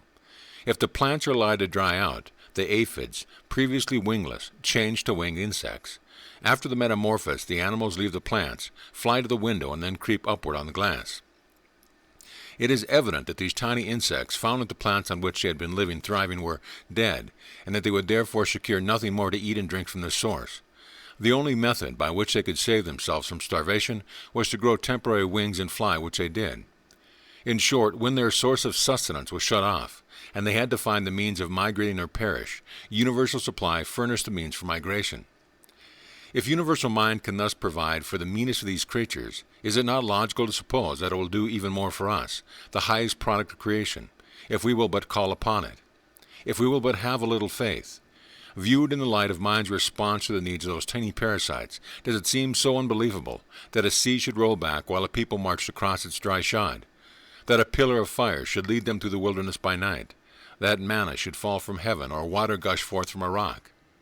In moments of great peril and times of extremity, when the brave soul has staked it all, those are the times when the miracles are wrought, if we will have but faith. That doesn't mean that you should rest supinely on your base and let the Lord provide. When you have done all that there is to do, when you have given all your best, don't worry or fret as to the outcome. Know that if more is needed, your need will be met. You can sit back with a confident assurance that having done your part, you can depend upon the genie of your mind to do the rest. When the little state of Palestine was in danger of being overrun by Egypt on the one hand, or gobbled up by Assyria on the other, its people were frantically trying to decide which horn of the dilemma to embrace, with which enemy they should ally themselves to stave off the other. With neither, the prophet Isaiah told them, "In calmly resting your safety lieth, in quiet trust shall be your strength." So it is with most of the great calamities that afflict us. If we would only calmly rest, quietly trust, how much better off we should be. But no, we must fret and worry, and 9 times out of 10 do the wrong thing. And the more we worry and fret, the more likely we are to go wrong. All the universal mind that is necessary to solve any given problem, to meet any need, is wherever the need may be. Supply is always where you are and what you need. It matters not whether it be sickness or trouble, poverty or danger, the remedy is there, waiting for your call. Go at your difficulty boldly, knowing that you have infinite resources behind you, and you will find those forces closing around you and coming to your aid. It's like an author writing a book. For a long time he works in a kind of mental fog, but let him persevere, and there flashes suddenly a light that clarifies his idea, and shows him the way to shape them logically. At the moment of despair you feel a source of unknown energy arising in your soul. That doesn't mean you will never have difficulty. Difficulties are good for you. They are the exercise of your mind. You are the stronger for having overcome them.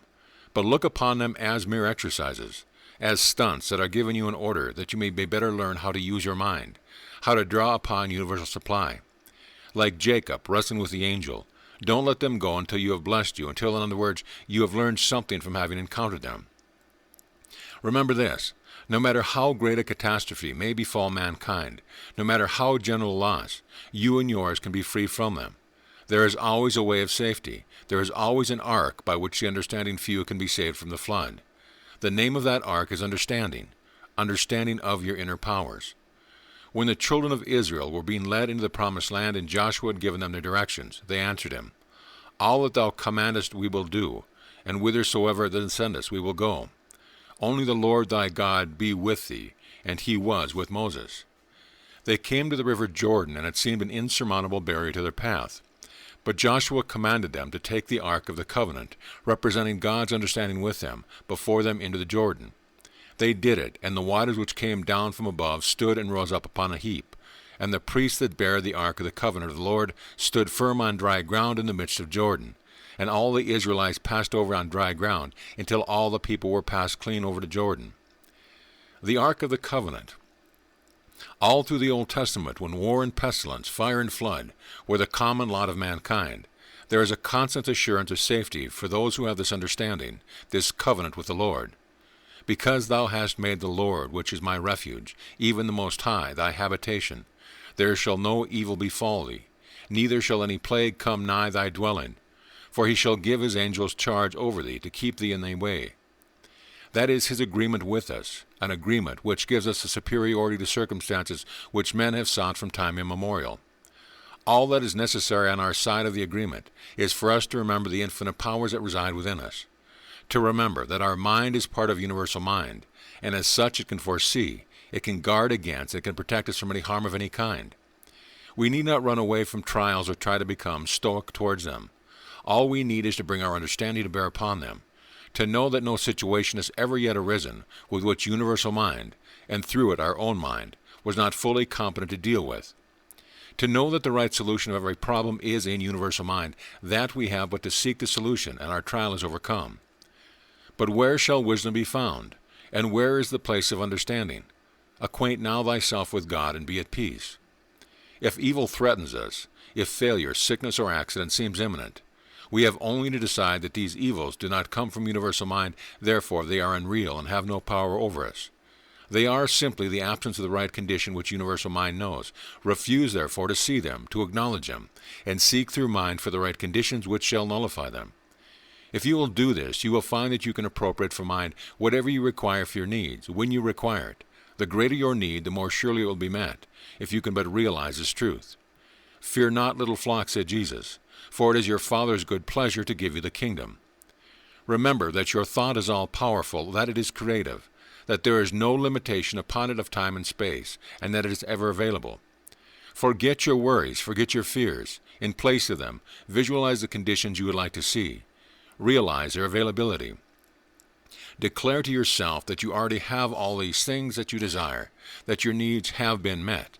Say to yourself, how thankful I am that mind has made all these good things available to me. I have everything the heart should desire to be grateful for. Every time you do this, you are impressing the thought upon your subconscious mind, and the moment you can convince your subconscious mind of the truth of it, that moment your mind will proceed to make it true. This is the way to put into practice the Master's advice. Believe that ye receive it, and ye shall have it. There is no condition so hopeless, no cause so far gone, and this truth will not save it. Time and again, patients given over by their doctors as doomed have made miraculous recoveries through the faith of some loved one. I hope that everyone who reads this book may gain as much from their first reading as I did, writes a happy subscriber from New York City. I got such a clear understanding from the one reading that I was able to break the mental chain holding a friend to a hospital bed, and she left the hospital in 3 days, to the very great astonishment of the doctors handling the case. In the same way, there are innumerable instances where threatened calamity has been warded off and good come instead. The great trouble with most of us is, we do not believe. We insist upon looking for trouble. We feel that the rainy day is bound to come, and we do our utmost to make it a surety by keeping it in our thoughts, preparing for it, fearing it. Cowards die many times before their death. The valiant never taste of death but once. We cross our bridges a dozen times before we come to them. We doubt ourselves. We doubt our ability. We doubt everyone and everything around us. And our doubts sap our energy, kill our enthusiasm, rob our success. We are like the old lady who enjoys poor health. We always place that little word "but" after our wishes and desires, feeling deep down that there are some things too good to be true. We think there is a power apart from God which can withhold blessings that should be ours. We doubt because we cannot see the way by which our desires can be fulfilled. We put a limit upon the good that can come to us. Prove me now herewith, saith the Lord of hosts, cried the prophet Malachi. If I will not open you the windows of heaven, and pour you out a blessing, that there shall not be room enough to receive it. And all nations shall call you blessed, for you shall be a delightsome land. Your mind is part of universal mind, and universal mind has all supply. You are entitled to, and you can have, just as much of that supply as you are able to appropriate. To expect less is to get less, for it dwarfs your power of receiving. It doesn't matter what your longing may be, provided they are right longing. If your little son has his heart set on a train and you feel perfectly able to get him a train, you are not going to hand him a picture book instead. It may be that the picture book would have a greater educational value, but the love you have for your son is going to make you try to satisfy his longing as long as those longings are not harmful ones. In the same way, universal mind will satisfy your longing, no matter how trivial they may seem, as long as they are not harmful ones. Delight thyself also in the Lord, and he shall give thee the desires of thy heart.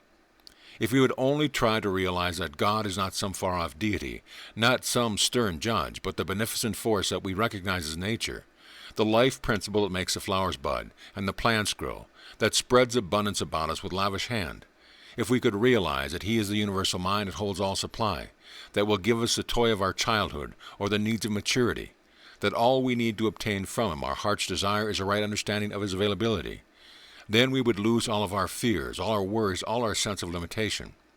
For universal mind is an infinite, unlimited source of good, not only the source of general good, but the specific good things you desire in life. To it, there is no big or little problem. The removal of mountains is no more difficult than the feeding of a sparrow.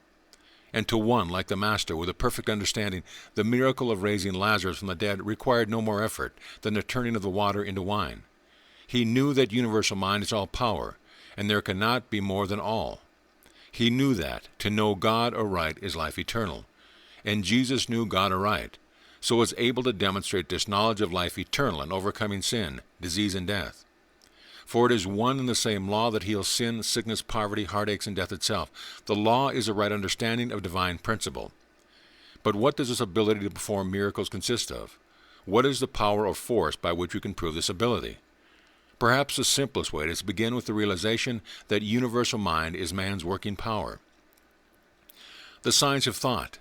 Can you stretch your mind a bit and try to comprehend this wonderful fact, that the all-powerful, all-knowing, everlasting Creator and Governor of the infinite universe, who hath measured the waters in the hollow of his hand, and meted out heaven with a span, and comprehended the dust of the earth in a measure, and weighed the mountains in scales and the hills on a balance, is your working power. In proportion as we understand this fact and make use of it, in that same proportion are we able to perform our miracles. Your work is inspired to the extent that you realize the presence of universal mind in your work. When you rely entirely on your own conscious mind, your work suffers accordingly. I can of my own self do nothing, for the works which the Father hath given me to finish, the same works that I do bear witness of me. The miracles of Jesus bear witness of the complete recognition of God the Father as his working power. And mind you, this inspiration, this working of universal mind with you, is available for all of your undertaking. Mind could not show itself in one part of your life and withhold itself from another, since it is all in all. Every rightly directed task, no matter how insignificant or menial it may appear to you, carries with it the inspiration of universal mind, since by the very nature of omnipotence, its love and bestowals must be universal and impartial. And whatsoever ye do, do it heartily as to the Lord. Too many of us are like the maiden in the old Eastern legend. A genie sent her into the field of grain, promising her a rare gift if she could pick for him the largest and ripest ear he could find. His gift to be in proportion to the size and perfection of the ear. But he made this condition: she must pluck but one ear, and she must walk straight through the field without stopping, going back or wandering hither and thither. Joyously she started. As she walked through the grain, she saw many large ears, many perfect ones. She passed them by in scorn, thinking to find an extra large, super-perfect one farther along. Presently, however, the soil became less fertile, the ears small and sparse. She couldn't pick one of those. Would now that she had been content with the ordinary-sized ear farther back, but it was too late for that. Surely they would grow better again farther on. She walked on, and always they became worse, till presently she found herself at the end of the field, empty-handed, as when she was set out. So it is with life. Every day has worthwhile rewards for work well done. Every day offers its chance for happiness. But those rewards seem so small, those chances so petty, compared with the big things we see ahead. So we pass them by, never recognizing that the great position we look forward to, the shining prize we see in the distance, is just the sum of all the little tasks, the heaped-up result of all the little prizes that we must win as we go along. You are not commanded to pick out whatever occupation is being more entitled to the Lord's consideration than others, but whatsoever ye do, whether it be in the exalted and idealistic realms of poetry, music, and art, whether in the cause of religion or philanthropy, whether in government, in business and science, or simply in household cares, whatsoever you do, you are entitled to, and have all the inspiration at your beck and call. If you seem to have less than all, it is because you do not utilize your gift. Now he that planteth and he that watereth are one, and every man shall receive his own reward according to his own labor. For we are laborers together with God. All things are yours, and ye are Christ, and Christ is God's. How shall you take advantage of this universal supply? When next any need confronts you, when next you are in difficulties, close your eyes for a moment, and realize that universal mind knows how the need can best be met, knows the solution of your difficulty, and that your subconscious mind, being part of the universal mind, can know this too. So put your problem up to your subconscious mind with sublime confidence that it will find a solution. Then forget it for a while. When the time comes, the need will be met. Dr. Winbigler corroborates the working out of this idea in the following. Suggestions logged into mind can effect a complete change morally and physically. If mankind would become in spirit as a little child, trusting in God implicitly, the greatest power would be utilized in the establishment of health and equilibrium, and the results would be untold in comfort, sanity, and blessing. For instance, here is one who is suffering from worry, fear, and the vexations of life. How can he get rid of these things and relieve the suffering? Let him go to a quiet room or place twice a day. Lie down and relax every muscle, assume complete indifference to those things which worry him, and the functions of the body, and quietly accept what God, through his law of demand and supply, can give. In a few days he will find a great change in his feeling, and the suffering will pass away, and life will look bright and promising. Infinite wisdom has established that law, and its utilization by those who are worried and fearful will secure amazing results in a short time. The real reason for the change is found in the possibility of recovering by using the laws that God has placed within our reach, and thus securing the coveted health and power for all that we want and ought to do. The subliminal life is a connecting link between man and God, and by obeying His law, one's life is put in contact with infinite resources, and all that God is able and willing to give. Here is the secret of all the curse of disease and the foundation for the possibility of a joyful existence, happiness, and eternal life. Suggestion is a method of securing what God gives, and the mind is the agent through which these gifts are received. This is not a matter of theory but of fact. If anyone who is sick or who desires to keep well will have stated periods of relaxation, open-mindedness, and faith, he can prove the beneficial and unvarying results of this method. The master of your fate, verse. A craven hung along the battle's edge, and thought, had I a sword of keener steel, that blue blade that the king's son bears, but this blunt thing, and lowering crept away and left the field. Then came the king's son wounded, sore-breasted, and weaponless, and saw the broken sword, and ran and snatched it, and with battle shout, lifted afresh he hewed his enemy down, and saved a great cause the heroic day. Edward Rowland Sill. Where will you be at 65? 5 men at 6 at age 65 are living on charity. Just 1 in 20 is able to live without working at 65. That is what the American Banker Association found out when it took 100 healthy men at 25 and traced them to 65. These 100 were healthy to start with. They all had the same chance for success. The difference lay in the way they used their mind. 95 out of 100 just do the tasks that are set them. They have no faith in themselves, no initiative, none of the courage that starts things. They are always directed or controlled by someone else. At 65, where will you be? Dependent or independent? Struggling for a living, accepting charity for someone else, or at the top of the heap? I am the master of my fate. Until you have learned that, you will never attain life's full success. Your fate is in your own hands. You have the making of it. What you are going to be 6 months or a year from now depends on what you think today. So make your choice now. Are you going to bow down to matter as the only power? Are you going to look upon your environment as something that has been wished upon you for which you are in no way responsible? Are you going to try to realize in your daily life that matter is merely an aggregation of protons and electrons subject entirely to the control of the mind, that your environment, your success, your happiness are all of your own making, and that if you are not satisfied with conditions as they are, you have but to visualize them as you would have them be in order to change them? The former is the easier way right now, the easier way that leads to the hell of poverty and fear in old age, but the latter is the way that brings you to your heart's desire. And merely because this power of a universal mind is invisible, is that any reason to doubt it? The greatest powers of nature are invisible. Love is invisible, but what greater power is there in life? Joy is invisible, happiness, peace, contentment. The radio is invisible, yet you hear it.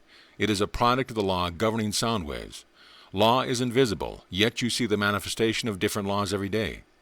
To run a locomotive, you study the law of applying power, and you apply that power when you make the locomotive go. These things are not the result of invention.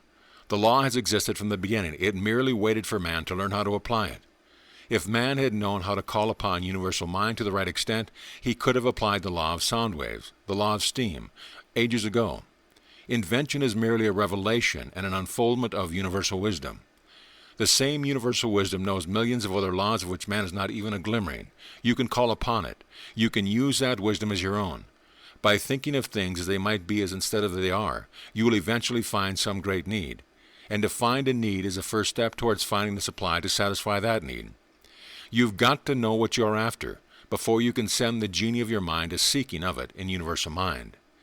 The acre of diamonds. You remember the story of the poor Boer farmer who struggled for years to glean a livelihood out of his rocky soil, only to give it up in despair and go off to seek his fortune elsewhere. Years later, coming back to his old farm, he found it swarming with machinery and life, more wealth being dug out every day than he'd ever dreamed existed. It was the great Kimberley diamond mine. Most of us are like the poor Boer farmer. We struggle along under our surface power, never dreaming of the giant power that could be ours if we could but dig a little deeper. Rouse that great inner self who can give us more even than an acre of diamonds. As Orison Swett Marden put it, the majority of failure in life are simply the victims of their mental defeats. Their conviction that they cannot succeed as others do robs them of that vigor and determination which self-confidence imparts, and they don't even half try to succeed. There is no philosophy by which a man can do a thing when he thinks he can't. The reason why millions of men are plodding along in mediocrity today, many of them barely making a living, when they have the ability to do something infinitely bigger, is because they lack confidence in themselves. They don't believe they can do the bigger thing that would lift them out of their rut of mediocrity and poverty.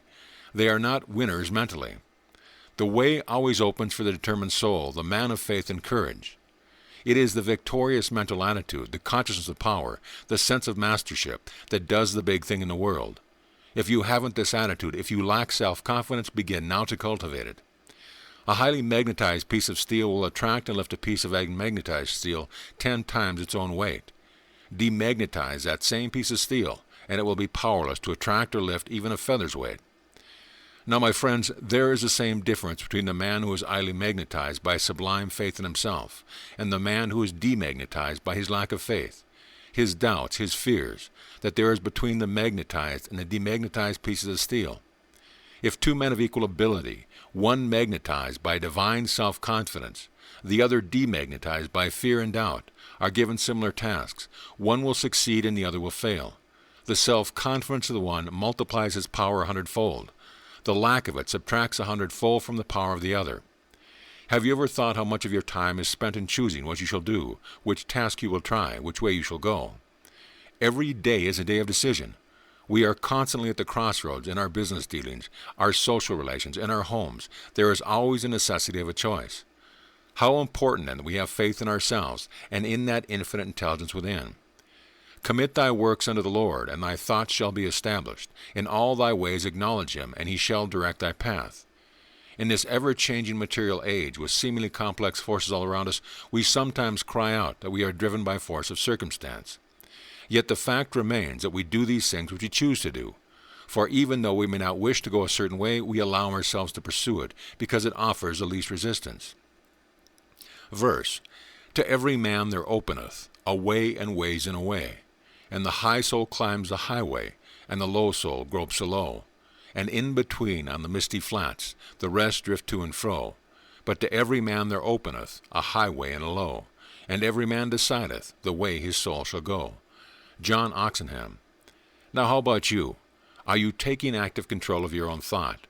Are you imagining upon your subconscious mind only such things as you want to see realized?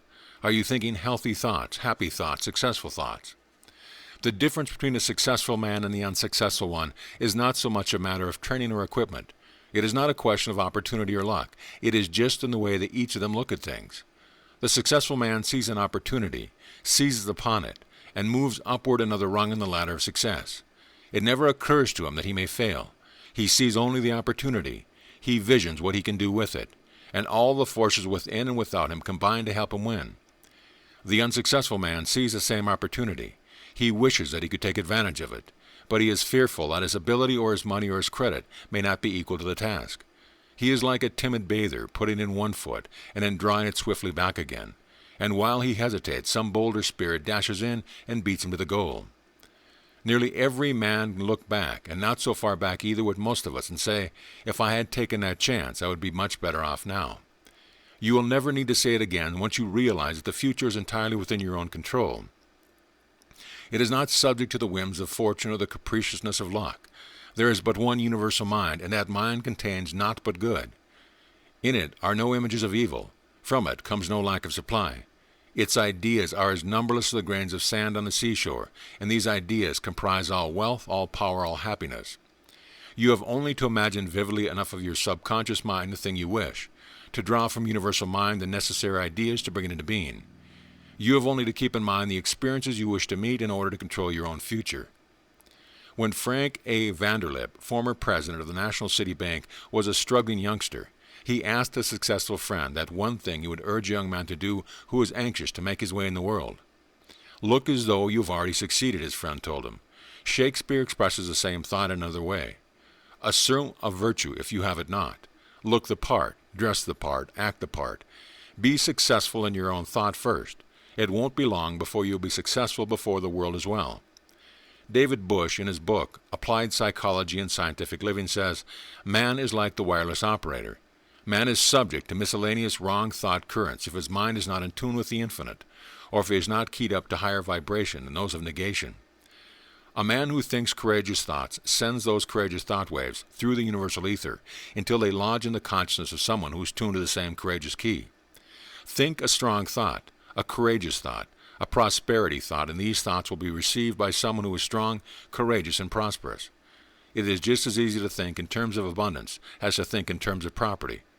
If we think poverty thoughts, we become the sending and receiving station for poverty thoughts. We send out a poverty mental wireless, and it reaches the consciousness of some poverty-stricken receiver. We get what we think. It is just as easy to think in terms of abundance, opulence, and prosperity as it is to think in terms of lack, limitation, and poverty.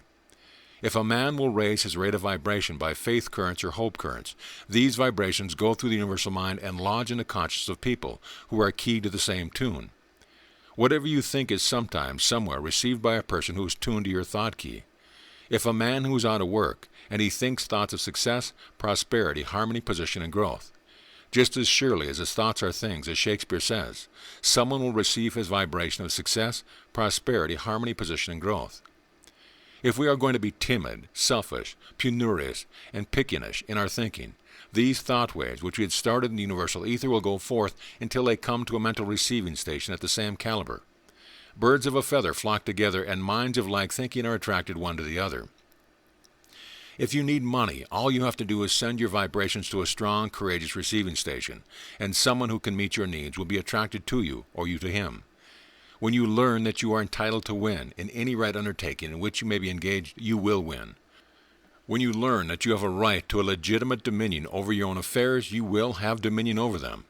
The promise is that we can do all things through the mind that was in Christ.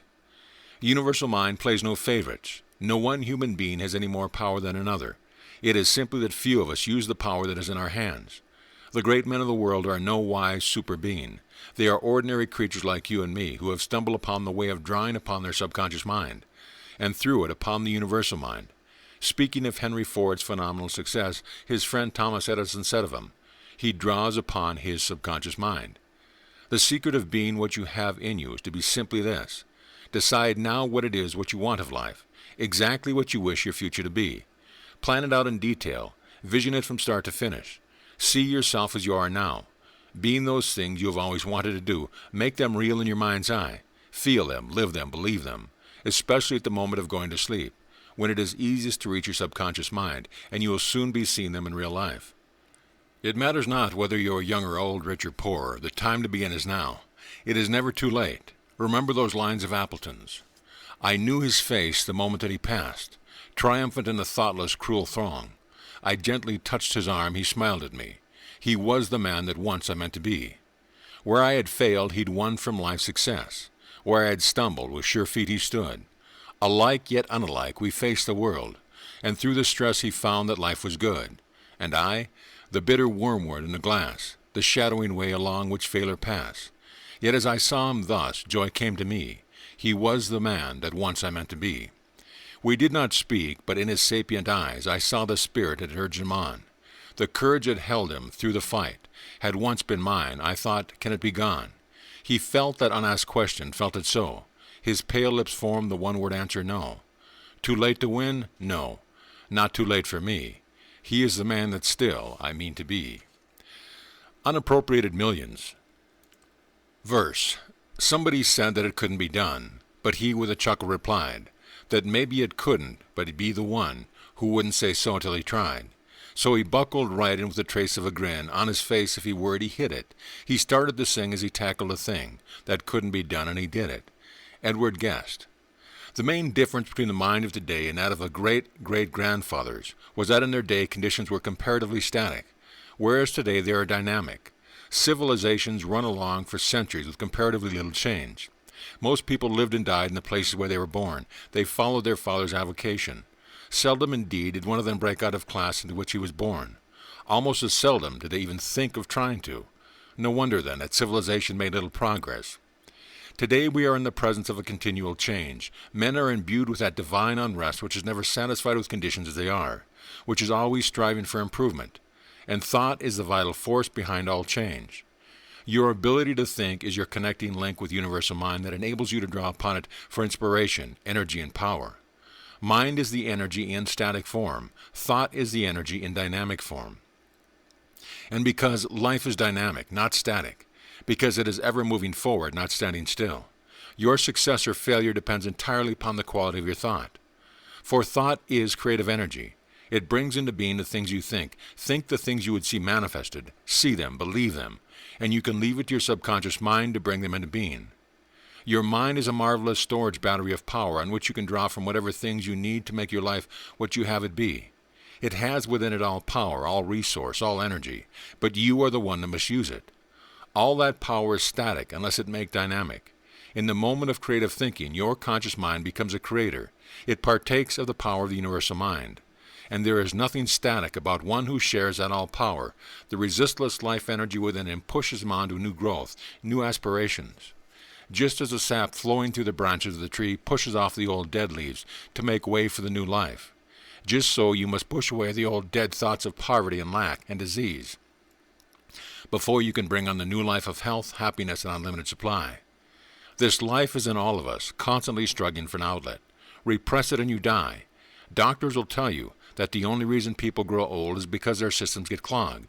The teeny pores in your arteries get stopped up. You don't throw off the old. You don't struggle hard enough. And the result is you fall an easy victim to failure, sickness, and death. Remember the story of Sinbad the sailor and the old man of the sea. The old man's weight was nothing when Sinbad first took him on his shoulders, but he clung there, slowly but surely sapping Sinbad's strength. And he would finally have killed him, has he not killed so many others, if Sinbad, by calling to his aid all his mental as well as physical resources, had not succeeded in shaking him off. Most of us have some old man of the sea riding us, and because he clings tightly and refuses to be easily shaken off, we let him stay there, sapping our energies, using up our vitality. When to rid us of him, it is only necessary to call to our aid all our resources, mental as well as physical, for one supreme effort. When a storm rises, the hardy mariner doesn't turn off steam and drift helplessly before the wind. That might be the easy way, but the way danger lies. He turns on more steam and fights against the gale, and so should you. There is something within you that thrives on difficulties. You prize that more which costs an effort to win. You need to blaze new trails, to encounter unusual hardships, in order to reach your hidden mental resources, just as the athlete needs to exert himself to the utmost to reach his second wind. Have you ever seen a turtle thrown on its back? For a while it threshes around wildly, reaching for something outside to take hold of the shell, put it on its feet. Just as we humans always look for help outside ourselves first, but presently he draws all his forces from his shell, rests a little to regain his strength, and then throws his whole force to one side, legs, head, tail, and all, and over he goes. So it is with us, when we realize that the power to meet any emergency is within ourselves.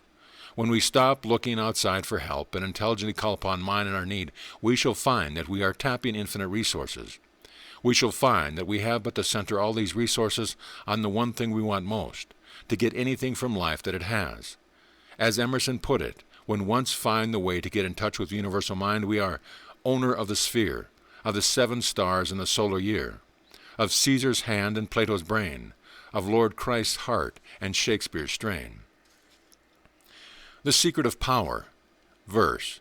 The great were once as you, they whom men magnify today, once groped and blundered on life's way, were fearful of themselves and thought, by magic was men's greatest wrought. They feared to try what they could do, yet fame hath crowned with her success the selfsame gifts that you possess. Edward Guest. There is a woman in one of the big eastern cities whose husband died a year or two ago and left her nearly $100 million. She has unlimited power in her hands, yet she uses none of it.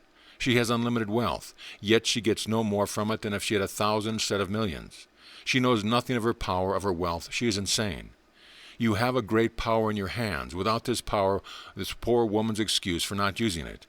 You have access to unlimited ideas, unlimited energy, unlimited wealth. The open sesame is through your subconscious mind. So as long as you limit yourself to superficial conditions, so long as you are a mere hewer of wood or carrier of water, for those around you who do use their minds, you are in no better position than the beast of burden.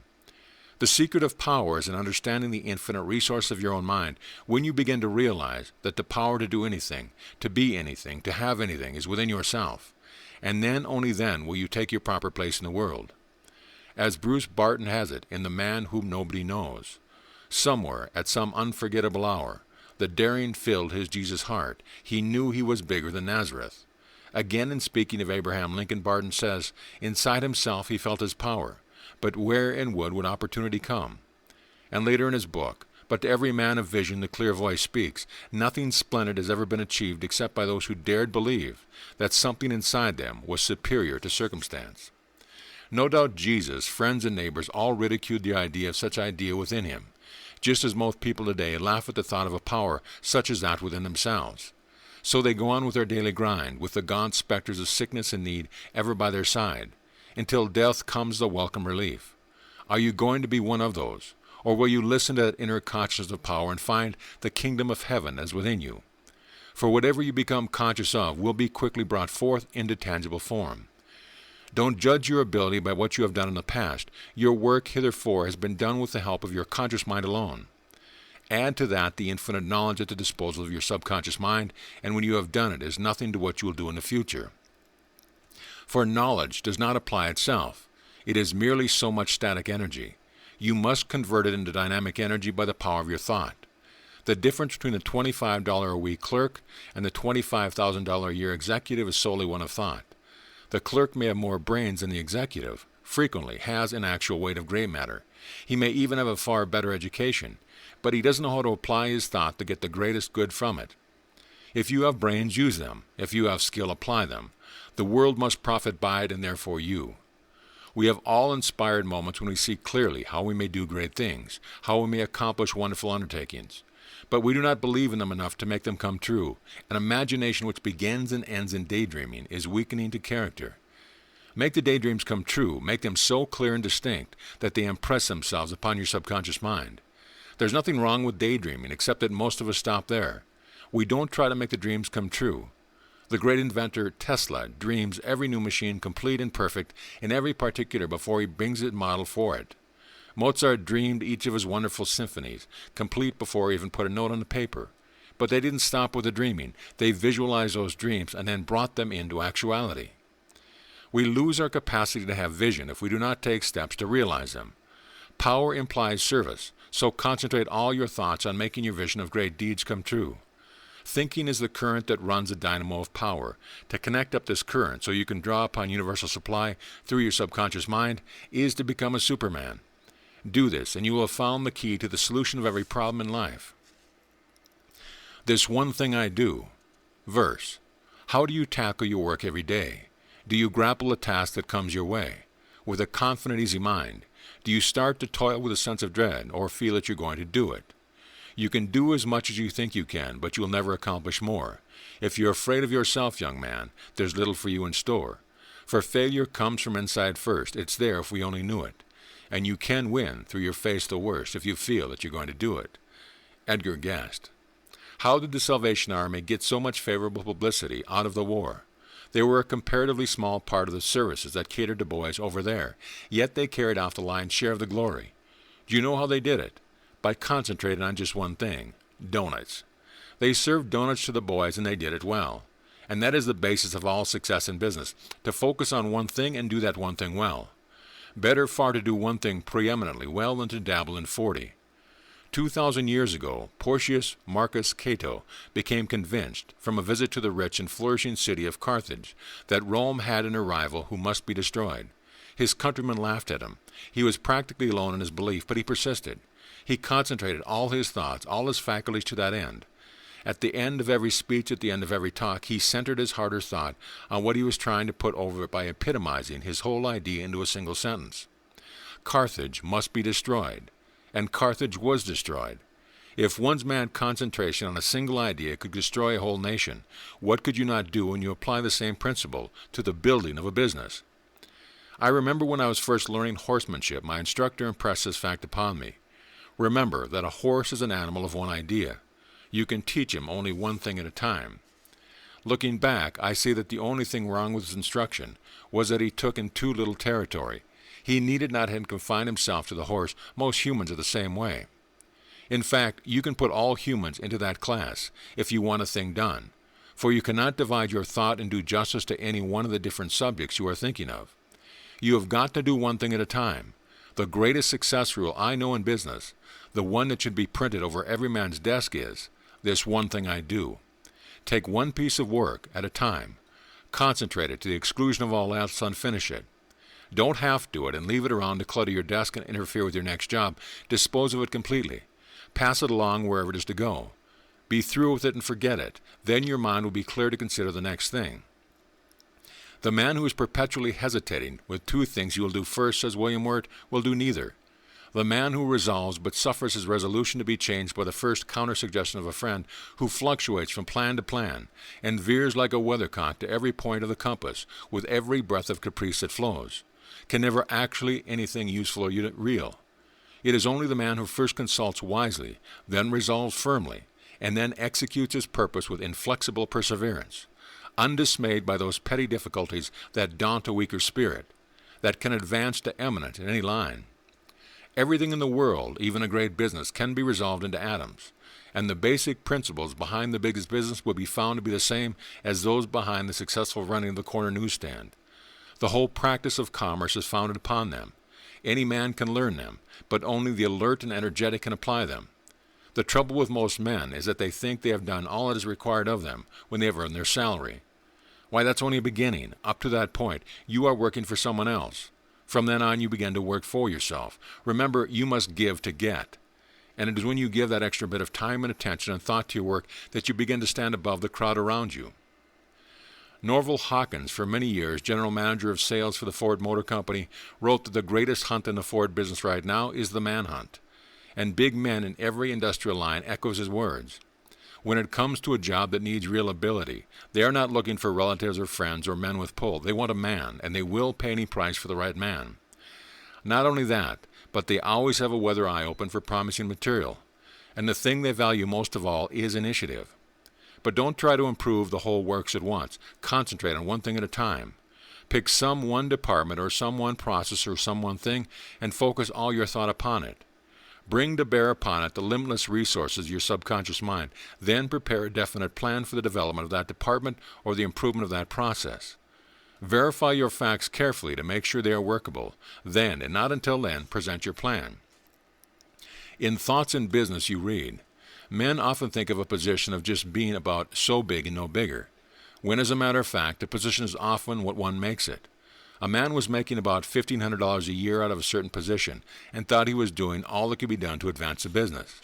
The employer thought otherwise and gave the place to another man who soon made the position worth $8,000 a year at exactly the same commission. The difference was in the man, in other words, in what the two men thought about the work. One had a little conception of what the work should be, and the other had a big conception of it. One thought little thoughts, and the other big thoughts. The standards of two men may differ, not especially because one is naturally more capable than the other, but because one is familiar with big things and the other is not. The time was when the former worked in a smaller scope himself, but he saw a wider view of what his work might be. He rose to the occasion and became a bigger man. It is just as easy to think of a mountain as to think of a hill. When you turn your mind to contemplate it, the mind is like a rubber band. You can stretch it to fit almost anything, but it draws into a smaller scope when you look at it go. Make it your business to know what is the best that might be in your line of work and stretch your mind to conceive it, and then devise some way to attain it. Big things are only little things put together. I was greatly impressed with this fact one morning as I stood watching the workmen erecting the steel framework for a tall office building. A shrill whistle rang out as a signal. A man over at the engine pulled a lever. A chain from the derrick was lowered and the whistle rang out again. A man stooped down and fastened a chain around the tenor of the steel beam, stepped back, and blew the whistle once more. Again the lever was moved at the engine. The steel beam soared into the air up to the 16th story, where it was made fast by little bolts. The entire structure, great it was, towering far over all the neighboring buildings, was made up of pieces of steel, stone, and wood, put together according to a plan. The plan was first imagined, then penciled, then carefully drawn, and then followed by the workmen. It was all a combination of little things. It is encouraging to think as this when you are confronted by a big task. Remember that it is only a group of little tasks, any of which you can easily do. It is ignorance of the fact that makes men afraid to try. One of the most essential requisites in the accomplishment of any important work is patience, not the patient that sits and folds its hands and waits, Macabre-like, for something to turn up, but the patience that never jeopardizes or upsets a plan by forcing it too soon. The man who possesses that kind of patience can always find plenty to do in the meantime. Make your plan, then wait for the opportune moment to submit it. You'll be surprised to know how carefully big men go over suggestions from subordinates which show the least promise. One of the signs of a really big man, is his eagerness to learn from everyone and anything. There is none of that know-it-all about him that characterized the German general, who was given a book containing the strategy by which Napoleon had for 15 years kept all his armies at Europe at bay. "I have no time to read bygone battles," he growled, thrusting the book away. "I have my own campaign to plan." There is priceless wisdom to be found in books. As Carlyle put it, "All that mankind has done, thought, gained, or been, it is lying in matchless preservation in the pages of books." The truth which mankind has been laboriously learning through countless ages, at who knows what price of sweat, toil, and starvation and blood, all are yours for the effort of reading them. And in business, knowledge was never so priceless or so easily acquired. Books and magazines are filled with the hows and whys, the rights and wrongs of buying and selling, of manufacturing and shipping, of finance and management. They are within the reach of anyone with a desire to know. Nothing pays better interest than judicious reading.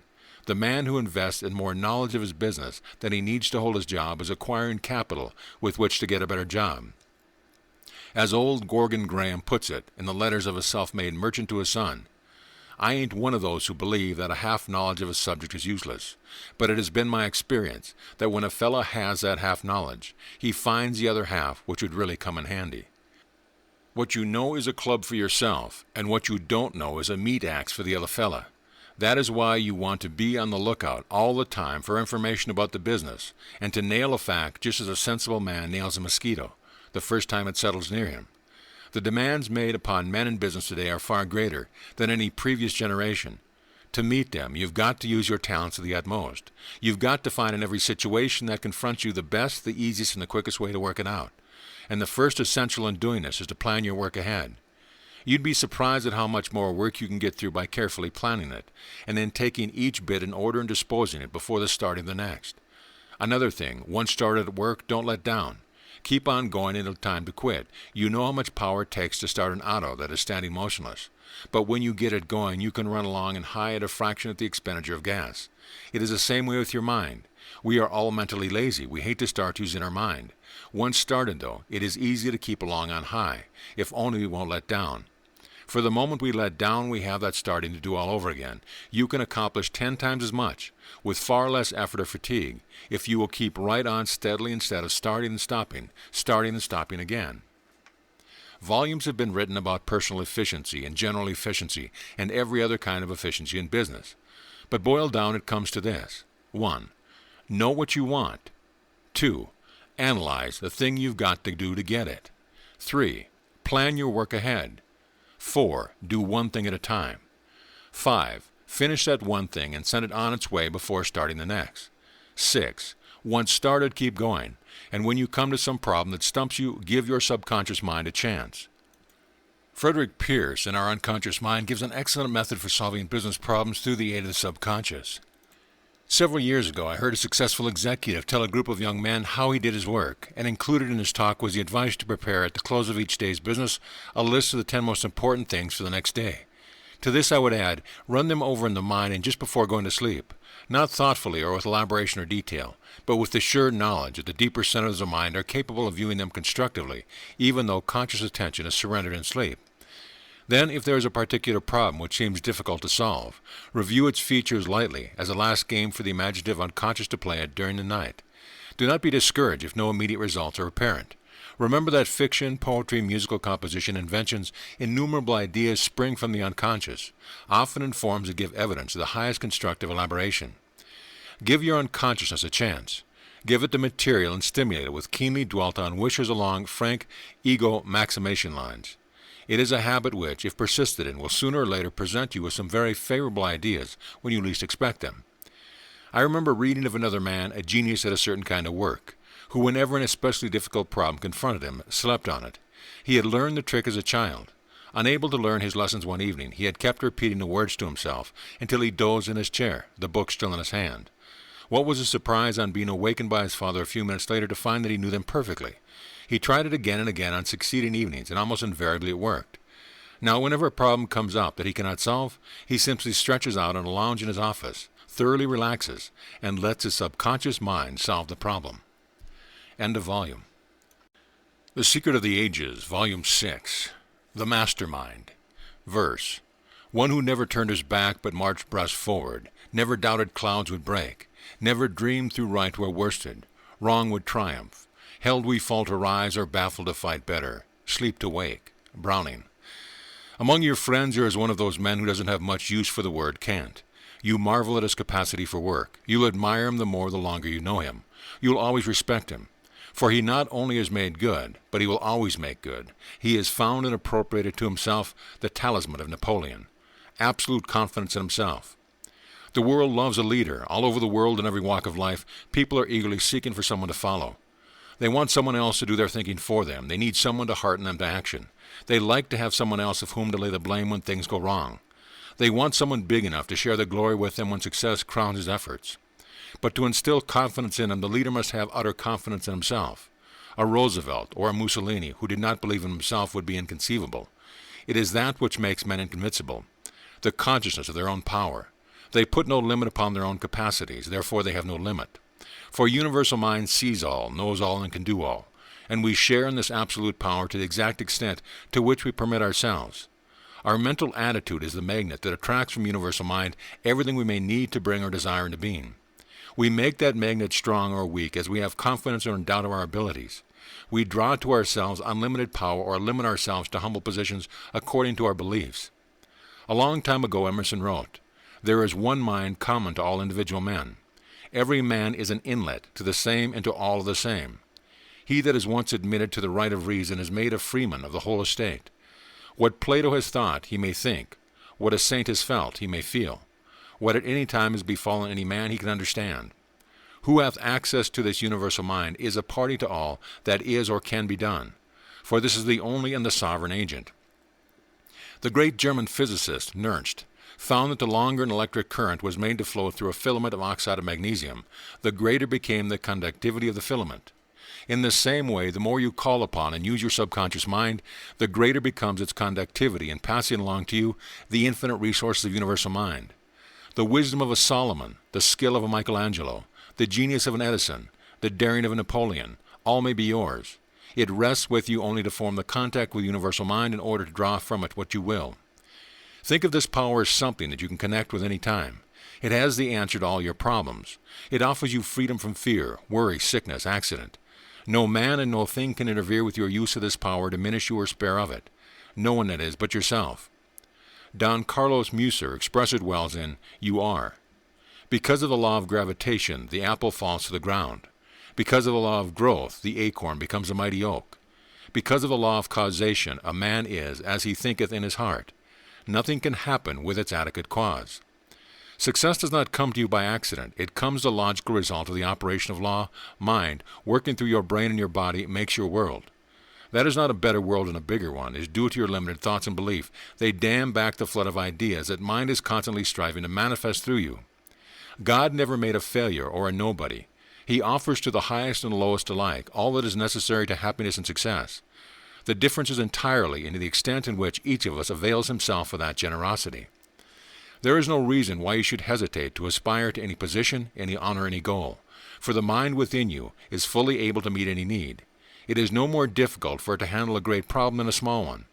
Mind is just as much present in your little everyday affairs as it is of the big business in a great nation. Don't set it doing trifling rums in arithmetic, and when it might just as well be solving problems of a moment to yourself and the world. Start something. Use your initiative. Give your mind something to work upon. The greatest of all success secrets is initiative. It is the one quality which more than any other has put men in high places. Conceive something. Conceive it first in your own mind. Make the pattern there, and your subconscious mind will draw upon that plastic energy or substance all about you to make the model real. Drive yourself, force yourself. It is the dreamer, the man with imagination, who has made the world move. Without him, we would still be in the Stone Age. Galileo looked at the moon and dreamed on how he might reach it. The telescope was his fruition of that dream. Watt dreamed of what may be done with steam, and our great locomotives and engines of today are the result.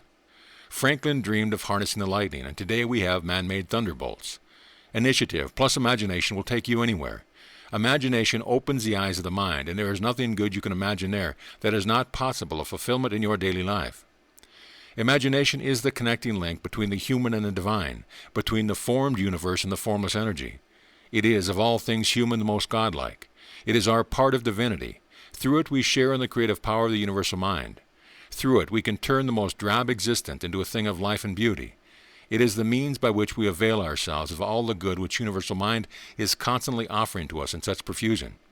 It is the means by which we can reach any goal, win any prize. What was it that gave us the submarine, the aeroplane, wireless electricity? Imagination. What was it that enabled man to build the Simplon Tunnel, the Panama Canal, the Hell Gate Span? Imagination. What is it that makes us successful and happy, poor or friendless? Imagination or the lack of it. It was the imagination that sent Spanish and English and French adventurers to this new world. It was imagination that urged the early settlers westward, ever westward. It was imagination that built our railroads, our towns, our great cities. Parents foolishly try to discourage imagination in our children, while all it needs is proper guidance. For imagination forms the world from which their future will take its shape. Restrain the one and you constrict the other. Develop the one in the right way, and there is no limit to the other. Uncontrolled, the imagination is like a rudderless ship, or even at times like the lightning. But properly controlled, it is like the ship that carries riches from port to port, or like the electric current, carrying unlimited power for industry and progress. Do you want happiness? Do you want success? Do you want position, riches? Well, then imagine them. How did God first make man? In his image created he him. He imagined man in his mind. And that is the way everything has been made since time began. It was first imagined in mind. That is the way everything you want must start, with a mental image. So use your imagination. Picture it in your heart's desire. Imagine it. Daydream it so vividly, so clearly, that you will actually believe you have it. In the moment that you carry this conviction to your subconscious mind, in that moment your dream will become a reality. It may be a while before you realize it, but the important part is done. You have created the model. You can safely leave it to your subconscious mind to do the rest. When Jesus adjured his disciples, "Whatsoever you desire, when ye pray, believe that you receive it," he was not only telling them a great truth, but he was teaching what we moderns would call excellent psychology as well. For this belief is what acts upon the subconscious mind. It is through this belief that formless energy is compressed into material form. Every man wants to get out of the rut, to grow, to develop into something better. Here is the open road, open to you whether you have schooling, training, position, wealth, or not. Remember this, your subconscious mind knew more from the time you were a baby than is all the books in the college and libraries of the world.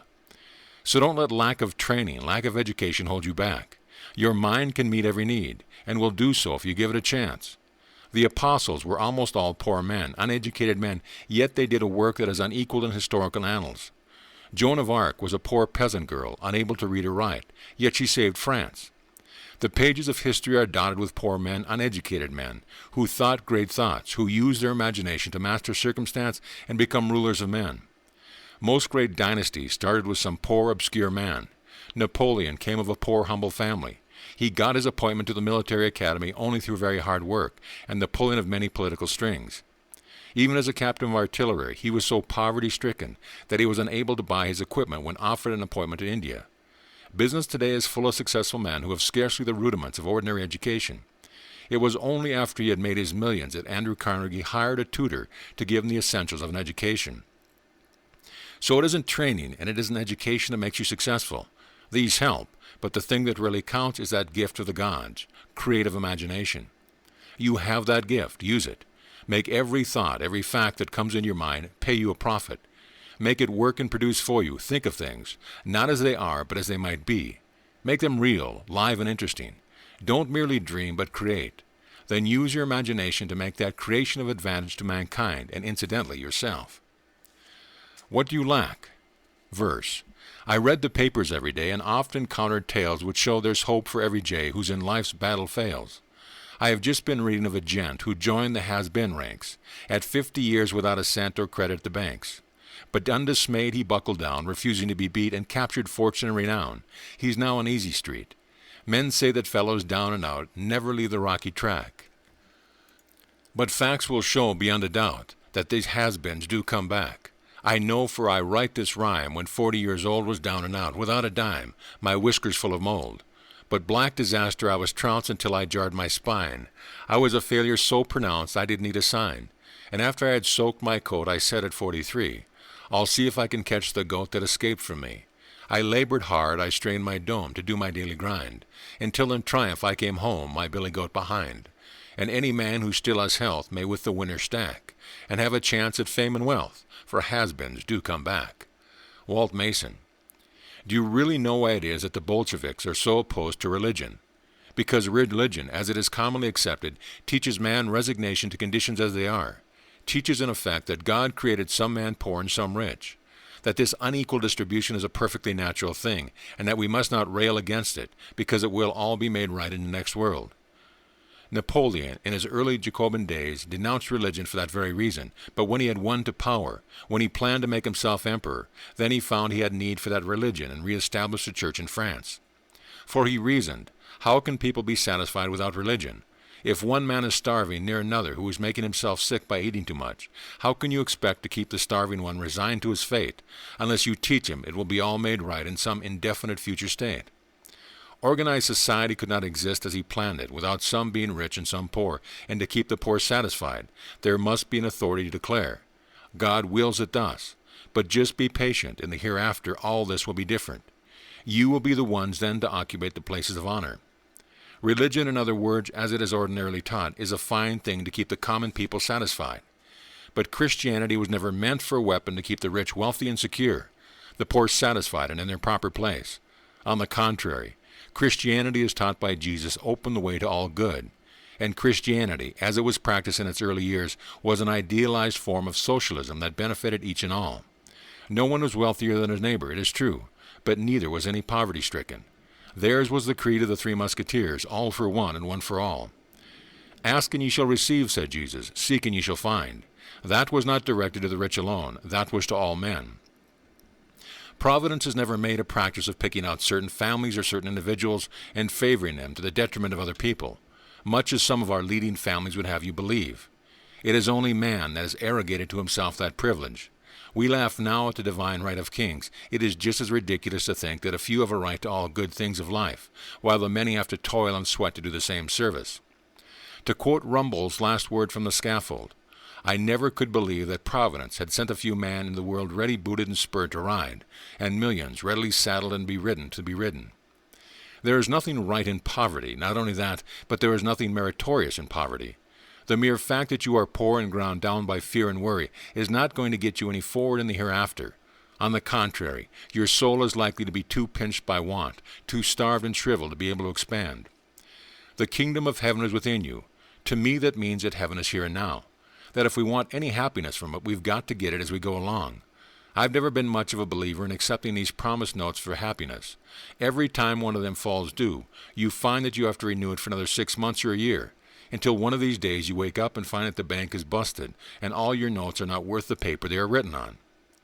The Cumean Sibyl is said to have offered Tarquin the Proud 9 books for which he thought an exorbitant sum. Then he refused. She burned 3 of the books and placed the same price on the 6 of the original 9.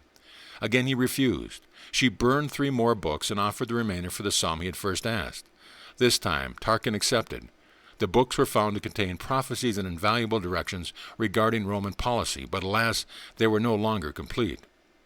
So it is with happiness. If you take it as you go along, you get it in its entirety. But if you keep putting off the day when you shall enjoy it, if you keep taking promissory notes for happiness, every day will be 1 day less of what you will have, yet the cost is just the same. The purpose of existence is growth. You can't grow spiritually or mentally without happiness, and by happiness I don't mean a timid resignation to the will of God. The so-called will of God is more often than not either pure laziness on the part of the resigned one, or pure cussedness on the part of the thing that is putting something over on him. It is the most sanctimonious expression yet devised to excuse some condition that one has the energy, the ability to rectify. No, by happiness I mean that everyday enjoyment of everyday people. I mean love, laughter, and honest amusement.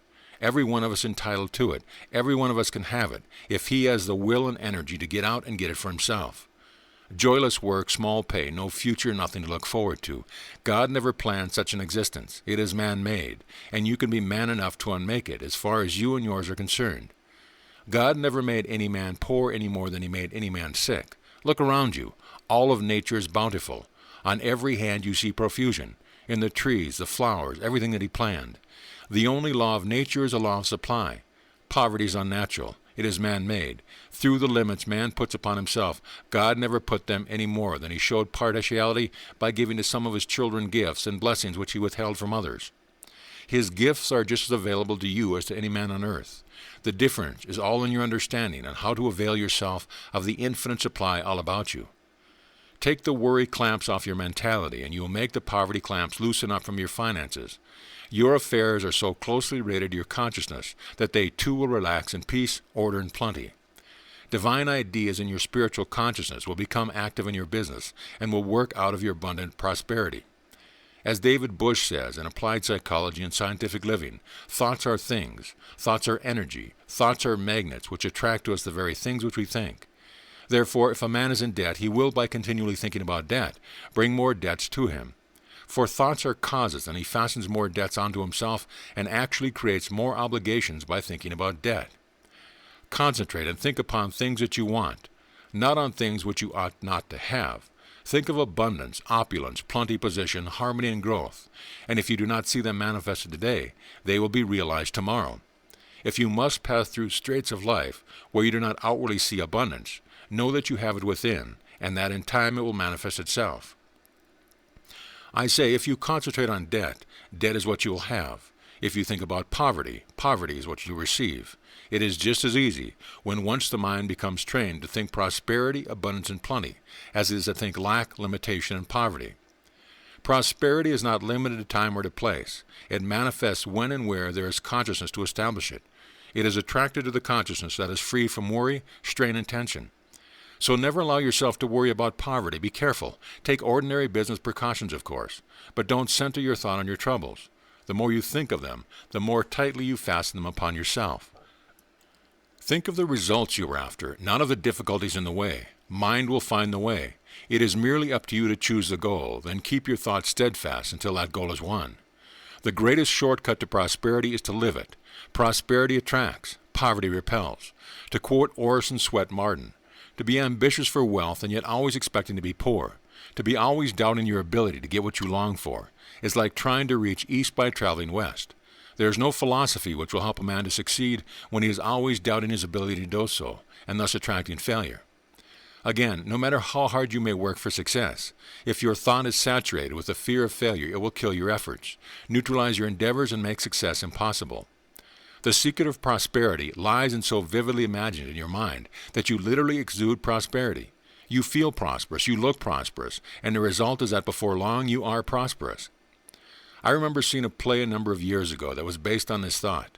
A young fellow, a chronic failure, was persuaded by a friend to carry a roll of 1,000 counterfeit bills in his pocket and to show them, unostensibly, when the occasion offered. Of course, everyone thought he had come into some legacy. The natural inference was that anyone who carried $50,000 or $100,000 bills in his pocket must have a lot more in the bank. Opportunities flocked to him, opportunities to make good, opportunities to make money. He made good, and that without having to spend any of this spurious money of his, for most business today is done on credit. I know many wealthy men who seldom carry anything but a little change in their pocket for tips. Everything they do, everything they buy is charged, and big deals are put through in the same way. If a man is believed to have plenty of money, if he has a reputation for honesty and fair dealing, he may put through a transaction running into 6 or 7 figures without paying 1 cent down. The thing that counts is not the amount of your balance at the bank, but what others think of you, the image you have created in your own and in others' mind. So what do you lack? What thing do you want most? Realize that before any other thing can be, it must first be imagined in mind. Realize, too, that when you can close your eyes and actually see that thing, you have brought it into being. You have drawn upon that invisible substance all about you. You have created something. Hold it in your thought, focus your mind upon it, believe that you have it, and you can safely leave its material manifestation to the genie of your mind. God is but another name for the invisible, ever-present source of things. Out of the air the seed gathers the essence which are necessary to its bountiful growth. Out of the invisible ether our minds gather the rich ideas that stimulate us to undertake and to carry our enterprises that bring prosperity to us. Let us see with the eye of the mind a bountiful harvest, that our minds will be quickened with ideas of abundance, and plenty will appear, not only in our world but everywhere. As the rain cometh down and the snow from heaven, and returneth not thither, but watereth the earth, and maketh bring forth and bud, and giveth seed to the sower and bread to the eater, so shall my word be that goeth forth out of my mouth. It shall not return void unto me, but it shall accomplish that which I please, and it shall prosper in the thing whereto I sent it. Isaiah. The sculptor in the clay. Verse. Eternal mind the potter is, and thought the eternal clay. The hand that fashions is divine, his works pass not away. God could not make imperfect man his model infinite, unhallowed thought. He could not plan love's work, and love must fit. Alice Dayton. When you step in your office on Monday morning, no doubt you have dreams of wonderful achievement. Your step is firm, your brain is clear, and you have carefully thought out just what you will do and how you will accomplish big things in your business. Perhaps the very plans you have in mind will influence your whole business career, and you have visions of the dollars that will come yours rolling into your bank account. But do these dreams come true? Are you always able to put through what you have planned to do? Does your day's work have the snap and power you imagined it would have? Are you ever forced to admit that your dreams or big accomplishment are the 10 shattered because of fagged nerves and lack of energy, because you have not the pep? How easy it is to think back and see how success was in your grasp if you only had felt equal to that extra bit of effort. If only you had the pep, the energy to reach out and take it. The great men of the world have been well-known strong men. Sickness and hesitancy go hand in hand. Sickness means weakness, quarrelsome, lack of faith, lack of confidence in oneself and in others. But there is no real reason for sickness or weakness, for there is no reason why you should remain sick or weak if you are so afflicted now. Remember the story of the sculptor Pygmalion, how he made a statue of marble so beautiful that every woman who saw it envied it. So perfect was it that he fell in love with it himself, hung it with flowers and jewels, spent day after day in rapt admiration of it, until finally the gods took pity upon him and breathed into it the breath of life. There is more than pagan mythology to that story. There is in this much truth in it, that any man can set before his mind's eye the image of the figure he himself would like to be, and then breathe the breath of life into it merely by keeping that image before his subconscious mind as a model of what to do in daily building. For health and strength are natural. It is ill health and weakness that are unnatural. Your body was meant to be lithe, supple, muscular, full of red blood energy and vitality. A clear brain, a powerful heart, a massive chest, wrists and arms and steel. All of these were meant for you. All of these you can have if you will but know and feel and think aright. Just take stock of yourself for a moment. Are your muscles tough, springy, and full of vim? Do you do all you ask of them and then beg for more? Can you eat a good meal and forget it? If you can't, it's your own fault. You have a body alive with vitality, a skin smooth and fine of texture, muscles supple and virile. You can be the man you've always dreamed of being without arduous dieting, without tiresome series of exercise, merely by following the simple rules herein laid down. For what is it that builds up the muscles, puts energy and vitality in your system, gives you the pep and vigor of youth? Is it exercise? Then why is it that so many day laborers are poor, weak, anemic creatures, forced to lay off from 1 to 3 months every year on account of sickness? They get plenty of exercise and fresh air. Why is it that so many athletes die of tuberculosis or of weak hearts? They get the most scientific exercise year in and year out. Just the other day I read of a sudden death of Martin Delaney, the famous trainer known all over the country as a physical director. He taught thousands how to be strong, but athletic heart killed him at 55. Passersby saw him running for a car, then suddenly topple over dead. Exercise as the panacea for all human ills is dangerously overrated. Dr. Charles Wharton, in charge of health and physical education at the University of Pennsylvania, said today, according to the Associated Press. Dr. Wharton, who has been a trainer of men for 35 years and was an All-American guard on the Pennsylvania football team in 1895 and 96, declared to search for the fountain of youth by exercise and diet, has been commercialized to a point of hysteria. Someone should cry a halt against this wild scramble for health by unnatural means, said Dr. Wharton. This indiscriminate adoption of severe physical training destroys the health of more people than it improves. Dr. Walton said he was appalled by the amount of physical defects and weakness developed by overindulgence in athletes by student and preparatory schools. I know I am presenting an unpopular viewpoint, and it may sound strange coming from a physical director. In gymnasium work at the University of Pennsylvania, we try to replace our young men in sports, which they will enjoy, and thus get a physical stimulation from relaxed play. Is it diet? Then why is it that so many people you know who have been dieting for years are still such poor, flabby creatures? Doesn't it always work, or is it merely a matter of guesswork? And those were the cases where no one happened to guess right. Why is it that doctors disagree so on what is the correct diet? For years we have been taught to forswear too much meat. For years we have been told that it causes rheumatism and gout and hardening of the arteries, and a dozen or more other ailments. Now comes Dr. Woods Hutchinson, a noted authority quoted the world over, and says, all the silly old prejudice against meat, that it heated the blood, whatever that means, and produced uric acid to excess, hardened the arteries, inflamed the kidneys, caused rheumatism, etc., has now been proved to be pure fairy tales, utterly without foundation in scientific fact. Red meat have nothing whatever to do with causing gout and rheumatism, because neither of these diseases is due to food or drink of any sort, but solely to what we call local infections, little pockets of pus or matter full of robber germs, mostly streptococci, around the roots of our teeth, in the pouches of our tonsils, in the nasal passages and sinuses of our foreheads and faces opening into them. Our belief now is, no pocket of pus, no rheumatism or gout. Food of any kind has absolutely nothing to do with the case.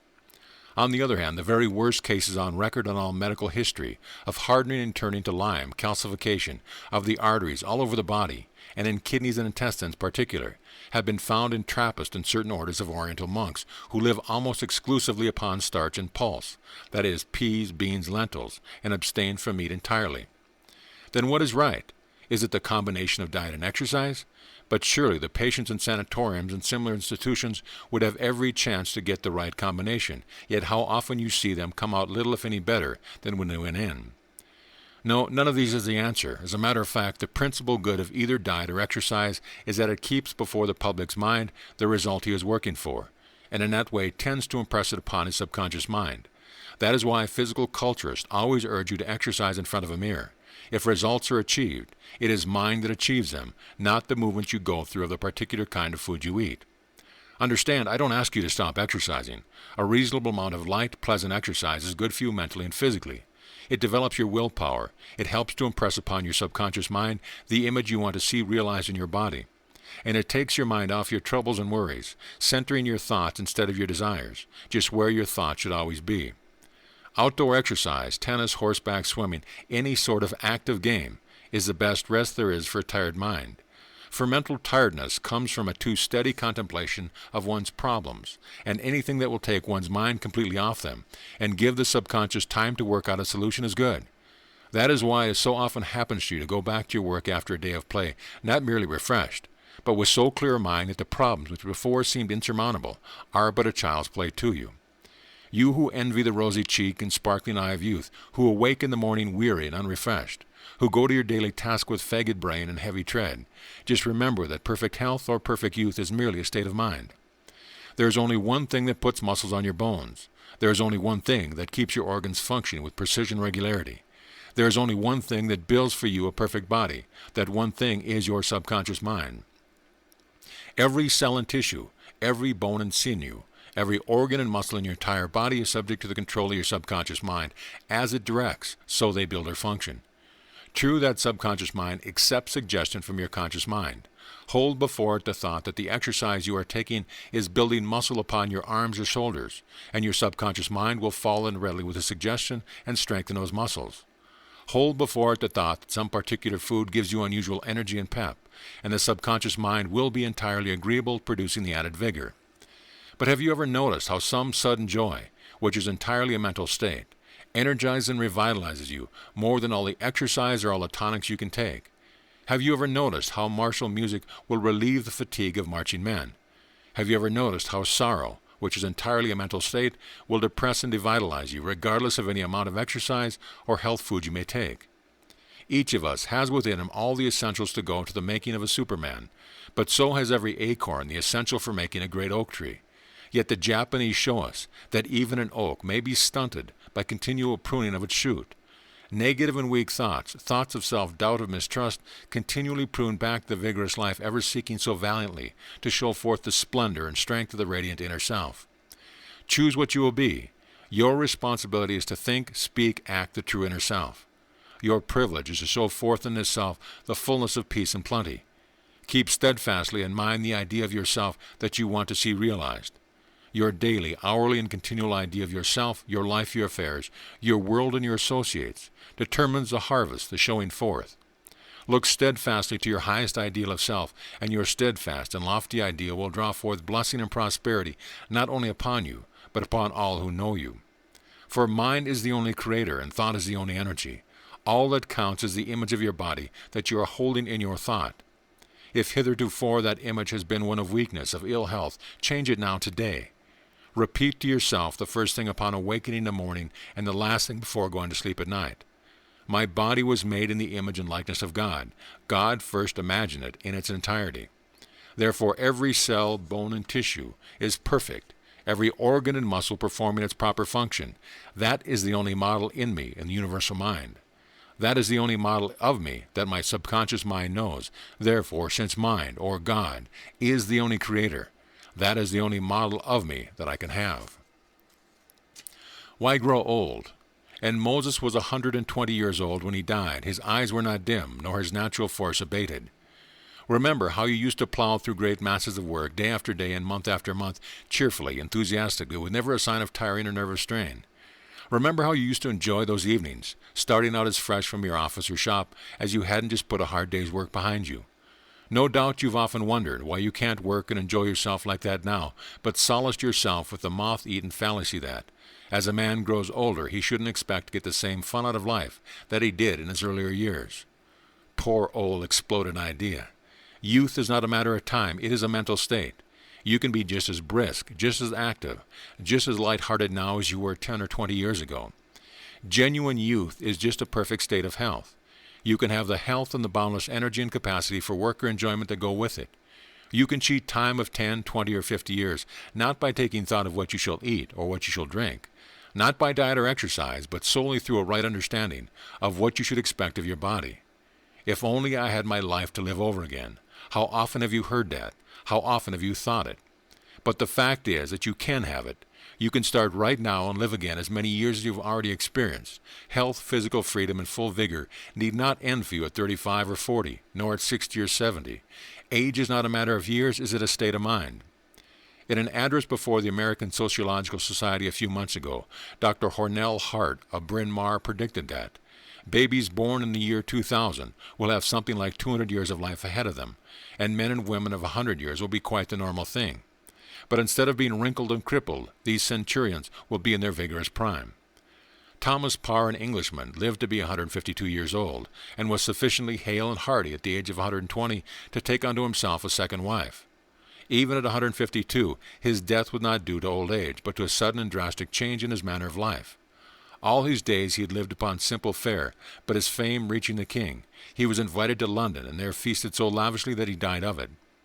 In a dispatch to the New York Times on February 14th, I read of an Arab now in Palestine, one Salah, Mustafa Salah Abu Musa, who at the age of 105 is growing his third set of teeth. There is an ancient city in Italy which can be approached by sea only through a long stretch of shallow water full of rocks and cross-currents. There is one safe channel, and it is marked by posts. In the days of the sea rovers, the city used to protect itself by pulling up the posts whenever a rover hove in sight. Mankind has taken to planting posts along its way to mark the flight of time. Every year we put in a new one, heedless of the fact that we are thus making a clear channel for our archenemy age to enter in from the sea of human belief. But the fact is that there is no natural reason for man to grow old as soon as he does, no biological reason for him to grow old at all. Why is it that the animals live 8 to 10 times their maturity when man lives only about twice his? Why? Because man hastens decrepitude and decay by holding the thought of old age always before him. Dr. Alexis Carrel, Nobel Prize winner and member of the Rockefeller Institute, has demonstrated that living cells taken from a body, properly protected and fed, can be kept alive indefinitely. Not only that, but they grow. In 1912, he took some tissue from the heart of an embryo chick and placed it in a culture medium. It is living and growing yet. Recently, Dr. Carroll showed a moving picture of these living cells before the American Institute of Electrical Engineers. They grow so fast that they double in size every 24 hours and have to be trimmed daily. The cells of your being can be made to live indefinitely whenever placed outside your body. Single-celled animals never die a natural death. They live on and on until something kills them. Now scientists are beginning to wonder if multicellular animals like man really need to die.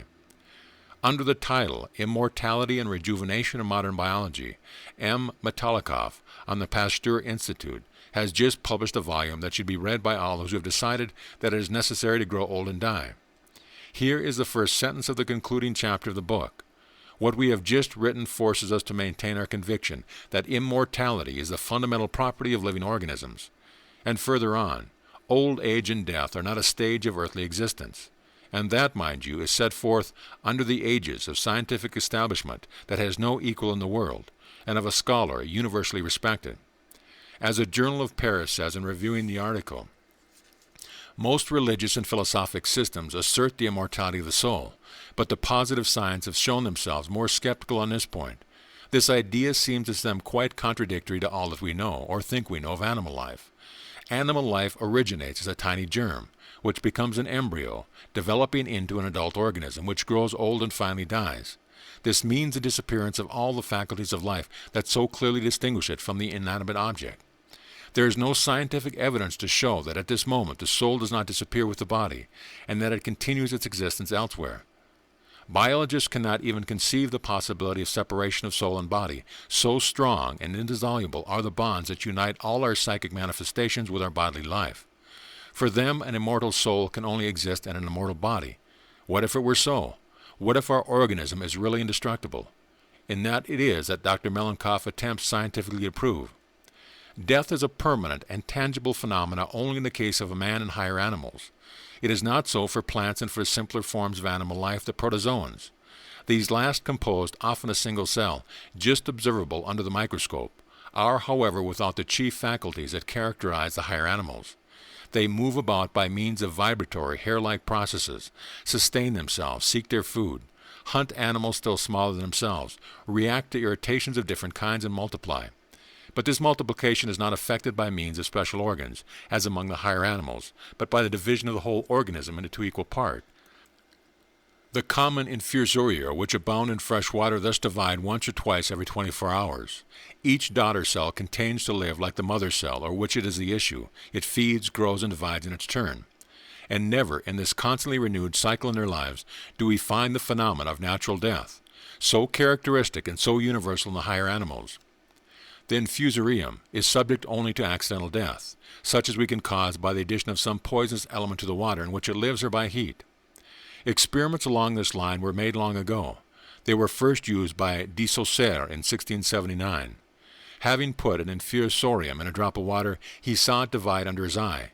4 days later it was impossible to count the number of creatures. However, some authors thought that this reproductive faculty was not unlimited. Maupas himself, who made a minute study of it 40 years ago and succeeded in observing 700 successive generations of a single species, thought that it was finally subject to old age and to death. But the more recent works of Joukowsky at Heidelberg and Collingen of Petrograd, of Calkins in England, of Wiseman and still others, led to an opposite opinion. The degeneration observed by these workers was due to auto-intoxication, caused by not renewing the culture medium. Decisive experiments were made in Russia, dating from 1907 by Woodruff and by M. Mellenkopf himself. Begun at Tsarskoye-Selu, they continued until the tragic hours of the 1917 revolution, and were renewed at the University of Crimea. Those investigators took an infusorium found in an aquarium, the Paramoecium caudatum, whose characteristics are well determined, and in 13 years, in 1920, they had obtained 5,000 successive generations. Thus we are bound to say that a unicellular body possesses within itself the power of immortality, and we ourselves are made up only by the juxtaposition of simple cells. The Fountain of Youth. 400 years ago, Ponce de Leon set sail in the mysterious of unknown world in search of the Fountain of Youth, when all the time the secret of that fountain was right within himself. For the fact is that no matter how many years have passed since you were born, you are only 11 months old today. Your body is constantly renewing itself. The one thing about it you can be surest of is change. Every one of the millions of cells of which is composed is constantly being renewed. Even your bones are daily renewing themselves in this way. These cells are building. Every day they tear down old tissue and rebuild it with new. There is not a cell in your body, not a muscle or tissue, not a bone, that is more than 11 months old. Why then should you feel age? Why should you be any less spry, any less cheerful, than these youngsters around you that have been envying? The answer is that you need not, if you will but realize your youthfulness. Every organ, every muscle, tissue, and cell of your body is subject to your subconscious mind. They rebuild exactly as that mind directs them. What is the model you are holding before your mind's eye? Is it one of age, of decrepitude? That is the model that most men use because they know no better. That is a result that you see imagined upon their bodies. But you need not follow their outward models. You can hold before your mind's eye only the vision of youth, of manly vigor, of energy, strength, and beauty. And that is the model that your cells will use to build them. Do you know what is responsible for the whole difference between youth and age? Just one thing. Youth looks forward always to something better. Age looks backward and sighs over its lost youth. In youth we are constantly growing. We know we have not yet reached our prime. We know we can expect to continually improve. We look forward to ever-increasing physical powers. We look forward to a finer, more perfect physique. We look forward to greater mental alertness. We have been educated to expect these things. Therefore we believe we shall get them, and we get them. But what happens after we get to be 30 or 40 years of age? We think we have reached our prime. We have been taught that we can no longer look forward to greater growth, that all we can hope for is to hold our own for a little while, and then start swiftly downward to old age and decay. History shows that no nation, no institution, no individual can continue for any length of time to merely hold his own. You must go forward or back. You must move or life will pass you by. Yours is a choice. If you will realize that there is never any end to it, growth, that your body is constantly being rebuilt, that perfection is still so far ahead of you, that you can continue growing towards it indefinitely, you never need no age again. You can keep on growing more perfect mentally and physically every day. Every minute you live is a minute of conception and rebirth. You may be weak and anemic. You may be crippled or bent. No matter. You can start today to rebuild along new lines. In 11 months at the most, every one of these weak and devitalized cells, every one of those bent and crippled bones will be replaced by new, strong, vigorous tissues. Look at Annette Kellerman, crippled and deformed as a child, yet she grew up into the world's most perfectly formed woman. Look at Roosevelt, weak and anemic as a young man, yet he made himself the envy of the world for boundless vigor and energy. And there are but 2 cases of 1,000 I can quote. Many of the world's strongest men were weaklings in their childhood. It matters not what your age, what your condition. You can start now renewing your youth, growing daily nearer the mode of you that is imagining universal mind. Arthur Brisbane says that at the age of 85, George Baker is doing the work of 10 men.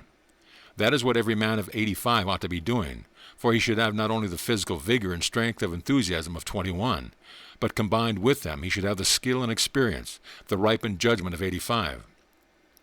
There is no more despairing pronouncement then, the belief of the average man that he matures only to begin at once to deteriorate and decay, when the actual fact is, as stated in a recent utterance by the eminent Dr. Hammond, there is no physiological reason why a man should die.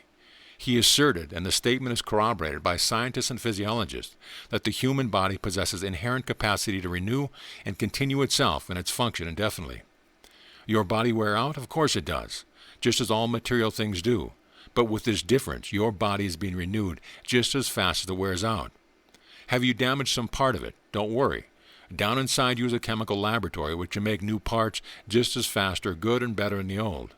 Up in your subconscious mind is a master chemist with all the formulas of universal mind to draw upon, who can keep that chemical laboratory of yours making new parts just as fast as you can wear out the old. But that master chemist is like all of us, like you.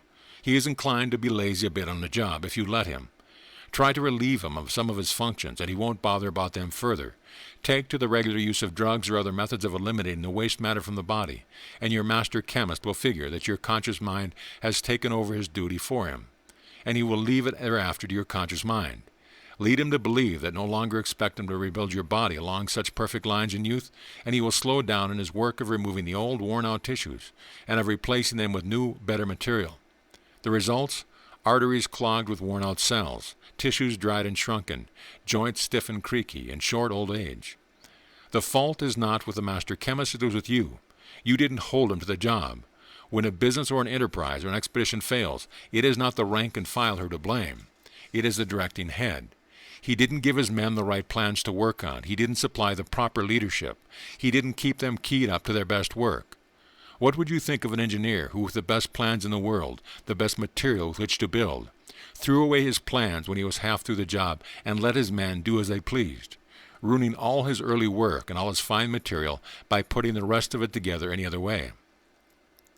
Yet that is what you do when you stop looking forward at 30 or 40 and decide thereafter to just grow old any which way. You throw away the wonderful model on which you have been building. You take the finest material in the world and let your workmen put it together any way you like. In fact, you do worse than that. You tell them you don't expect much from them anymore, that any sort of patched-up job they put together after that will be about as good as you can look for. Man alive, what would you expect from ordinary workmen to whom you talk like that? Your inner workmen are no different. You will get from them just what you look for, no more, no less. Your time of life should be the best time you have yet known. The engineer who has built 40 bridges should be far more proficient than the one who has built only a few.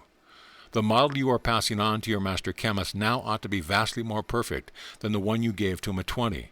Instead of feeling that your heart is giving out and your stomach weak, you ought to be boasting of how much better a heart you have now, making it a few years ago, how much more perfectly your stomach is functioning than before you learned that you were its boss. Of one thing you can be sure, God never decreed a law of decay and death. If there is any such law, it is man-made, and man can unmake it. The law of principle that came to this planet thousands or millions of years ago brought no death promise with it. For death is like darkness. It is nothing in and of itself. Death is merely the absence of life, just as darkness is merely the absence of light. Keep that life surging strongly. In the book of wisdom of the apocryphal writings you read, "For God made not death, neither hath he pleasure in the destruction of the living. For he created all things that they might have been, and the generative powers of the world are healthsome. And there is no poison or destruction in them, nor hath death dominion upon the earth. For righteousness is immortal, but ungodly men with their works and words call death unto them. For God created man to be immortal, and made him to be an image of his own proper being. But by the envy of the devil came death into the world. Whosoever liveth and believeth in me, understandeth me, said Jesus, shall never die. And again, if a man keep my saying, he shall never see death. Universal mind knows no imperfection, no decay, no death. It does not produce sickness and death. It is your conscious mind that has decreased these evils. Banish the thought, and you can banish the effect. Life was never meant to be measured by years. I remember reading the story of a traveler who had journeyed to a land of perpetual sun. Since there was no sunrise and no sunset, no moons or changing seasons, there was no means of measuring time. Therefore, to the inhabitants of that land, time did not exist, and having no time, they never thought to measure age and consequently never grew old. Like organisms with a single cell, they did not die except by violence. There is more truth than fiction to that idea. The measurement of life by the calendar robs youth of its vigor and hastens old age. It reminds me of the days of our grandparents when a woman was supposed to doll her hat and don a bonnet at 40. And donning a bonnet was like taking the veil. She was supposed to retire to her chimney corner and make way for the younger generation. Men and women ought to grow with years into greater health, broader judgment, mature wisdom. Instead of becoming atrophied and dead to all new ideas, their minds should through practice hold ever stronger images before them of youthful vigor and freshness. The psalmist said, "But thou art the same, and thy years shall have no end." No one need retire to the chimney corner, no matter how many years have passed over his head. Years should bring wisdom and greater health, not decrepitude. Many of the world's famous men did their greatest work along the line when most men are in their graves. Tennyson composed the immortal lines of "Crossing the Bar" at the age of 80. Plato still held a pen in the hand at 81. Cato learned Greek at the same age. Humboldt completed his Cosmos in his 90th year, while John Wesley at 82 said, "It is 12 years now since I have felt any such sensation as fatigue." You are only as old as your mind. Every function, every activity of your body is controlled by your mind. Your vital organs, your blood that sends the material for rebuilding to every cell and tissue, the process of elimination that remove all the broken down and waste material, are all dependent for their functioning upon the energy derived from your mind. The human body can be compared to an electric transportation system. When the dynamo runs at full power, every car speeds along and everything is handled with precision. But let the dynamo slow down and the whole system lags. That dynamo is your mind, and your thoughts provide the energy that run it. Feed it thoughts of health and vigor, and your whole system will reflect energy and vitality. Feed it thoughts of decrepitude and age, and you will find it slowing down to the halting pace you set for it. You can grow old at 30. You can be young at 90. It is up to you. Which do you choose? If you choose youth, then start this minute renewing your youth. Find a picture, or better still, a statue, of a man you would like to be, the form you would like to have. Keep it in your room. When you go to bed at night, visualize it in your mind eye. Hold it in your thought as you, as the man you are going to be. The Journal of Education had the idea in their story of the prince and the statue in a recent issue. There once was a prince who had a crooked back. He could never stand straight up like even the lowest of his subjects. Because he was a very proud prince, his crooked back caused him a great deal of mental suffering. One day he called before him the most skillful sculptor of his kingdom and said to me, "Make me a noble statue of myself, true to my likeness in every detail with its exception. Make this statue with a straight back. I wish to see myself as I might have been." For long months the sculptor worked hewing the marble carefully into the likeness of the prince, and at last the work was done. And the sculptor went before the prince and said, "The statue is finished. Where shall I set it?" One of the courtiers called out, "Set it before the castle gate where all can see." But the prince smiled sadly and shook his head. "Rather," said he, "place it in a secret nook in the palace garden where only I shall see it." The statue was placed as the prince ordered and promptly forgotten by the world. But every morning and every noon and every evening the prince stole quietly away to where it stood and looked upon it, noting the straight back and the uplifted head and the noble brow. And each time he gazed, something seemed to go on the statue and into him, tingling in his body and throbbing in his heart. The days passed into months, and months into years. Then strange rumors began to spread throughout the land.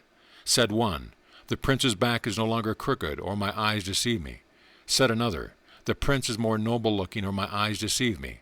Said another, "Our prince has the high look of a mighty man." And these rumors came to the prince, and he listened with a queer smile.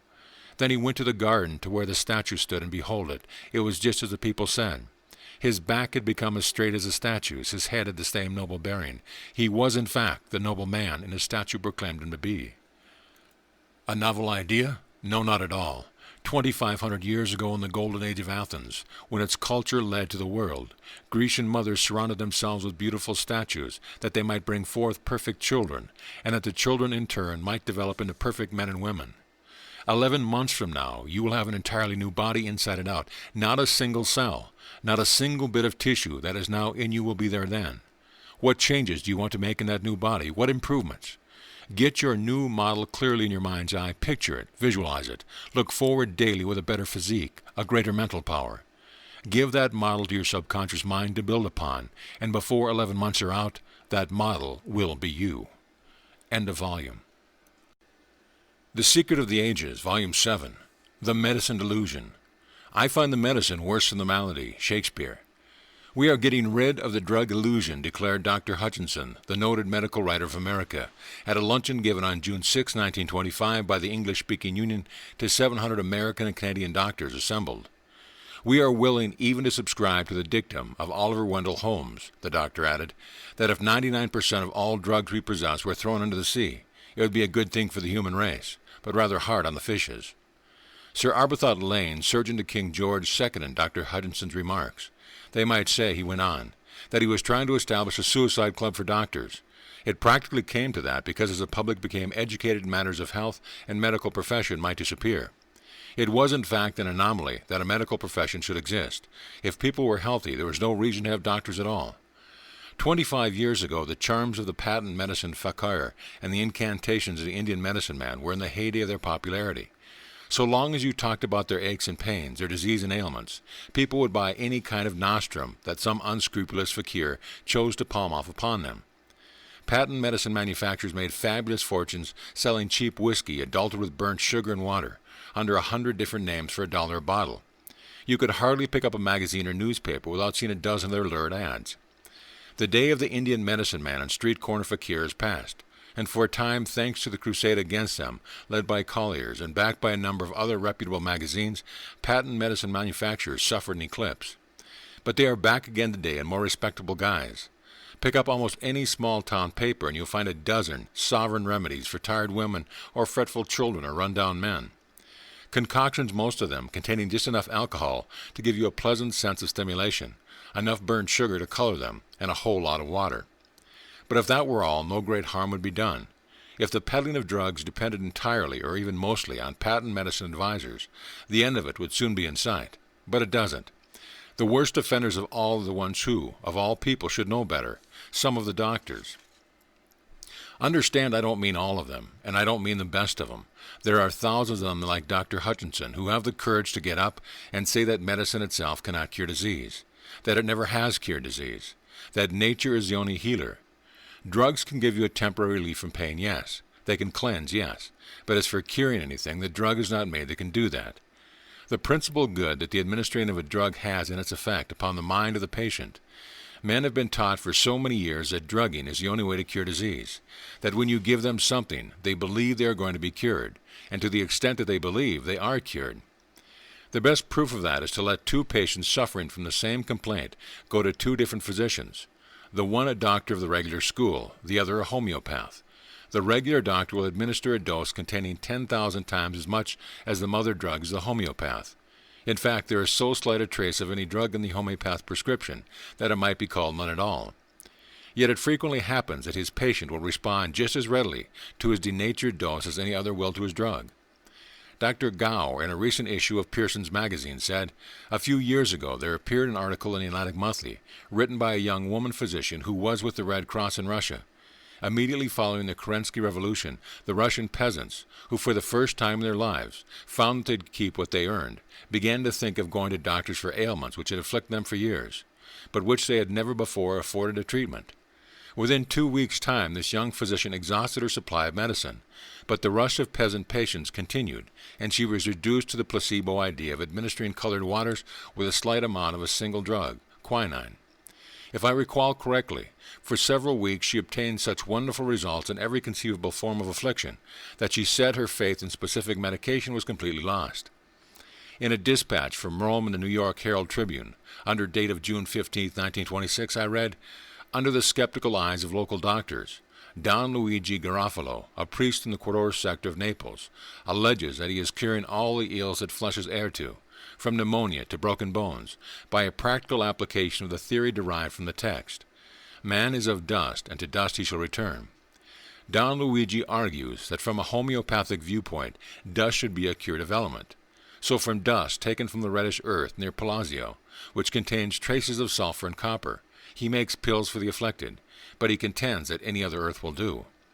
The cures, most of which have been effected by means of the red earth, include the healing of broken limbs, tuberculosis, toothache, internal lesions, heart disease, mumps, paralysis, and fever. Of course, it is not to be inferred from this that reliance can be placed upon red earth, or any kind of earth, to cure you of any ill. But it shows that even so common, ordinary a thing as a bit of dirt can be used to arouse people from the lethargic condition in which sickness so frequently leaves them, and give them the power to help themselves. Take another case. Your doctor prescribes regular doses of some drug. You take it once, it has a desired effect. You take it the effect is not quite so pronounced. You keep it up, and in a short time, the drug seems to have lost its efficacy. Why? The same chemical elements are there, and if you mix the same elements in a retort, you will get the same results, whether you do it once or 1,000 times. Why doesn't it work the same way with drugs in your body? Because the strongest factor in bringing about the desired effect in the beginning was your belief, yours and that of your doctor. But as you kept on, your belief began to falter, until presently it died away altogether. You may have hoped, but the active belief suggestion to your subconscious mind had stopped carrying conviction. Dr. Richard Cabot, professor of medicine at Harvard University, in a recent address, declared that 3/4 of all illness are cured without the victims ever knowing that they'd had them. Proof of this contention is to be found in post-mortem examinations, which time and time again reveal indelible and unmistakable traces of disease which the subject has conquered all unknowingly.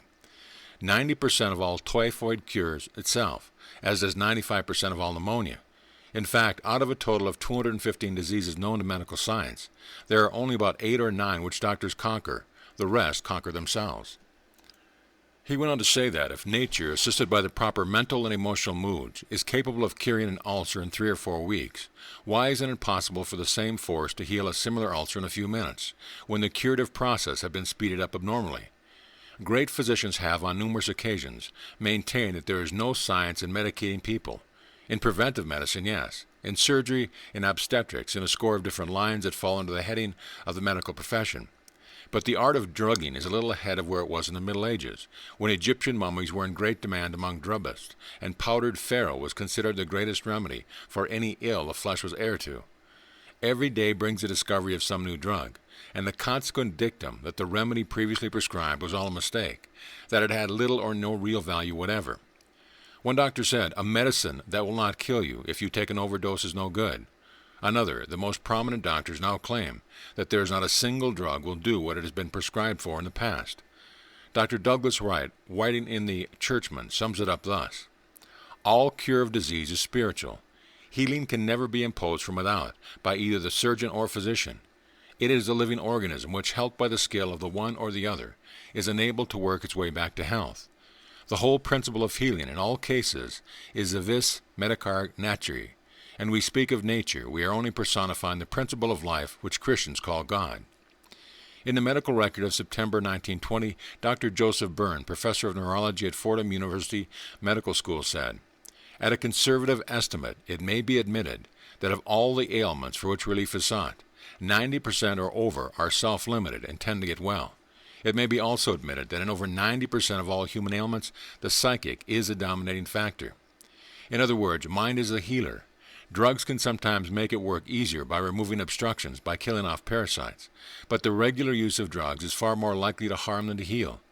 We might well quote to the druggist the old Hindu proverb, God gives the mango, the farmer plants thy seed. God cures the patient, the doctor takes a fee. In the Great War, the one drug that most provided its worth was iodine. And what is iodine? A cleanser. It killed germs, it cleansed wounds, but it has no healing power, and no healing was expected of it. It did all that was asked, it cauterized, cleansed, so that nature and mind could do its own healing unobstructed. That would seem to be the most that should be expected of any drug, killing the germs of sickness or disease. Cleanse so that nature can the more easily do its rebuilding, and that is where the use of drugs should stop. Mind works best when it is interfered with least, when we throw ourselves entirely upon it for support, rather than share the responsibility with some outside agency. Dr. Ray, a well-known English specialist, addressing a large audience on the subject of spiritual healing and medical science, said the term spiritual healing was sometimes used in a manner which seemed to imply that there was a form of healing which was of a non-spiritual character, and that spiritual healing was incompatible with or opposed to medical practice. Healing could never be regarded as a purely physical process. He would go so far as to say that healing was always effected through the control of the mind, and medicinal remedies only set the machinery of the mind in motion. We are too apt to think of medical science as concerned with drugs or applications and operations. These might completely pass away during the next 20 or 50 years. It is not through drugs that the medical profession has done so much good for the world. It is not through drugs that they have improved the general health, cleaned up plague spots, cut down infant mortality, lengthened the average life expectancy of mankind by 15 years. It is by scotching disease at its very source. It is by getting rid of artificially created, unwholesome conditions, getting back to natural, wholesome conditions. What is the cause of typhus? Filth, an entirely unwholesome condition man-made. And how do doctors prevent the spread of typhus? By cleaning up, by getting back to natural, wholesome conditions. What is it that causes typhoid? Impure water. And its prevention is simply the purifying of the water, getting back to nature's perfect, wholesome supply. Yellow fever has been practically stamped out of existence. Typhus is almost a forgotten plague, except in such backward places as parts of Russia and Asia. Malaria has been conquered, and doctors predict that in another generation, tuberculosis will be an almost forgotten malady. How were these wonderful results brought about? Not through drugs, but by cleaning up. Cleaning up swamps and filth, purifying water, building drainage systems, making everything round about as clean and wholesome as nature herself. Cleanliness, purity, sunshine. God gave us abundance, all that is necessary for perfect health, clean air, pure water, clear sunshine. All we need to do is to keep these pure and clean, and to use all we possibly can of them. The greatest good the medical profession has done mankind is in discovering the value of these gifts of God and showing us how to use them. The Chinese have long had the right idea. They pay their physicians to keep them well, not to cure them of sickness. And the thing that made the reputation of such men as Gorges, Reed, Flexner, Carroll was not their cure of disease, but their prevention of it. That way lies the future of medicine, bringing our surrounding back to the natural wholeness conditions for which we were created. That way lies health and happiness for all, cleanliness inside and out, clean air, pure water, plenty of sunshine, and right thinking. In the next chapter, I shall try to show you how you can apply the illimitable power of mind, hopefully towards the successful treatment of disease. The gift of the Magi. Verse. Sweep up the debris of decaying faith. Sweep down the cobwebs of worn-out beliefs, and throw your soul wide open to the light. Of reason, of knowledge, be not afraid, to thrust aside half-truth and grasp the whole. Ella Wheeler Wilcox. All over the world, sick, weak, and devitalized men and women are searching for health and strength. By the hundreds of thousands, they drag their weary and aching boxes around or languish on sickbed, waiting for someone to bring health to them corked up in a bottle. But real lasting health was never found in pill boxes or medicine bottles. There is one method and only one by which it can be gained and kept. The method is by using the power of the subconscious mind. For a long time, the doctors pooh-poohed any such idea. Then, as the evidence piled up, they grudgingly admitted that nervous troubles and even functional disorders might be cured by mind. Even now, there are some who, as Bernard Shaw put it, had rather bury a whole hillside ethically than see a single patient cured unethically. They will give credit to no method of healing outside the tenets of their own school. Yet, as Warren Hilton has it in Applied Psychology, all the literature of medicine, whether of ancient and modern times, abound in illustrations of the power of the mind over the body in health and disease. And medical science has always based much of its practice on this principle. No reputable school of medicine ever failed to instruct its students in practical applications of the principle of mental influence at the bedside of their patient. A brisk and cheery manner, a hopeful countenance, a supremely assured and confident demeanor. These things have always been regarded by the medical profession as but second in importance to sanitation and material remedies, while the value of the sugar-coated bread pill, with the diagnosis was uncertain, has long been recognized. The properly trained nurse has always been expected to supplement the efforts of the attending physician by summoning the mental forces of the patient to his aid. She therefore surrounds the patient with an atmosphere of comfortable assurance, and by constantly advising him of satisfactory progress toward speedy recovery, she seeks to instill hope, confidence, and mental effort. To quote Dr. Didama, the ideal physician irradiates the sick chamber with the light of his cheerful presence. He may not be hilarious, he is not indifferent, but he has an irrepressible good nature which lifts the patient out of the slough of despondent and places his feet on the firm land of health. In desperate cases, even a little harmless levity may be beneficial. A well-timed jest may break up a congestion. A pun may add pungency to the sharpest stimulant. Dr. Oliver Wendell Holmes reduced this principle to its cash equivalents when he said that a cheerful smile might be worth $5,000 a year to a physician. Today, psychotherapy, or the healing of bodily diseases by mental influence, has the unqualified endorsement of the American Therapeutic Society, the only national organization in America devoted exclusively to therapeutics. It has the enthusiastic support of men of such recognized international leadership in the scientific world and in the medical profession as Freud, Jung, Bleuler, Brewer, Prince, Janet, Babinski, Putnam, Jerish, and many more.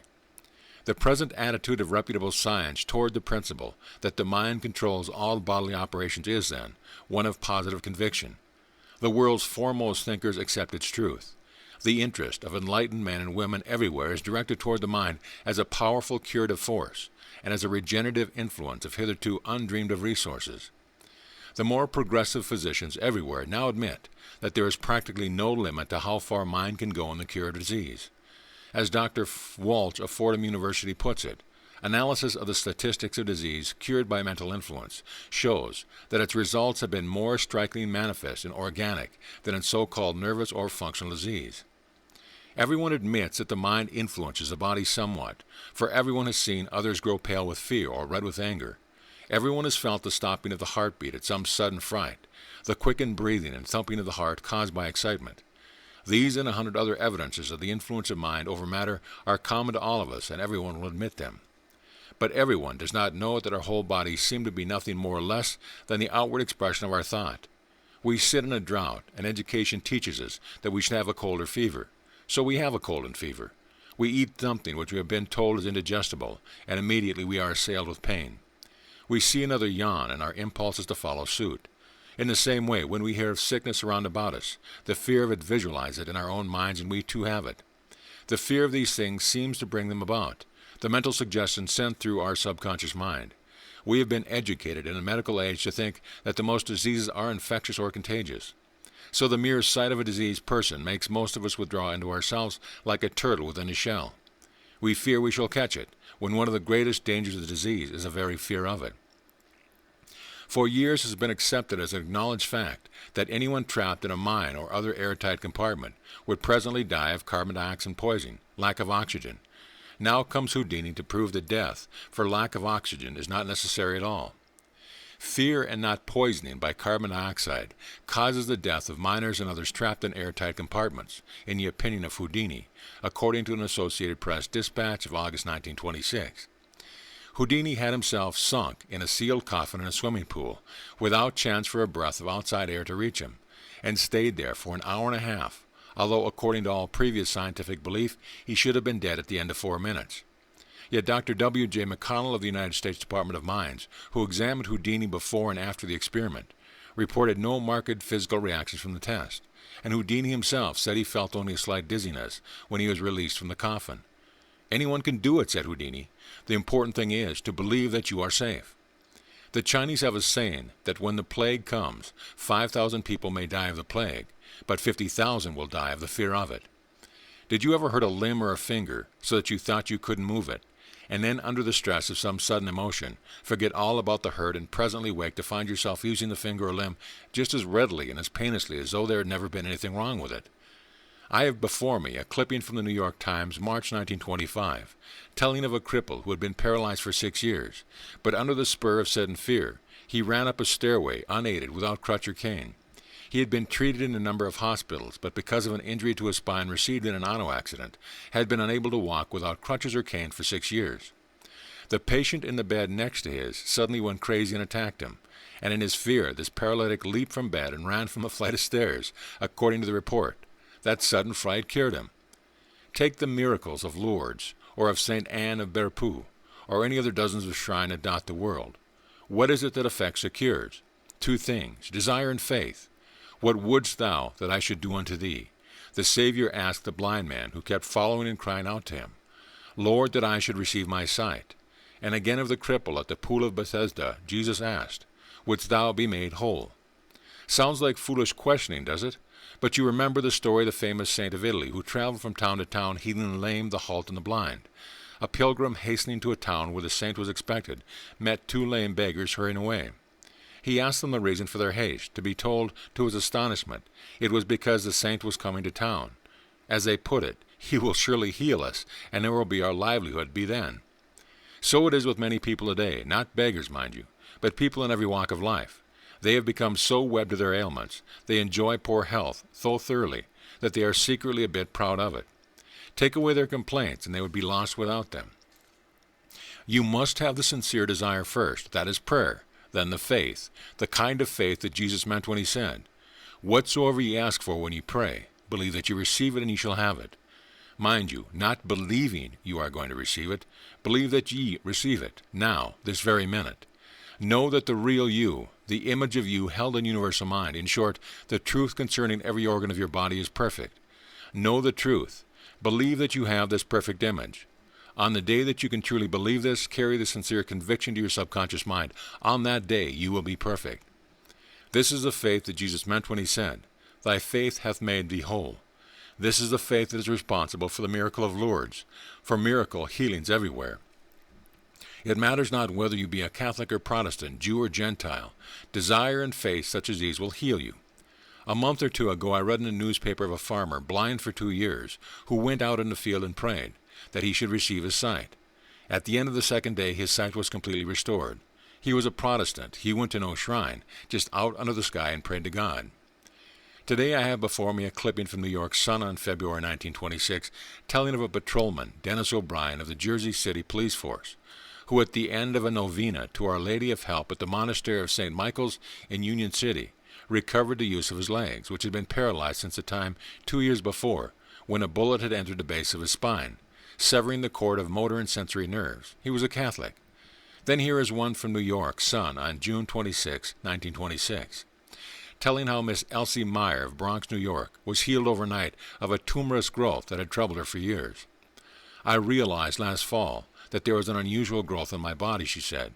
I might have resulted from the strain of lifting a trunk. I wanted to know what it was, and I first went to a doctor who informed me it was a tumorous growth and likely to become serious. But I would not be frightened and refuse to receive any medical remedies in the way of cure. I have been a believer in faith healing and member of the United Society, a branch of the New Thought organization, for a number of years. So I went to the New Thought practitioner. While this seemed to help me, the tumorous growth remained. I guess my faith wasn't strong enough at the time. That was last fall. I came to the Congress with the same growth, apparently unaffected by any attempt to cure it. But after attending the healing meeting at the Congress yesterday, I left with firm faith that I would get the healing I'd asked for. When I retired, I noticed the tumor was still on my body, but when I awoke this morning, it had disappeared.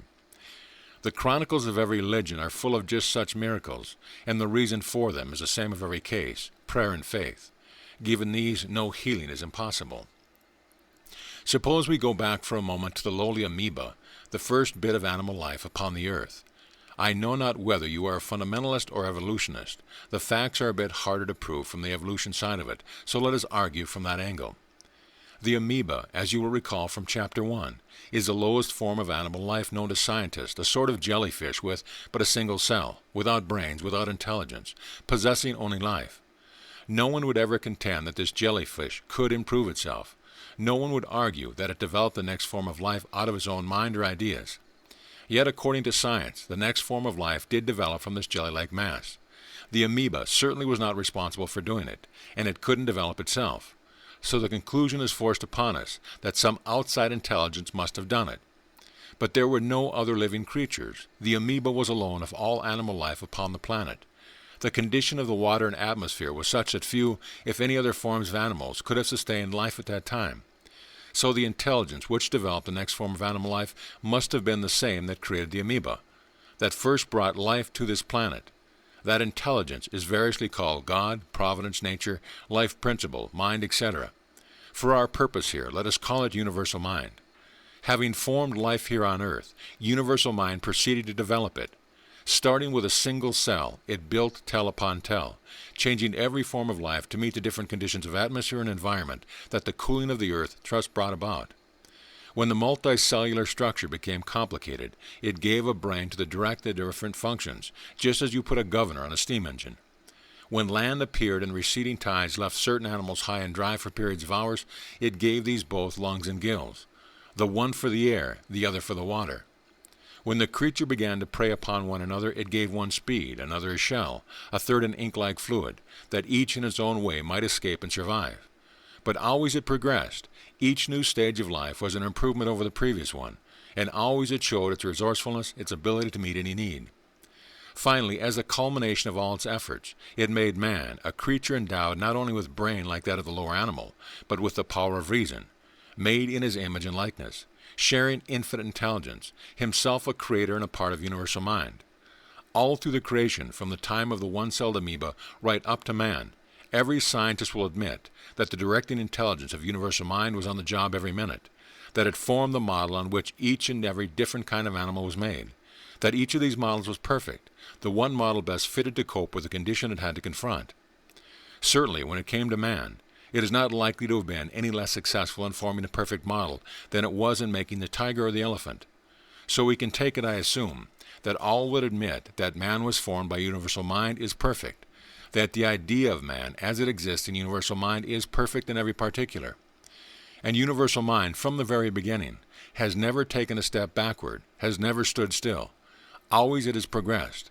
So it would seem safe to assume that man is not going backward now, that he is a more perfect creature than he was 5,000, 10,000, or 100,000 years ago, that he is constantly drawing nearer and nearer the likeness of his Creator. The next step seems just as logical. If there was inherent in even the earliest and lowest forms of life the power to develop whatever means was requisite to meet each new emergency, such as a shell, lungs, legs, or wings, if this power is still inherent in the lower forms of life, such as the plant parasites referred to in a previous chapter, does it not seem a certainty that we have the same power within ourselves, if only we knew how to call it forth? Jesus proved that we have, and his disciples and followers added still further proof.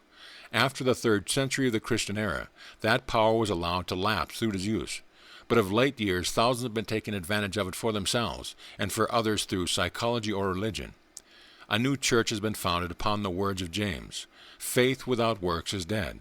It differs from most churches, then that teaches that Jesus meant all that he said when he commanded his disciples to go preach, saying, "The kingdom of heaven is at hand. Heal the sick, cleanse the leper, raise the dead, cast out devils. Freely you have received, freely give."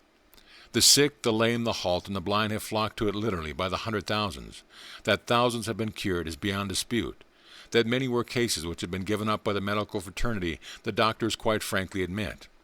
And the basis of all their cures is that there is nothing miraculous about the cure of disease at all, that it is divinely natural, that it requires merely understanding. The mind is the only creator, and that the only image universal mind holds of your body is a perfect image, neither young nor old, but full of health, vigor, beauty, and vitality.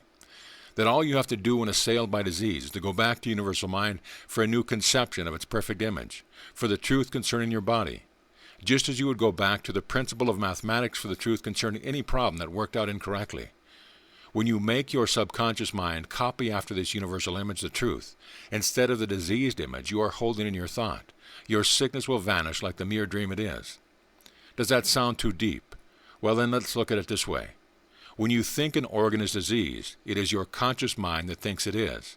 Inevitably, it sends this thought through to your subconscious mind, and the latter proceeds to build the cells of that organ along this imperfect, diseased model. Change the model, in other words, change your belief, and your subconscious mind will go back again to the building along right lines. Your body, you know, is simply an aggregation of millions upon millions of protons and electrons held together by mind. They are the universal substance of all about us, the plastic lay from which the sculptor mind shapes the forms you see. To quote the New York Sun, man's body is made up of trillions of miniature solar systems, each with whirling planets and central sun. These teeny systems are the atoms of modern science. The atoms of all elements are made up of protons and electrons in varying quantities and arranged in various ways. But what are protons and electrons? The masters of physics have succeeded in weighing and measuring them. We know that they carry the smallest possible charge of electricity, and we are learning much about the way they behave. But students are beginning to doubt that they have real substance, that they are anything one could hit with a Lilliputian hammer.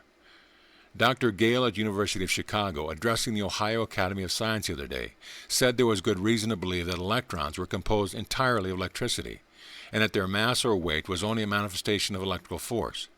According to his view, nothing exists in the universe except electricity and perhaps ether. Your subconscious mind partakes of the creative power of mind, and because of that, it is daily, hourly changing the particles of electrical energy which constitute your body to conform to the image you hold before it. The clay cannot reply to the sculptor. No more can these teeny particles of electricity. Your body has nothing to say as to whether it shall be diseased or crippled. It is mind that decides this. Jesus understood this, and it was on the basis of that understanding that he was able to cure any and all manner of disease. He was not a magician or occult wonder worker, aiming to set the laws of nature. He was a teacher, demonstrating those laws. He didn't pick the learned scribes and Pharisees and let them in on the secret of his wonder working. On the contrary, the men he chose were simple fisher folk, and to them he gave the understanding that enabled them to cure the sick, the halt, and the blind. For what is sickness? An illusion, a mortal dream, merely the absence of health. Bring back that health image and the sickness immediately disappears. Universal mind never created disease. The only image it knows of man is the truth, the perfect image. The only idea it has of your body is a perfect healthy idea. For God is of purer eyes than to behold evil. Then where does disease come from? Who created it? No one did. It is a mere illusion, just as you think a pin is sticking you, and you concentrate your thought on a pin, it becomes unbearable. Yet when you investigate, you find that no pin was sticking you at all, merely a hair or a bit of cinder lodged against your skin. How often you had some fanciful pain, only to have it promptly disappear when your physician assured you there was nothing wrong with you at all. It would be the same way with all sickness, all pain, if you would understand that it is merely fear or suggestion working on your conscious mind, and that if you will deny this belief of pain and sickness, your subconscious mind will speedily make the denial good. Don't run to the mind impotent by thoughts of fear, doubt, and anxiety. If you do, it is going to get like a working crew who is constantly being stopped by strikes or walkouts or change of plans. It will presently get discouraged and stop trying. To quote Dr. Pitzer again, in proper, healthy, or normal conditions of life, the objective mind and the subjective mind act in perfect harmony with each other. When this is the case, healthy and happy conditions always prevail. But these two minds are not always permitted to act in perfect harmony with other.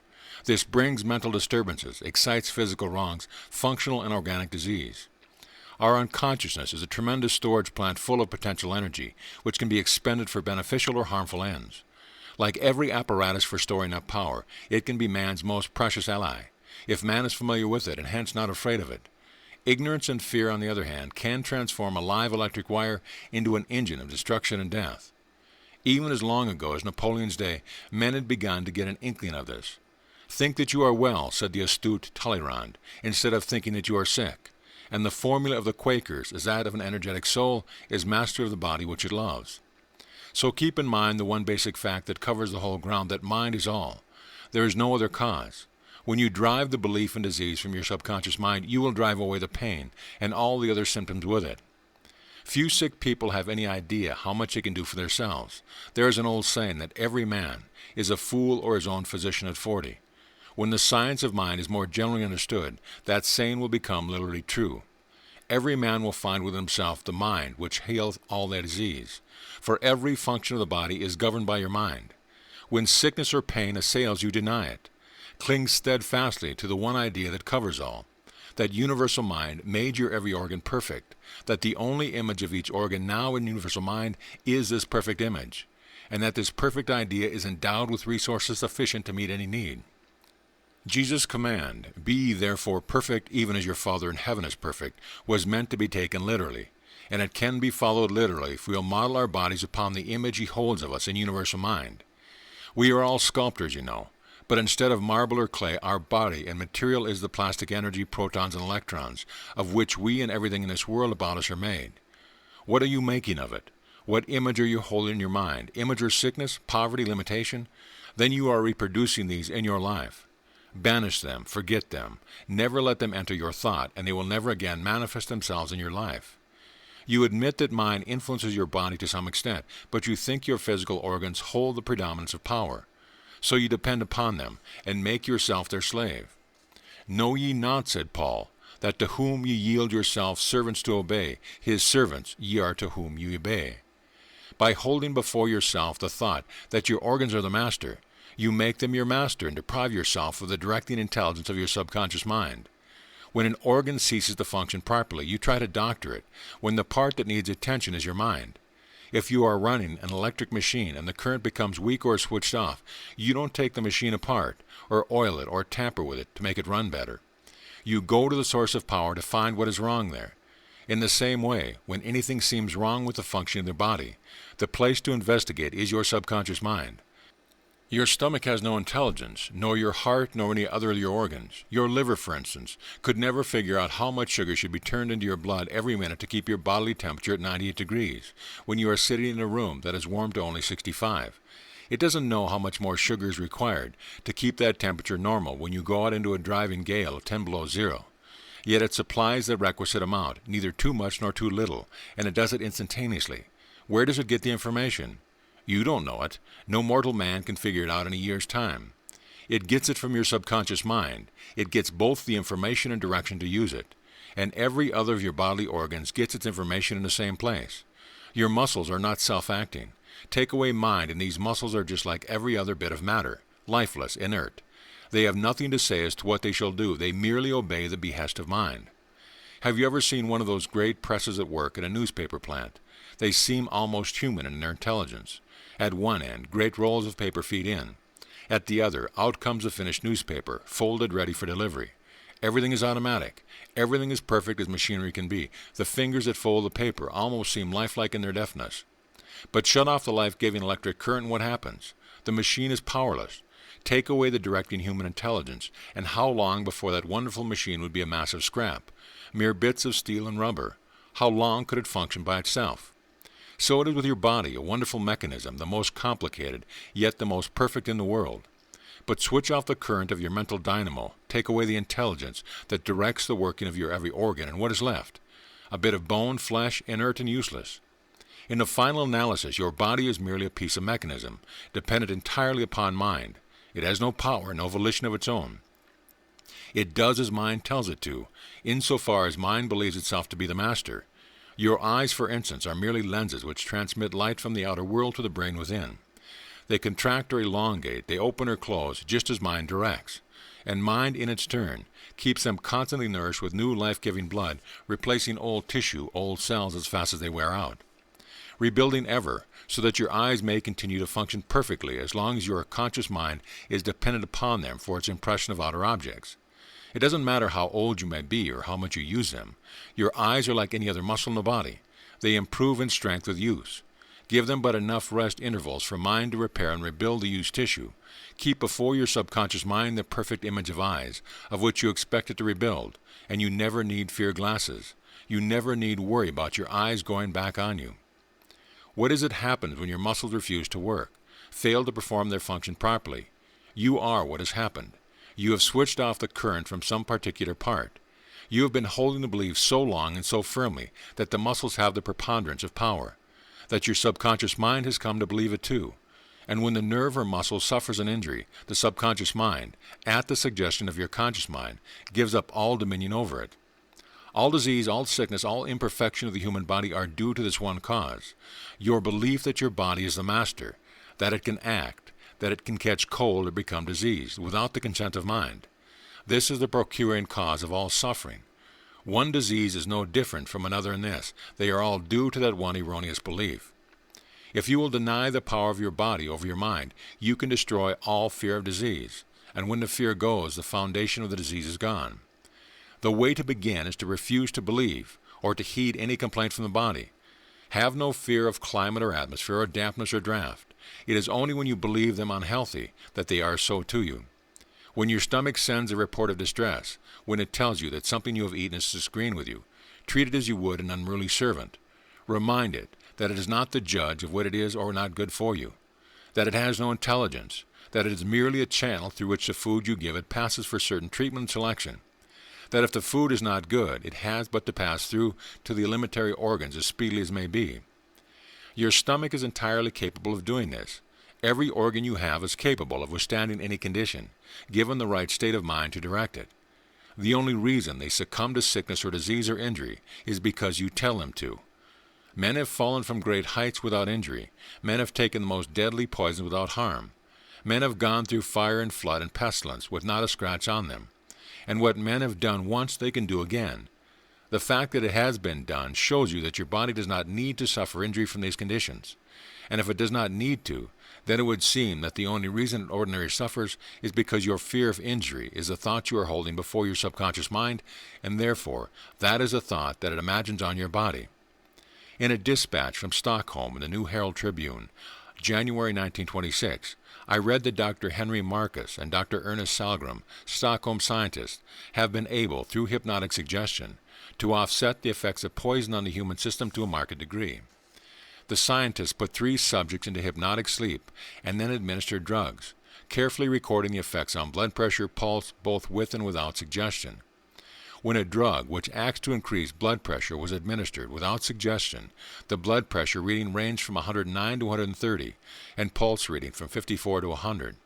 But when the drug was administered with the suggestion to the mind of the patient that it was merely so much harmless water, the blood pressure were from 107 to 116, and pulse reading all less than 67, from which one would judge that it was the patient's belief which altered him, far more than the power of the drug. Bear this in mind when anyone tells you that certain foods are not good for you. You can eat what you like, if you do it in moderation. Just remember, no matter what you may eat, if you relish it, if you believe it to be good for you, it will be good for you. But you may say, is not this like the tenets of a well-known religion? What of it? If certain fundamental truths have been uncovered by another, why not use them, regardless of whether or not we agree with the philosophy from which they are taken? To quote again from Dr. Richard Cabot of Harvard Medical School, there need be no conflict. There is opportunity for all sincere, humble-minded effort. Let us have no persecution and no interference with the spread of truth and light from any source. Indictments against movements as powerful and sincere as Christian Science and preventive medicine are anachronistic. Let us all get busy along our own lines. With malice towards none, with charity for all, let us bind up the nation's wound. It has often seemed to me that all the churches would take a leaf out of the book of ordinary business practice, forget their differences over dogma, and simply profit by the example that Mary Baker Eddy, discoverer and founder of Christian Science, has given them for building up an enormous following almost overnight. They would be much better off thereby. For what is it brought men and women into the church in such vast numbers in the early days of Christianity? Healing. What was responsible for the phenomenal growth of the Christian Science Church? The healing of thousands of people in any of every kind of ill. What is it that people go to any church for? to pray, and to find out how to get an answer to their prayers. Show them the way to do this. Show them the way to heal themselves of all their ills and lacks, and you'll need to worry no more about the crowded theaters and empty churches. If this be treason, make the most of it. The moment any symptoms of illness show in your body, vigorously deny its existence. Say to yourself, my body has no intelligence, neither has any germ or disease. Therefore neither my body nor the disease can tell me I am sick. Mind is the only cause, and mind has not directed them to make me sick. The only image of my body that man knows is perfect, vigorous, healthy image, and this is the only image I am going to build on. Then forget the image of disease. It is only an illusion, and can be dispelled like any other illusion. Keep in your mind's eye the image of perfect health, vigorous, boundless vitality. Your body cannot say it is sick. Therefore, when the belief of sickness assails you, it must come either from your conscious mind or from outside suggestion. In either event, it is your job to see that no belief of sickness reaches your subconscious mind, that no fear of it, no thought of it is imagined there. To treat one who has already succumbed to the belief of sickness, explain to him, as I have explained to you here, that his body has no power for sickness or for health, any more than a log of wood has, that his body is merely an aggregation of millions of electrons, particles or electrical energy really, subject wholly to the mind, that these particles of energy have neither substance nor intelligence, that they are constantly changing, and that the form they take depend entirely upon the images he holds in his mind. His body is, in short, a mental concept. It is an exact reflection of the thought he is holding in mind of it. It has been sick. It is because he has been holding sickly, weak, and unhealthy thoughts in his mind. If he wishes to get well, it is first necessary for him to change his thought. Instead of doctoring a machine, he is to go direct to the powerhouse and change the current. Let him repeat to himself night and morning this little formula. There is no permanence to matter. The one surest thing about it is change. Every cell, every tissue in my body is constantly being renewed. The old worn-out tissues are being torn down and carried away. New perfect ones are replacing them, and the model on which those new organisms are being rebuilt is the perfect model that is held in divine mind. For God made man in his image. That image was perfect then, and is perfect now. It is the only image a divine mind knows of me.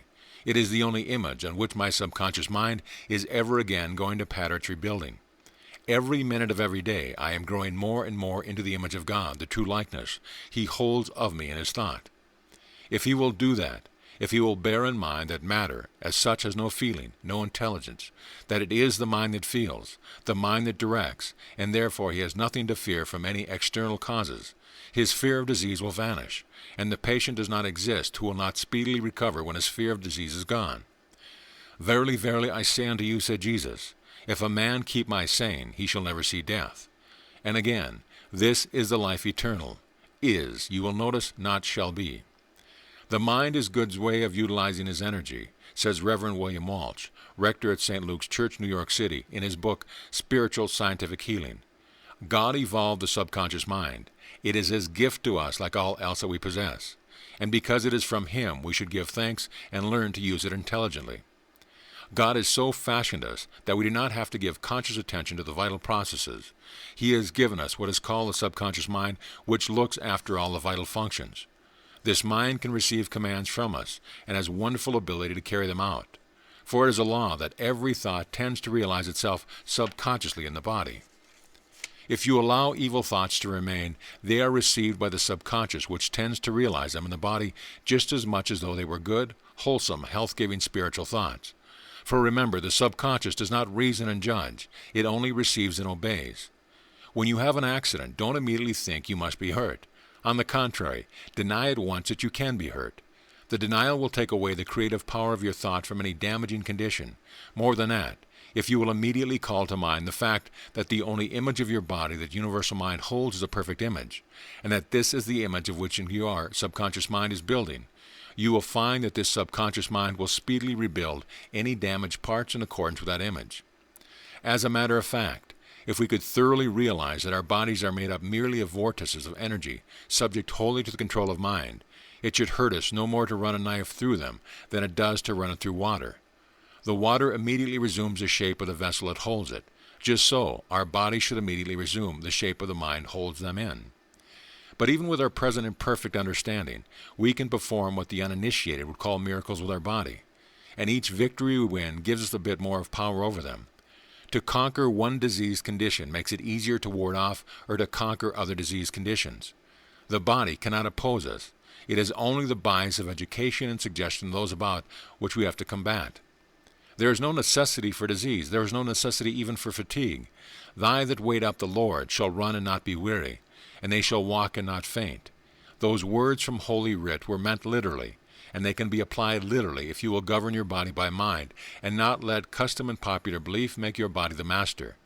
Whatever is right for you to do, you can do without fear, no matter if it entails long continued toil, hardship, or danger. Depend upon it, your mind can call to your aid all the forces of nature, if they are necessary to your emergency. Therefore I say unto you, quoth the Master, take no thought for your life, what ye shall eat or what ye shall drink, nor yet for the body, what ye shall put on. Is not the life more than meat, and body than raiment? Diet, exercise, and rules of health never kept anyone well of themselves. Often they attract the mind to the subject of sickness and thereby foster it. Dieting is good insofar as it prevents gluttony. Temperance is just as important in eating as in drinking of alcoholic liquor. But you can eat in moderation anything you like, anything that you relish and believe to be good for you, without fear of its disagreeing with you. Reasonable exercise, too, is fine for both the body and the mind, provided you do not make a fetish of it. It isn't the exercise that keeps you well, it is the mental image you hold in your thought. The exercise merely helps to impress the mental image on your subconscious mind. Electrical treatments, skin tonics, alcohol rubs, etc., are all useful only to the extent that they center the attention of the subconscious mind upon the parts affected. Exactly the same results, even to that pleasant little tingling of the skin, can be effected by mind alone. I remember reading an article by Mrs. Vance Cheney telling how she cured herself of paralysis of the legs in just that way. After lying for months under the care of doctors and masseurs, she tired of them and decided to depend entirely upon mind. So several times a day, she would utterly relax in every nerve and muscle, then consciously send her thought down along the nerves of her legs to her feet. Presently, there would be that little tingling sensation in her feet, evidence of increased circulation, followed after a time by a feeling of drowsiness. A few weeks of these treatments completely restored the use of her legs. The same effort can be made to throw off any physical trouble. Put your hand upon the part affected. Try to visualize that organ as it should be. See it functioning perfectly. Believe that it is working normal again. Your thought brings the blood to that affected area, clears up the trouble, provides new cells, new tissues, while your belief that the organ is functioning properly will bring about the normal condition. This is a treatment, however, that must be used with discretion, for to consciously interfere in the regular functioning of the body without any real need for such interference results in confusion rather than help. It is like going down to a flight of stairs rapidly. Pay no attention to the movement of your feet, and they flit over the steps with never a sign of hesitancy or faltering. But try to watch them step by step, and you will either have to slow down or you will be presently miss a step, stumble, and fall. The centipede was quite happy until the toad for fun said, "Pray, which leg goes after the other?" This stirred his mind to such a pitch, he lay distracted in a ditch, considering how to run. There is one rule that will help anyone keep healthy. That rule is forget your nerves, throw away your pills and your medicine bottles, and hold before your mind's eye only the perfect image that universal mind has of your body. That is the surest way to keep free from sickness. And if you are already sick, the same rule applies. Know that universal mind never created disease, that it is but an illusion of your conscious mind. Know that mind is the only creator, that as Shakespeare put it, there is nothing either good or bad, but thinking makes it so. Know that you have to say as to what the thinking shall be. Know, therefore, that by holding a perfect image of your body in your thought, you can make your body perfect. Have you ever cut your finger? What was it coagulated the blood, stopped the gash, wove no skin? Who was it that was called upon, the little psychogats, to come and kill the septic germs? Not your conscious mind, certainly. Most people don't even know they are any such animals. Their conscious minds don't know the first thing about healing. Whence comes the information? Whence the directing genius? Where but from the same intelligence that keeps your heart and lungs on the job while you sleep, that regulates your liver and your kidneys, that attends to all the functions of your body? That intelligence is your subconscious mind. With the proper cooperation on your part, your subconscious mind will attend to these duties indefinitely, keeping your every organ perfect, your every function regular as clockwork. But it is exceedingly amenable to suggestion. Worry about sickness or contagion. Hold before it the thought that you are getting old or that some organ is becoming feeble. and it will be perfectly agreeable to bring about the condition you suggest. Convince it that there is no danger from contagion. Hold before it the thought of health and strength, and it will be just as prompt in manifesting them. So what you must believe and realize is this: before anything can be made, there must be a model for it in mind. Before a house can be built, there must be a plan, a blueprint from which to build. Before you were created, universal mind held in thought the model on which you were made. That model was perfect then and is perfect now. The only idea of you that universal mind knows is the perfect model, where every cell and organism is formed along perfect lines.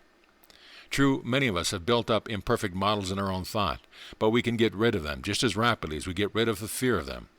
Your body is changing every moment. Every cell, every organism is constantly being rebuilt. Why rebuild along the old imperfect lines? Why not build on the lines held in the thought of the universal mind? You can do it.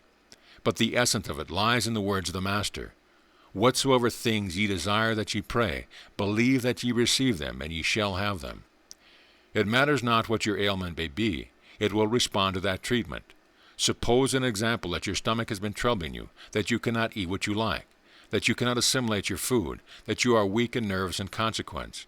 Every morning when you awake, and every night just before you drop off to sleep, say to yourself, my stomach has neither intelligence nor feeling. It functions only as mind directs it. Therefore, I need have no worry about its being weak or disease, for the only image that mind knows or stomach is its perfect image. And that perfect image can assimilate or remove anything I may put into it. It is perfect, as everything that universal mind makes is perfect. And being perfect, it can do anything right I may ask of it without fear of anxiety. Concentrate on the one organ at a time, and repeat this formula to yourself night and morning. Say it, feel it, believe it, and you can do what you please with that organ. As thy faith is, so be it done unto thee. Suffer little children to come unto me. I can believe all you say about my fears and worries being responsible for my own illness, write many people. But how many infants and little children? They have no fear. Why do they sicken and die? What many people do not understand is that the subconscious mind is just as amenable to suggestion from those around about you as it is from your own conscious mind. Otherwise, you would be in no danger from anything you could not consciously know of, and the more ignorant you were, the safer you would be. Suppose, for instance, you took a draught of what you believed to be a pure bootleg whiskey, but which in reality was no more than wood alcohol. Many others have done it. Your conscious mind would expect no harm from it, any more than did others. You would have no fear of the result, no more than a day, so you would say you should experience no harm. Yet you would probably die, or at least go blind as others have.